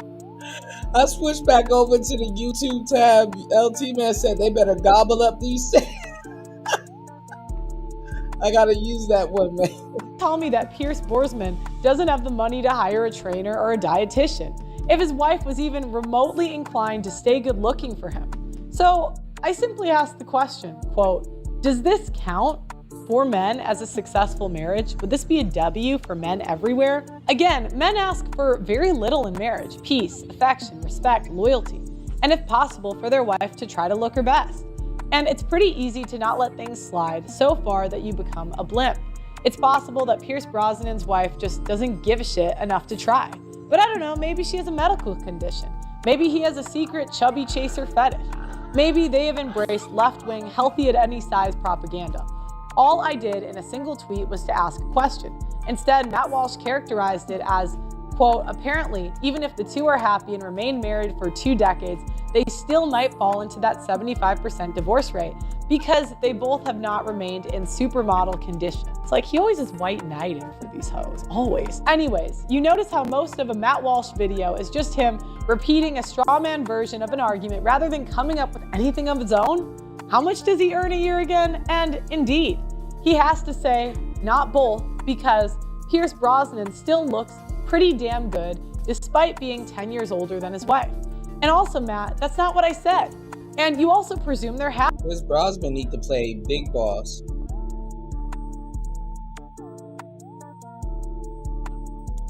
Let's go. You have no way of knowing that more than I do. All I ask, if being the former James Bond and having your pick of the litter, you choose a wife who doesn't stay in shape, would that be a sign of a successful marriage? I'm gonna go on a limb and say that most men wouldn't be very pleased by the wedding dress tearing on the way back down the aisle. In fact, when you think about it, letting yourself go once you've nabbed your man and gotten your ring seems pretty disrespectful to your man. But again, all I did was ask a question, a valid one. And interestingly, in the past few weeks, it's come out that Brosnan's wife, Keely, has started a weight loss journey, which suggests that perhaps Pierce Brosnan wasn't pleased when she got fat. And it begs the question, why didn't she start this earlier in their 2 decades long marriage? Anyways, Matt Walsh's grade school attempt at a rebuttal to my position pretty much consisted of his reading those 3 tweets. Not exactly quality work there, Matt. Then he goes on to give sage advice on marriage. He starts with a grandiose declaration that we're all individuals and to ignore statistics. I am saying that you shouldn't, on the other extreme, see yourself as passive debris floating helplessly on the tide of statistical likelihoods. Because you are an individual. Your marriage is an individual thing, and its chances of failure are not set by society at large. Yes, Matt, we are all individuals, and statistics are made up of a collection of individuals. They mean something when you're trying to evaluate the odds of a poor outcome. But Matt's brilliant advice is to ignore the probabilities and just don't make the choices that lead to divorce. He then absurdly compares divorce to obesity. The obesity rate in the United States is over 40%. Does that mean that your own chances of becoming obese are 40%? No, it doesn't. Your chances might be 5%. They might be practically zero, or they might be quite a bit higher than 40%. That's because obesity is the result of behavior and choices. If you do not engage in the behavior or make the choices that lead to obesity, you will not become obese. The fact that 40% of people around you are fat does not mean that you automatically have a 40% obesity risk. You make bad choices which make you fat, so don't make those choices. Of course, that ignores the fact that only one person controls what they put in their mouth, while there are two people in a marriage. And women are the ones who leave the majority of the time. Matt then pivots to a car accident analogy. Again, he says if you're a safe driver, you reduce your risks of having an accident. Again, ignoring the fact that there are idiots on the road who will just run into you no matter how safe you drive. Now imagine if the other drivers on the road were legally entitled to half of your house and a monthly stipend if they ran into you. Something tells me that the accident rate would be much higher than it already is. This is the state of modern marriage for men. And such is Matt's brilliant advice that if you don't want to get divorced, don't make decisions that lead to divorce. Implicit in this advice is the idea that if your wife leaves you and skins you alive in divorce court, it's your own damn fault anyway. Matt Walsh has the convenience of turning up his nose at men whose wives leave them and destroy them financially. That is until one day he has it done. I think Matt Walsh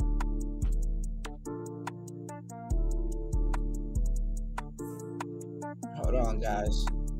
I cannot see y'all comments, man. This is horrible. Why is it doing this?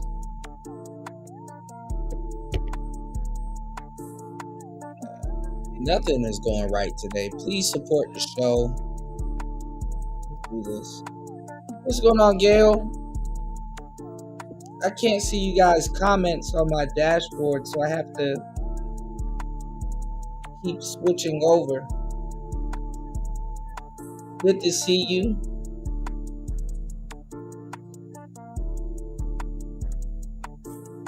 Yeah, he like Big Boss, don't he, and1? Shout outs to Gail at Night in the building.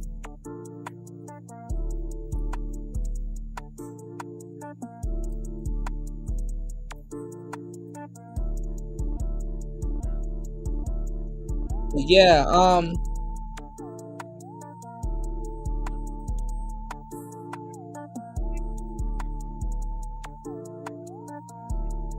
boy. I'm trying to get this thing to work. It's not. Nothing is working today. I'm having a really bad day, y'all.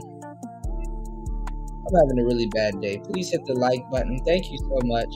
I can't even highlight y'all comments because I can't see y'all comments. Nothing is going right today, y'all. Oh, Lord. To himself. Matt then launches into a rambling list of how to significantly reduce your... I was going to say everybody's mad at Matt Walsh because of that documentary he put out, probably. Chances of divorce. So I hope you're listening, folks. 1, be religious. I've already discussed how this does not significantly reduce your chances of divorce in my video, How Conservatives Trick You into Marrying Modern Women. Essentially, unless you're a religious fanatic who attends church every day, it's really not going to move the needle. 2nd, agree with your wife that you don't, quote unquote. And I don't really agree with that. I think the most of the conservatives I know tell you to stay single. You know, to put that jacket on all the conservatives is not right. Most of the conservatives I know tell you to stay single.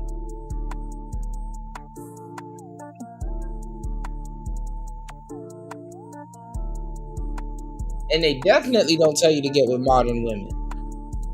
Believe in divorce. And maybe she'll say it to you. It doesn't mean she won't turn on a dime and take advantage of the legal system and wield it like a bludgeon against you. By the way, ruling out divorce as an option doesn't mean your marriage is a success, Matt. Staying trapped in an unhappy marriage because you don't believe in divorce would fall into the 75% of failed marriages. In fact, now I'm wondering, Matt Walsh obviously doesn't believe in divorce. Presumably, neither does his wife. So what side of the 75% does he fall on? You can continue to date, even or especially as your lives get busier and you start having kids and so on. You can make a strong effort to be patient with and grateful to each other. Third, Matt says you should do a date night once in a while. For years now, I've exhaustingly covered how date nights aren't really about pair bonding. They're demands a wife makes for extra pampering and entertainment, with the veiled threat that if you don't do date nights, she's going to be more and more unpleasant to live with. Fourth, Matt says you should be patient and honest. Well, that's nothing. I mean, who's out here saying a good marriage strategy is to be grumpy and to lie? But bear in mind, folks, this is low IQ advice on marriage from a man who is encouraging you to leap into it regardless of potential risk. 5, Matt says you should take care of your body and appearance. What, like Pierce Brosnan's wife did? You just finished shaming the idea that a wife turning fat might indicate a marital discord. You hypocrite. You did your straw-manning sarcastic voice and everything. You know, the thing that you do for 80% of your videos as a piss-poor argument?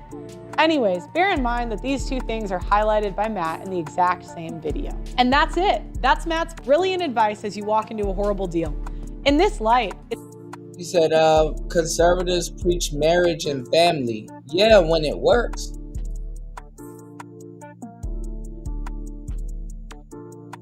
When it works.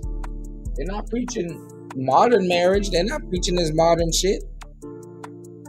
Most of the conservatives I know are single. If it's not working, they're not.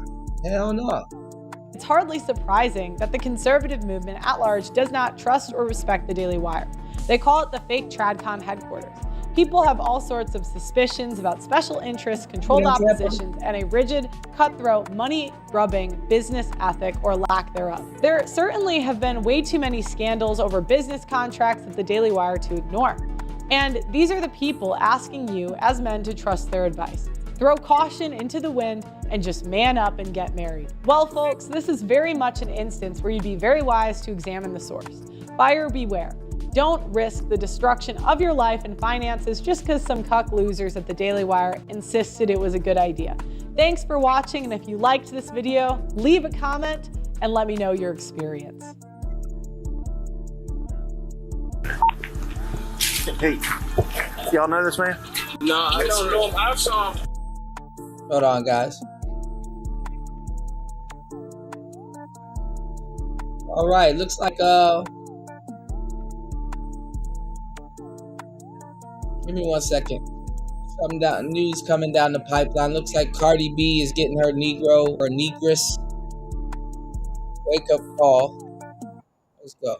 I know I'm going to get a lot of hate for this, but when has it ever been goals to be pregnant by a man and multiple other women are pregnant too? Money really is the root of all evil, because why are the pick-me's in the comments saying goals? You upgraded. This is such a good look. Don't get me wrong. I love her too. Love her music. Think she's fun. But I was minding my business when one of you brothers sent me a screenshot, and this is what I read.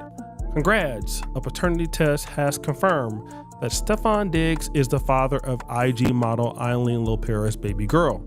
Diggs is also expecting a child with girlfriend rapper Cardi B.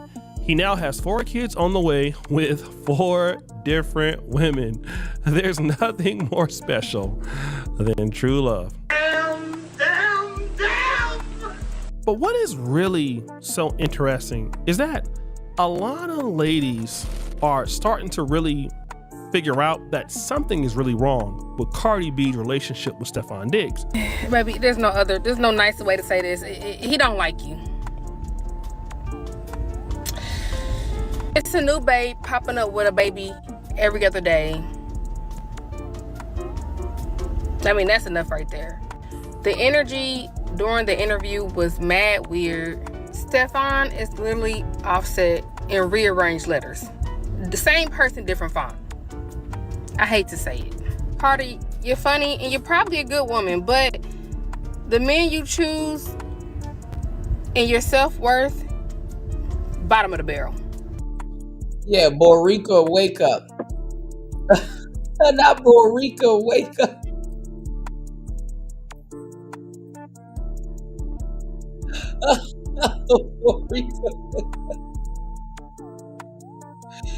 Oh my goodness. Oh Lord.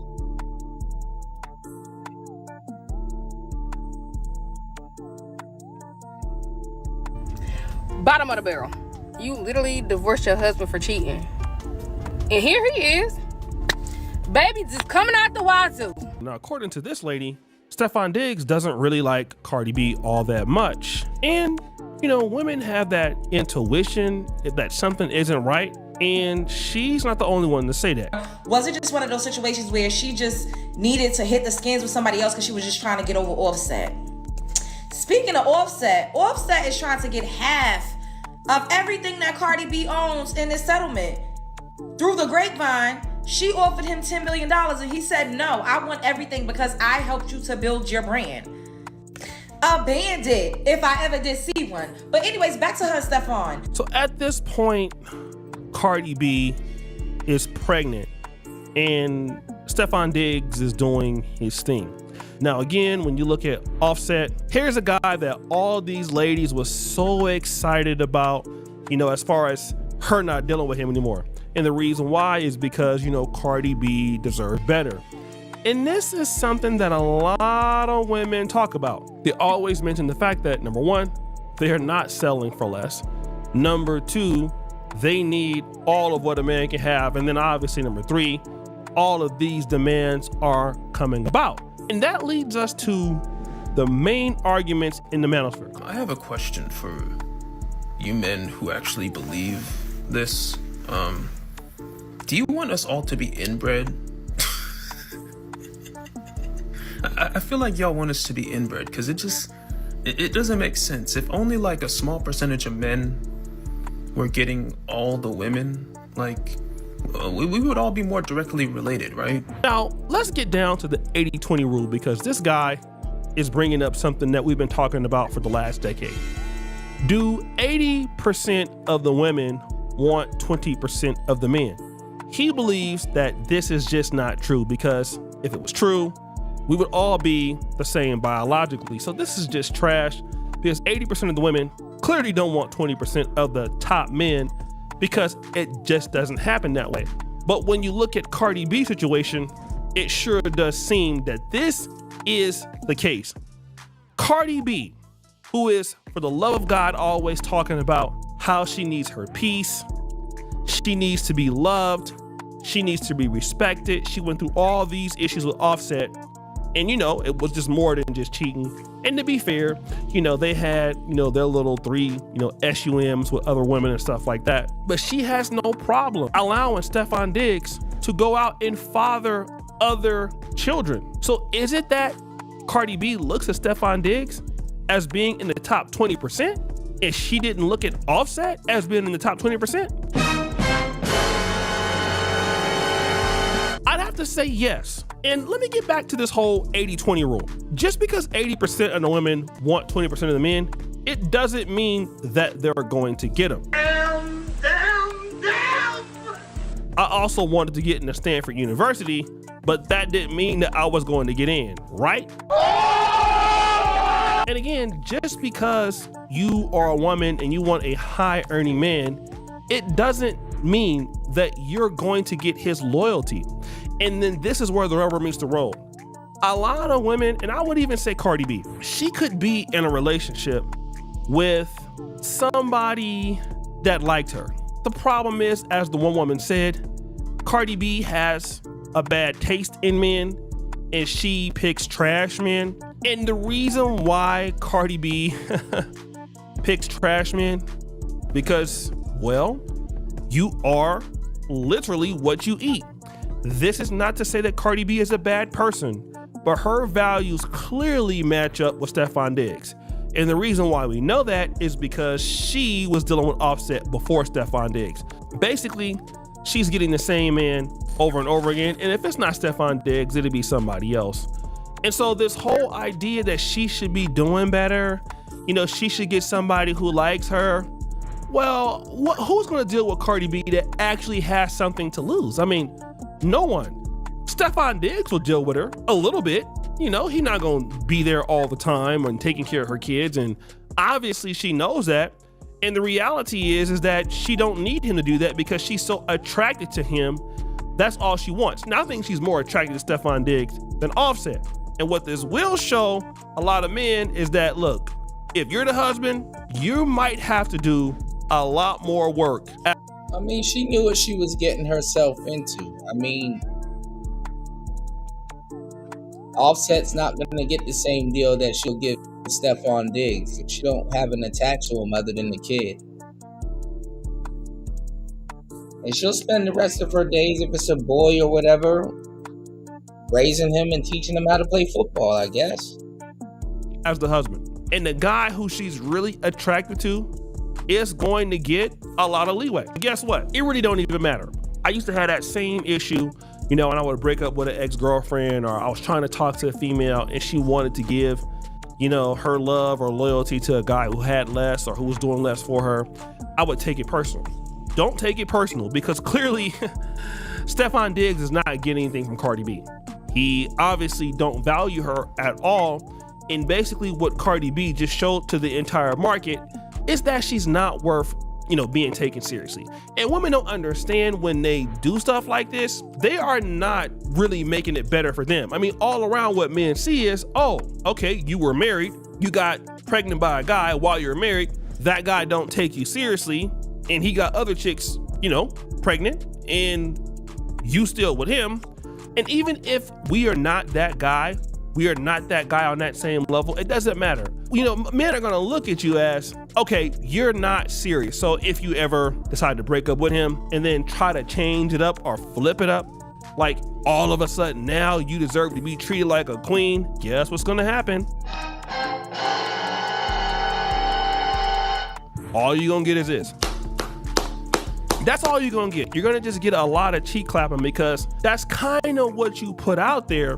And there is a saying that water seeks its own level, and I don't understand why women want so much better for Cardi B. They think that she's settling for less. No, baby, Cardi B is not settling for less. Cardi B is settling for what she is worth. And again, I want to talk about, you know, a lot of the men out there who get upset about stuff like this, because, you know, you can get upset because we do put effort into the women that we like and want to be with and all that. And I mean, it does hurt when you see that your chick is literally 3 or 4 and up with everybody else. But here's the reality. You overpaid, bruh. We all overpay. There's always somebody that we pay for, and I'm talking about with time, energy, money, some level of loyalty or all the way loyalty, that another guy don't have to pay for. That's not a personal thing, okay? It's just kind of what it is. And what you're gonna find out is a lot of women miscalculate or misjudge their leverage. What do I mean by that? Women, and I'm not trying to be mean, but this is what I found out. Women often misjudge their actual value in the dating market. And so they believe that because they had an issue with another guy, that the next guy is, you know, she's not gonna go through that no more. The next person has to give them more. And ultimately, when they misjudge their leverage, they also miscalculate their emotions. And then they end up in a worse situation in which they want to tell themselves it's a better situation. But really what they're doing is lowering their market value to other guys or other particular men. And I'll tell you exactly how this happened with Cardi B. When she was out there going through it with, you know, Offset, you know, cursing the guy out, you know, yelling at the guy, saying that he was this, saying that he was that, and everything like that, right? This is what she was doing. The problem with her, in my honest opinion, is that guys who were... Well, I mean, showing up to court pregnant ain't gonna help. Definitely ain't gonna help. Pretty much interested, or could have been interested in dealing with her, altogether was like, nah, I just can't deal with this. Like, this is not gonna be what I need. And so she basically was lowering her value by the way she was acting. And so anybody who was really serious about her was like, I'm going to pass. And pass is what they did. So again, you know, you were out there just expressing yourself, but you were crashing out, and your crash outs lowered your value.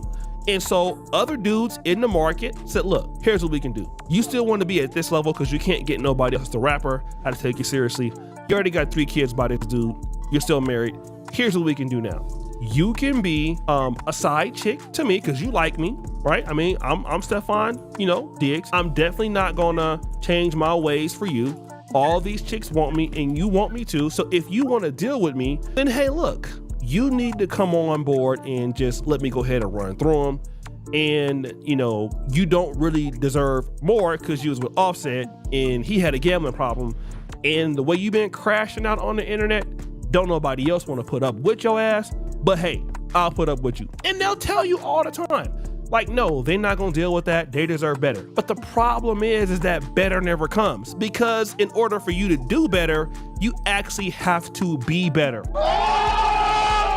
And when you don't put any level of effort into cleaning up your femininity, you pay an ultimate price. And the ultimate price is you get downgraded. You go from number one to one of many.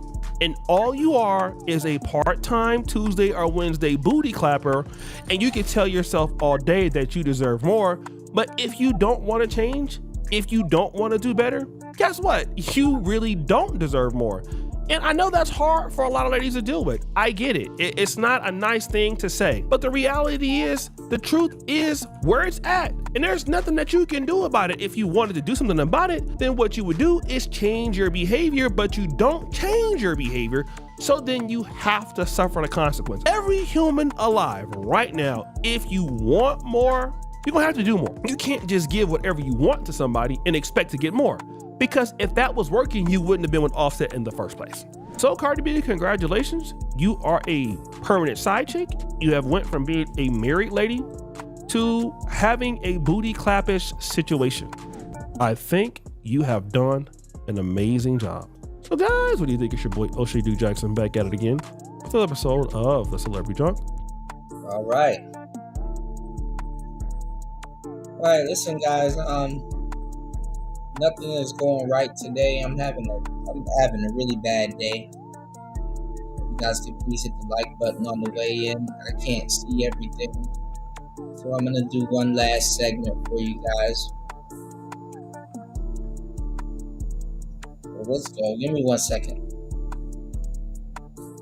Why are you mad if me and my husband are cool with each other, if we both make jokes at each other's expense? The difference is my husband will go on stage and say whatever the fuck he wants about me. No one has anything to say. It's like, oh my God, it's so funny, it's so relatable. But then I come on TikTok and I make jokes and now you have a fucking problem? Because I don't have a mic in my hand? Like, make it make sense. I'm not here for the fucking misogyny. One thing that I will say, being canceled by this, people, doesn't affect me as much. Oh no, it absolutely does. That's why you're responding.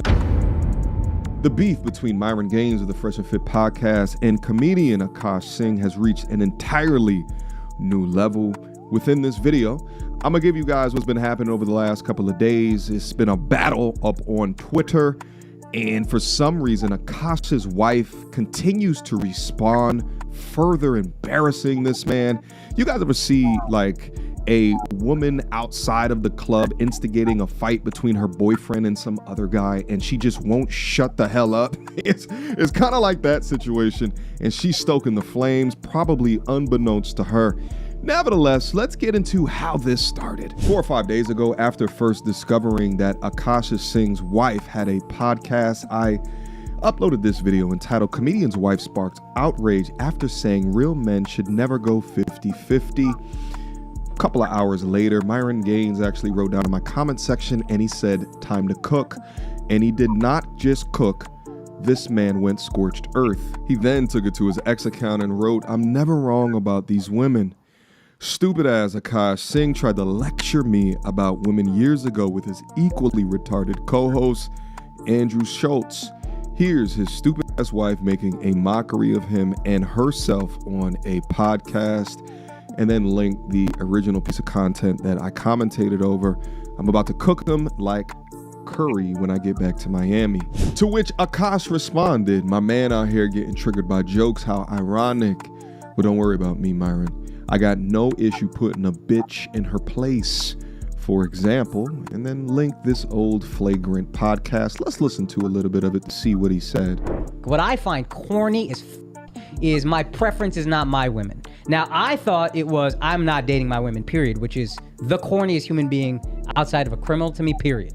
Those are your roots. Those women are reflected in your roots. So He does look like his sister, though. if you're saying, hey, I don't generally date them, but I have more space for it, even though I still think it's a little corny. Akash only dates brown. Akash has been with one girl in his life who is his wife. That's my wife. That's an So Indian this woman that is was like important to loyal me. through and through. And I All right, understand. whatever. These comments probably came after Fresh and Fit went viral for saying that they don't date brown. Now, if you are a race loyalist when it comes to dating, then you'd be on the side of Akash. Or if you think we're all humans and the survival of the fittest out here, you're probably gonna be on the side of Fresh and Fit. But Myron's follow-up response is this compilation, to which Akash has not responded back to yet. But let's watch. Yep, that's me. You're probably wondering how I ended up in this situation. What I find corny is my preference is not my women. Now, I thought it was I'm not dating my women, period, which is the corniest human being outside of a criminal to me, period.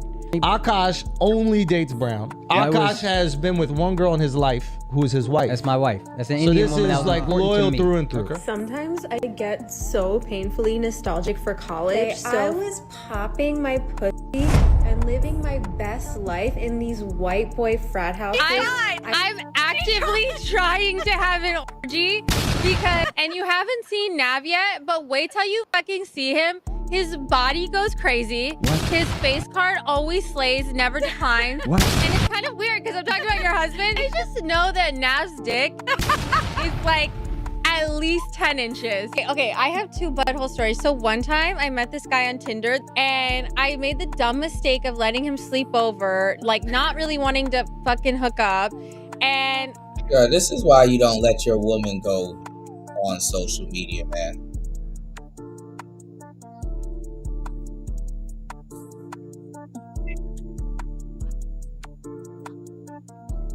Bitch, what?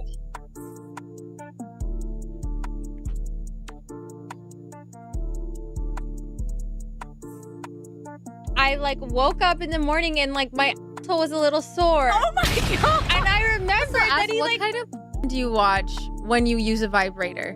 Okay, not gonna lie, I don't watch porn while using a vibrator. What? I just think my imagination is vibration enough. What? I just think of like my own husband while I'm like doing it. Yeah. Wait, that's kind of baller, but I could never do that. Yeah. And so I was Using you and your husband split finances, and I'm gonna be really fucking honest. I don't. We don't. We don't. We don't. First of all, that's a fucking red flag. I'm not like, no joke. I love you girls. If you want to work, all for that, whatever. But like any man that doesn't want to have a joint bank account or isn't being transparent with his accounts or has separate accounts, that's a fucking red flag. This is not a two-way street. This is a one-way street. His money is our money and my money is my money. And look, have I only made $600 from content creating? Wow, I went up $100 from last week. But that's my money. Okay? I don't know if you watch The Boys, but I love him on The Boys. I never watched that show, but like he's on my hall pass list. Oh yeah. Chase Crawford, Jacob Elordi, Austin Butler, and who else? Do you know why I think I have like a good... Now, I find it super interesting, right? Like, if you take a look at that conversation that Fresh and Fit and Flagrant had 3 years ago, right, and people were divided and picking sides, does your side change now that you see the woman that he decided to marry? Imagine getting on bended knee for a woman that is okay with utilizing the free time that you have now allowed her through the millions of dollars that you have ascertained to get on these public podcasts and talk about hall passes, meaning a guy that she would step out on if given the opportunity, screaming from the top of her lungs as you put her up on that pedestal of what it is that you owe her as she screams, "It's my money," into that microphone. So confident to talk so recklessly about her podcast host's now husband, about doing gangbangs and how attractive that he is. And what also bothers me about this as well is that this is a leech serpent woman that took Akash, who I still think is a good at heart type of guy, for granted. But That's what the blue pill is. That's why this content is so necessary, so that men can continue to learn the tricks of the trade so they don't get taken advantage of later on in life. So many young men today choose women without listening to them or watching their behavior with their eyes closed. Because if you close them damn eyes and if you prioritize logic over the attraction that you see, then you will significantly lower the risk of setting yourself up for a life like this. And what's crazy is that women on her side are just talking about how loving of a relationship that this is. What? The normalization of the emasculinization of the modern man today is sickening. Have him get up on a podcast and talk about these chicks that he wants hall passes with and other men's wife that he wants to do gangbangs with and shit like that, and see how quickly their tune will change. I think it's because my husband's never here. Okay, Whoa. so I've been getting a lot of comments. Hold up, did I hear that whole thing? Do you know why I think I have like a good marriage? Yeah, bro, she belongs to the Taliban at this point. This woman belongs to the damn fuck a street. She belonged to the damn mosque at this point. She belonged to the Taliban. I think it's because my husband's never here. Okay, so I've been getting a lot of comments that I'm using my husband for clout, and yeah, that's exactly what it is. No lies were told. I am leveraging the support I have. It's kind of like nepotism, but like through my husband, so like spousal nepotism. What's wrong with that? Try to play the sarcastic card if you're intelligent enough that you know not to get wrapped into her bullshit. Anyway, Myron wasn't done running amok on X, but then she took to her TikTok account to explain the situation. Okay, guys, I'm gonna talk to you really quick because obviously my name keeps getting brought up by either women or men. Lately, it's these red pill guys because I said my money, or what did I say? His money is. But a lot of women believe that and practice that. Like, this ain't like nothing new. She just vocalized it. His money is our money and my money is my money, which is a common saying, whatever. I'm not even gonna elaborate because I don't fucking care to explain myself to them. But what I will say is, if you're not gonna be a man for fucking women, like if you're gonna say, oh, women should do this for us and we're the prize, blah, blah, blah, at least be a man for yourselves. Yeah. What I mean by that, it'll always go back to shaming tactics. It'll always go back to undercutting men for having standards and requirements, and it'll never address the ridiculousness of the comments that she originally made. This is an attempt to deflect. Quick emergency meeting. I was recently searching for my name online and found way too much personal information. Yeah, she for the whole Taliban, y'all.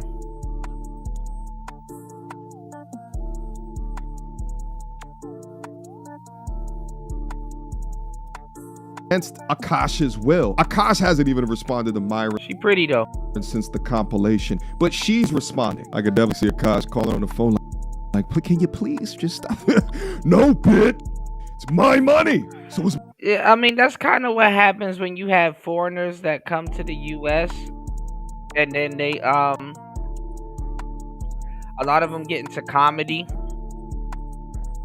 So they take on a different type of like dry humor kind of comedy. Wink, wink, nudge, nudge. So,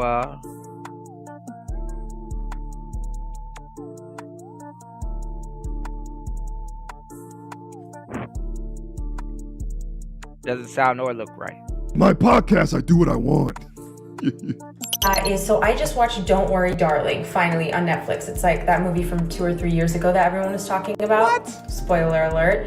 But basically these men live in this like virtual reality simulation where everything is perfect. They go to work, their wives clean on them, wait for them. You know, they're like their wives are basically dependent on their men. Like 50s aesthetic, but like the dark side. At the end, you find out that these women never consented to be in this like virtual reality thing. And like when the women start glitching is when the memories of their real life start coming back. And there's this one scene where Chris Pine, the person who orchestrates this whole like utopic town or whatever, he tells Harry Styles to dance for him. And Harry Styles dances for him like a little monkey. That's what I feel like you guys are doing. Whether it's Andrew Tate or these fucking red pill podcast guys, like when they tell you something, when they ask you to jump, you say how high. You're still not a man either way. Do you see what I'm saying? Like you're still a little bitch beta boy doing whatever these men tell you. Why are you mad at us? Why are you mad if me and my husband are cool with each other, if we both make jokes at each other's expense? The difference is my husband will go on stage and say whatever the fuck he wants about me. No one has anything to say. It's like, oh my God, it's so funny, it's so relatable. But then I come on TikTok and I make jokes and now you have a fucking problem? Because I don't have a mic in my hand? Like, make it make sense. I'm not here for the fucking misogyny. One thing that I will say, being canceled by this, like, people doesn't affect me. Oh, no, it absolutely does. That's why you're responding. And I will say, because she's done this before, where she'll say some type of expectation that she has out of life or some life lesson comes from some TV goddamn show. The utilization of how you are forming opinions being based off of scripted shows demonstrates the insanity that exists here. The same person who says that her therapist, think about this, her therapist exalts her intuition, her gut feeling as if it's a real thing that she should be abiding by. She's an absolute menace that needs to be stopped, but through her shaming of men in conjunction with how she talks about and treats her current husband, she doesn't realize she's adding ammo to what we all talk about. This is Aisha Curry 2.0. I genuinely don't respect them. I'm just like, okay, like, talk about me all you want, drive traffic to my page. Our YouTube video, our podcast episode that me and Nahal did got 37,000 views, which for us is really fucking high because we're just starting out. So I'm like, okay, keep driving traffic. I'm not even gonna read any of the comments. So it's like, what are you doing this for? Like, there's no way you can be happy. Like, you cannot be happy just doing this. And I feel like if you honestly just tried to find God, worked on yourself, went to therapy, you would feel so much better than what these like little cockroaches and parasites try to tell you. That's where you're supposed to say trying to find Allah. Honestly, that's like my honest feedback. And then pulls out God at the end of it. Like, what's that Proverbs? It's better to live in a desert than with a quarrelsome wife. Now, interestingly enough, this isn't the first time that she's talked about podcast bros hating on her. A couple of months ago, she posted this. So my husband actually interviewed these red pill guys on their podcast one time, and I won't mention their names because who the fuck even cares. But it was so funny because he actually called them out on their shit and their like stupid fucking beliefs and how they say that they're helping men when actually what they say is like really detrimental and damaging, especially to young impressionable men who are getting their intellectual stimulation more so from podcasts than books, literature, news, or sports. Because he went at them, the red pill guys, like fans, were attacking him afterwards, found pictures of us, and because I'm like objectively attractive, you know, they were saying that we couldn't possibly have got together.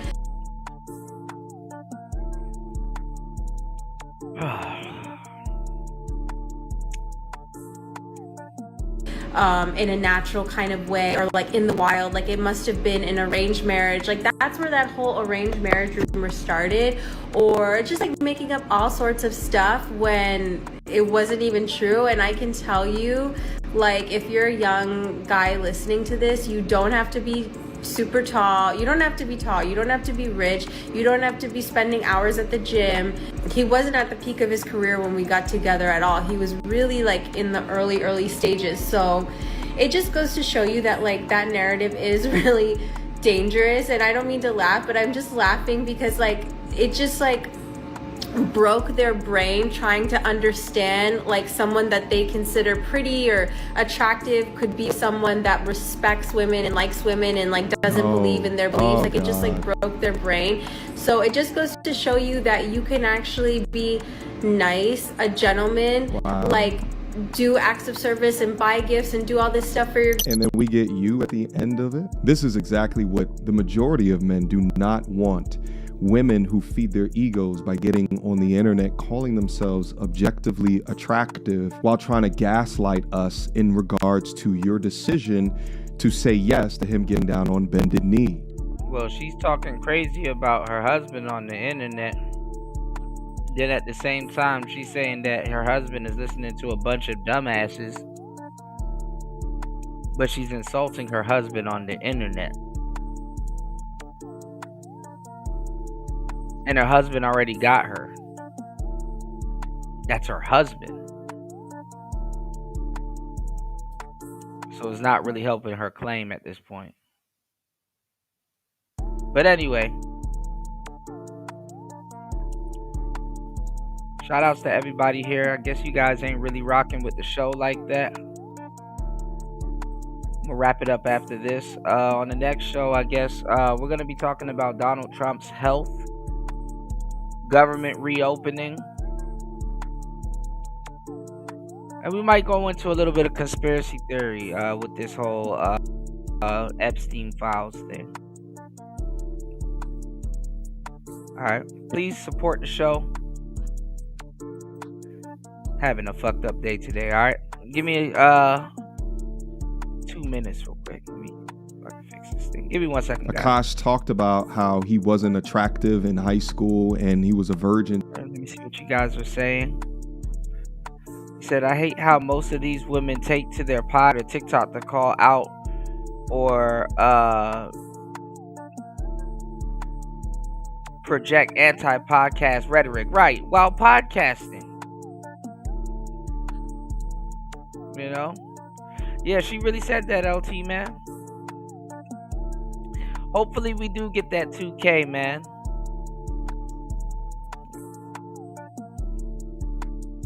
Definitely gonna go grab an Xbox.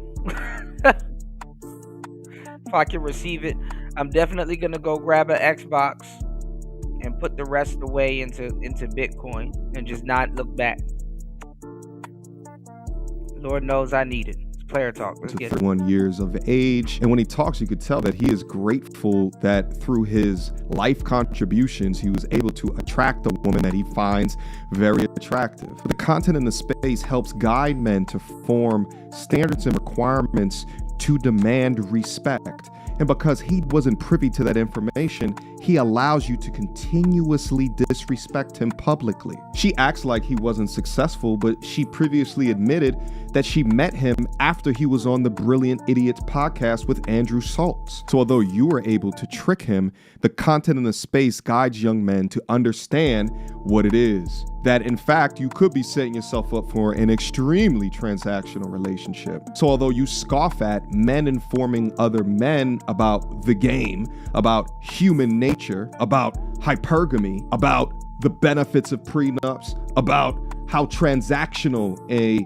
relationship like this or a marriage like this may actually be. Do all this stuff for your girl and have like a partnership really with mutual respect, and if he doesn't like something, he pushes back on me, and if I don't like something, of course you guys know I push back, and like their normal healthy relationships not like that. So I'm really glad that adolescence is like opening this like productive, healthy, constructive discussion, because the statistics are really scary for what young men are experiencing, and I hope that they do get more positive role models that they need, especially in schools and online. And yeah, it's just funny. Now, I'm not going to be the one to say that all of the content within the men-centric space that comes from these individuals that I probably don't even know or have never even spoken to is all beneficial towards men. I mean, shit, I promote a docuseries called Transcending the Red Pill. But the way that you treat and talk about your husband does more than what I ever could in helping men become more informed on what not to do. And finally, this is Myron's last post. Your wife swore she was a virgin. Laughing emoji. Married simps like you and Andrew keep proving us right 3 years after your weak-ass woman lecture on your trash podcast. 3 things always come out: the sun, the moon, and the truth.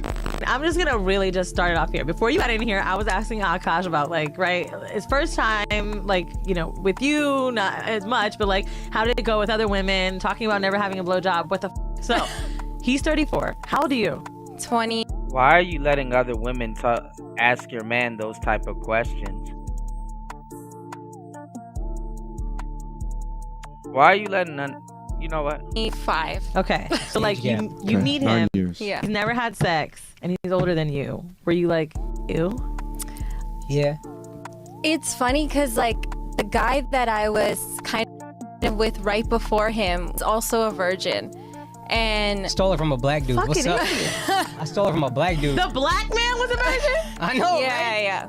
He was like really like on some principled shit, and I don't know. I don't know why. Yeah, I don't know why he didn't want to lose his virginity. But when I met Akash, I was at the point where I was ready, because I don't know if you told her, because I was. Oh no, I didn't know you were a virgin too. So I was a virgin too when I met him. That's why she don't know that is trash. That's why. She don't know no better. I do have no idea. You gotta get him ignorant. You know what I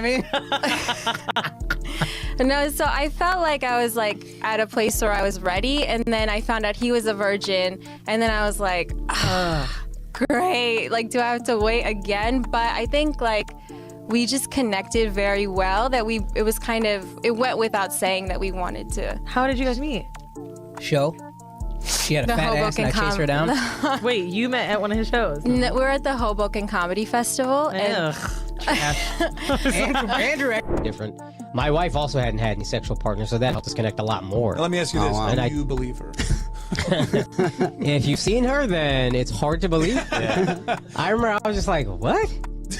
But she was 22, I was 31. There was an age gap. Sure. Did you lie, or did you come right out and say like, oh, me too, or was it what did that conversation go like? I don't remember how it came. I think she said You it. blacked out? She said it, and then I was like, When she said I'm a virgin, you went, your heart exploded. Yeah, yeah. Well, you get happy. He's nothing compared to. Exactly, dude. I was a stallion compared to anybody else. I was so happy. Yeah, no, for so sure. relieved. Yeah. And it was just like, it felt right. It was like, oh, God brought me this person that like we already connected, and like she also isn't having sex. And that's I'm gonna leave this conversation here today. My sneaking suspicion is that this is not the last that we're gonna hear about this. So make sure that you keep locked to the channel, because I'll continue to give you guys updates. All right. Well, listen, guys. Thank you, everybody, for hitting the like button. Real talk. Thank you, everybody, if you shared the show. I cannot see the comments. Shout outs to New. New said, not get married, don't have to get a prenup. Hashtag I solved issues. For sure, man. You can stop a lot of this stuff by just simply not getting married when you're not ready. You know?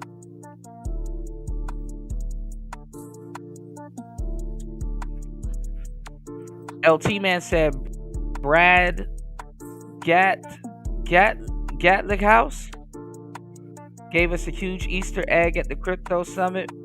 When he sat down, he had old socks with little rockets on them. Uh-oh. Is that an Elon Musk pundit that we should invest in? I'm not sure. All right. 5 hours and 42 minutes into the madness. I'm going to stick a pin in it here. I'm having a horrible day. I'll see you guys on the next one. Shout outs to War Master for sponsoring today's show, dropping a huge $20 on the Cash App. Thank you so much, bro, for supporting the show. Make sure you guys take advantage of the Thanksgiving BOGO sale. Head over to hempforfitness.com. That is hempforfitness.com. I appreciate everybody that supports the show. Hopefully we can reach our goals on the next show. Shout outs to everybody here. It's Player Talk Radio. I'm going to see you guys on the next one. Peace.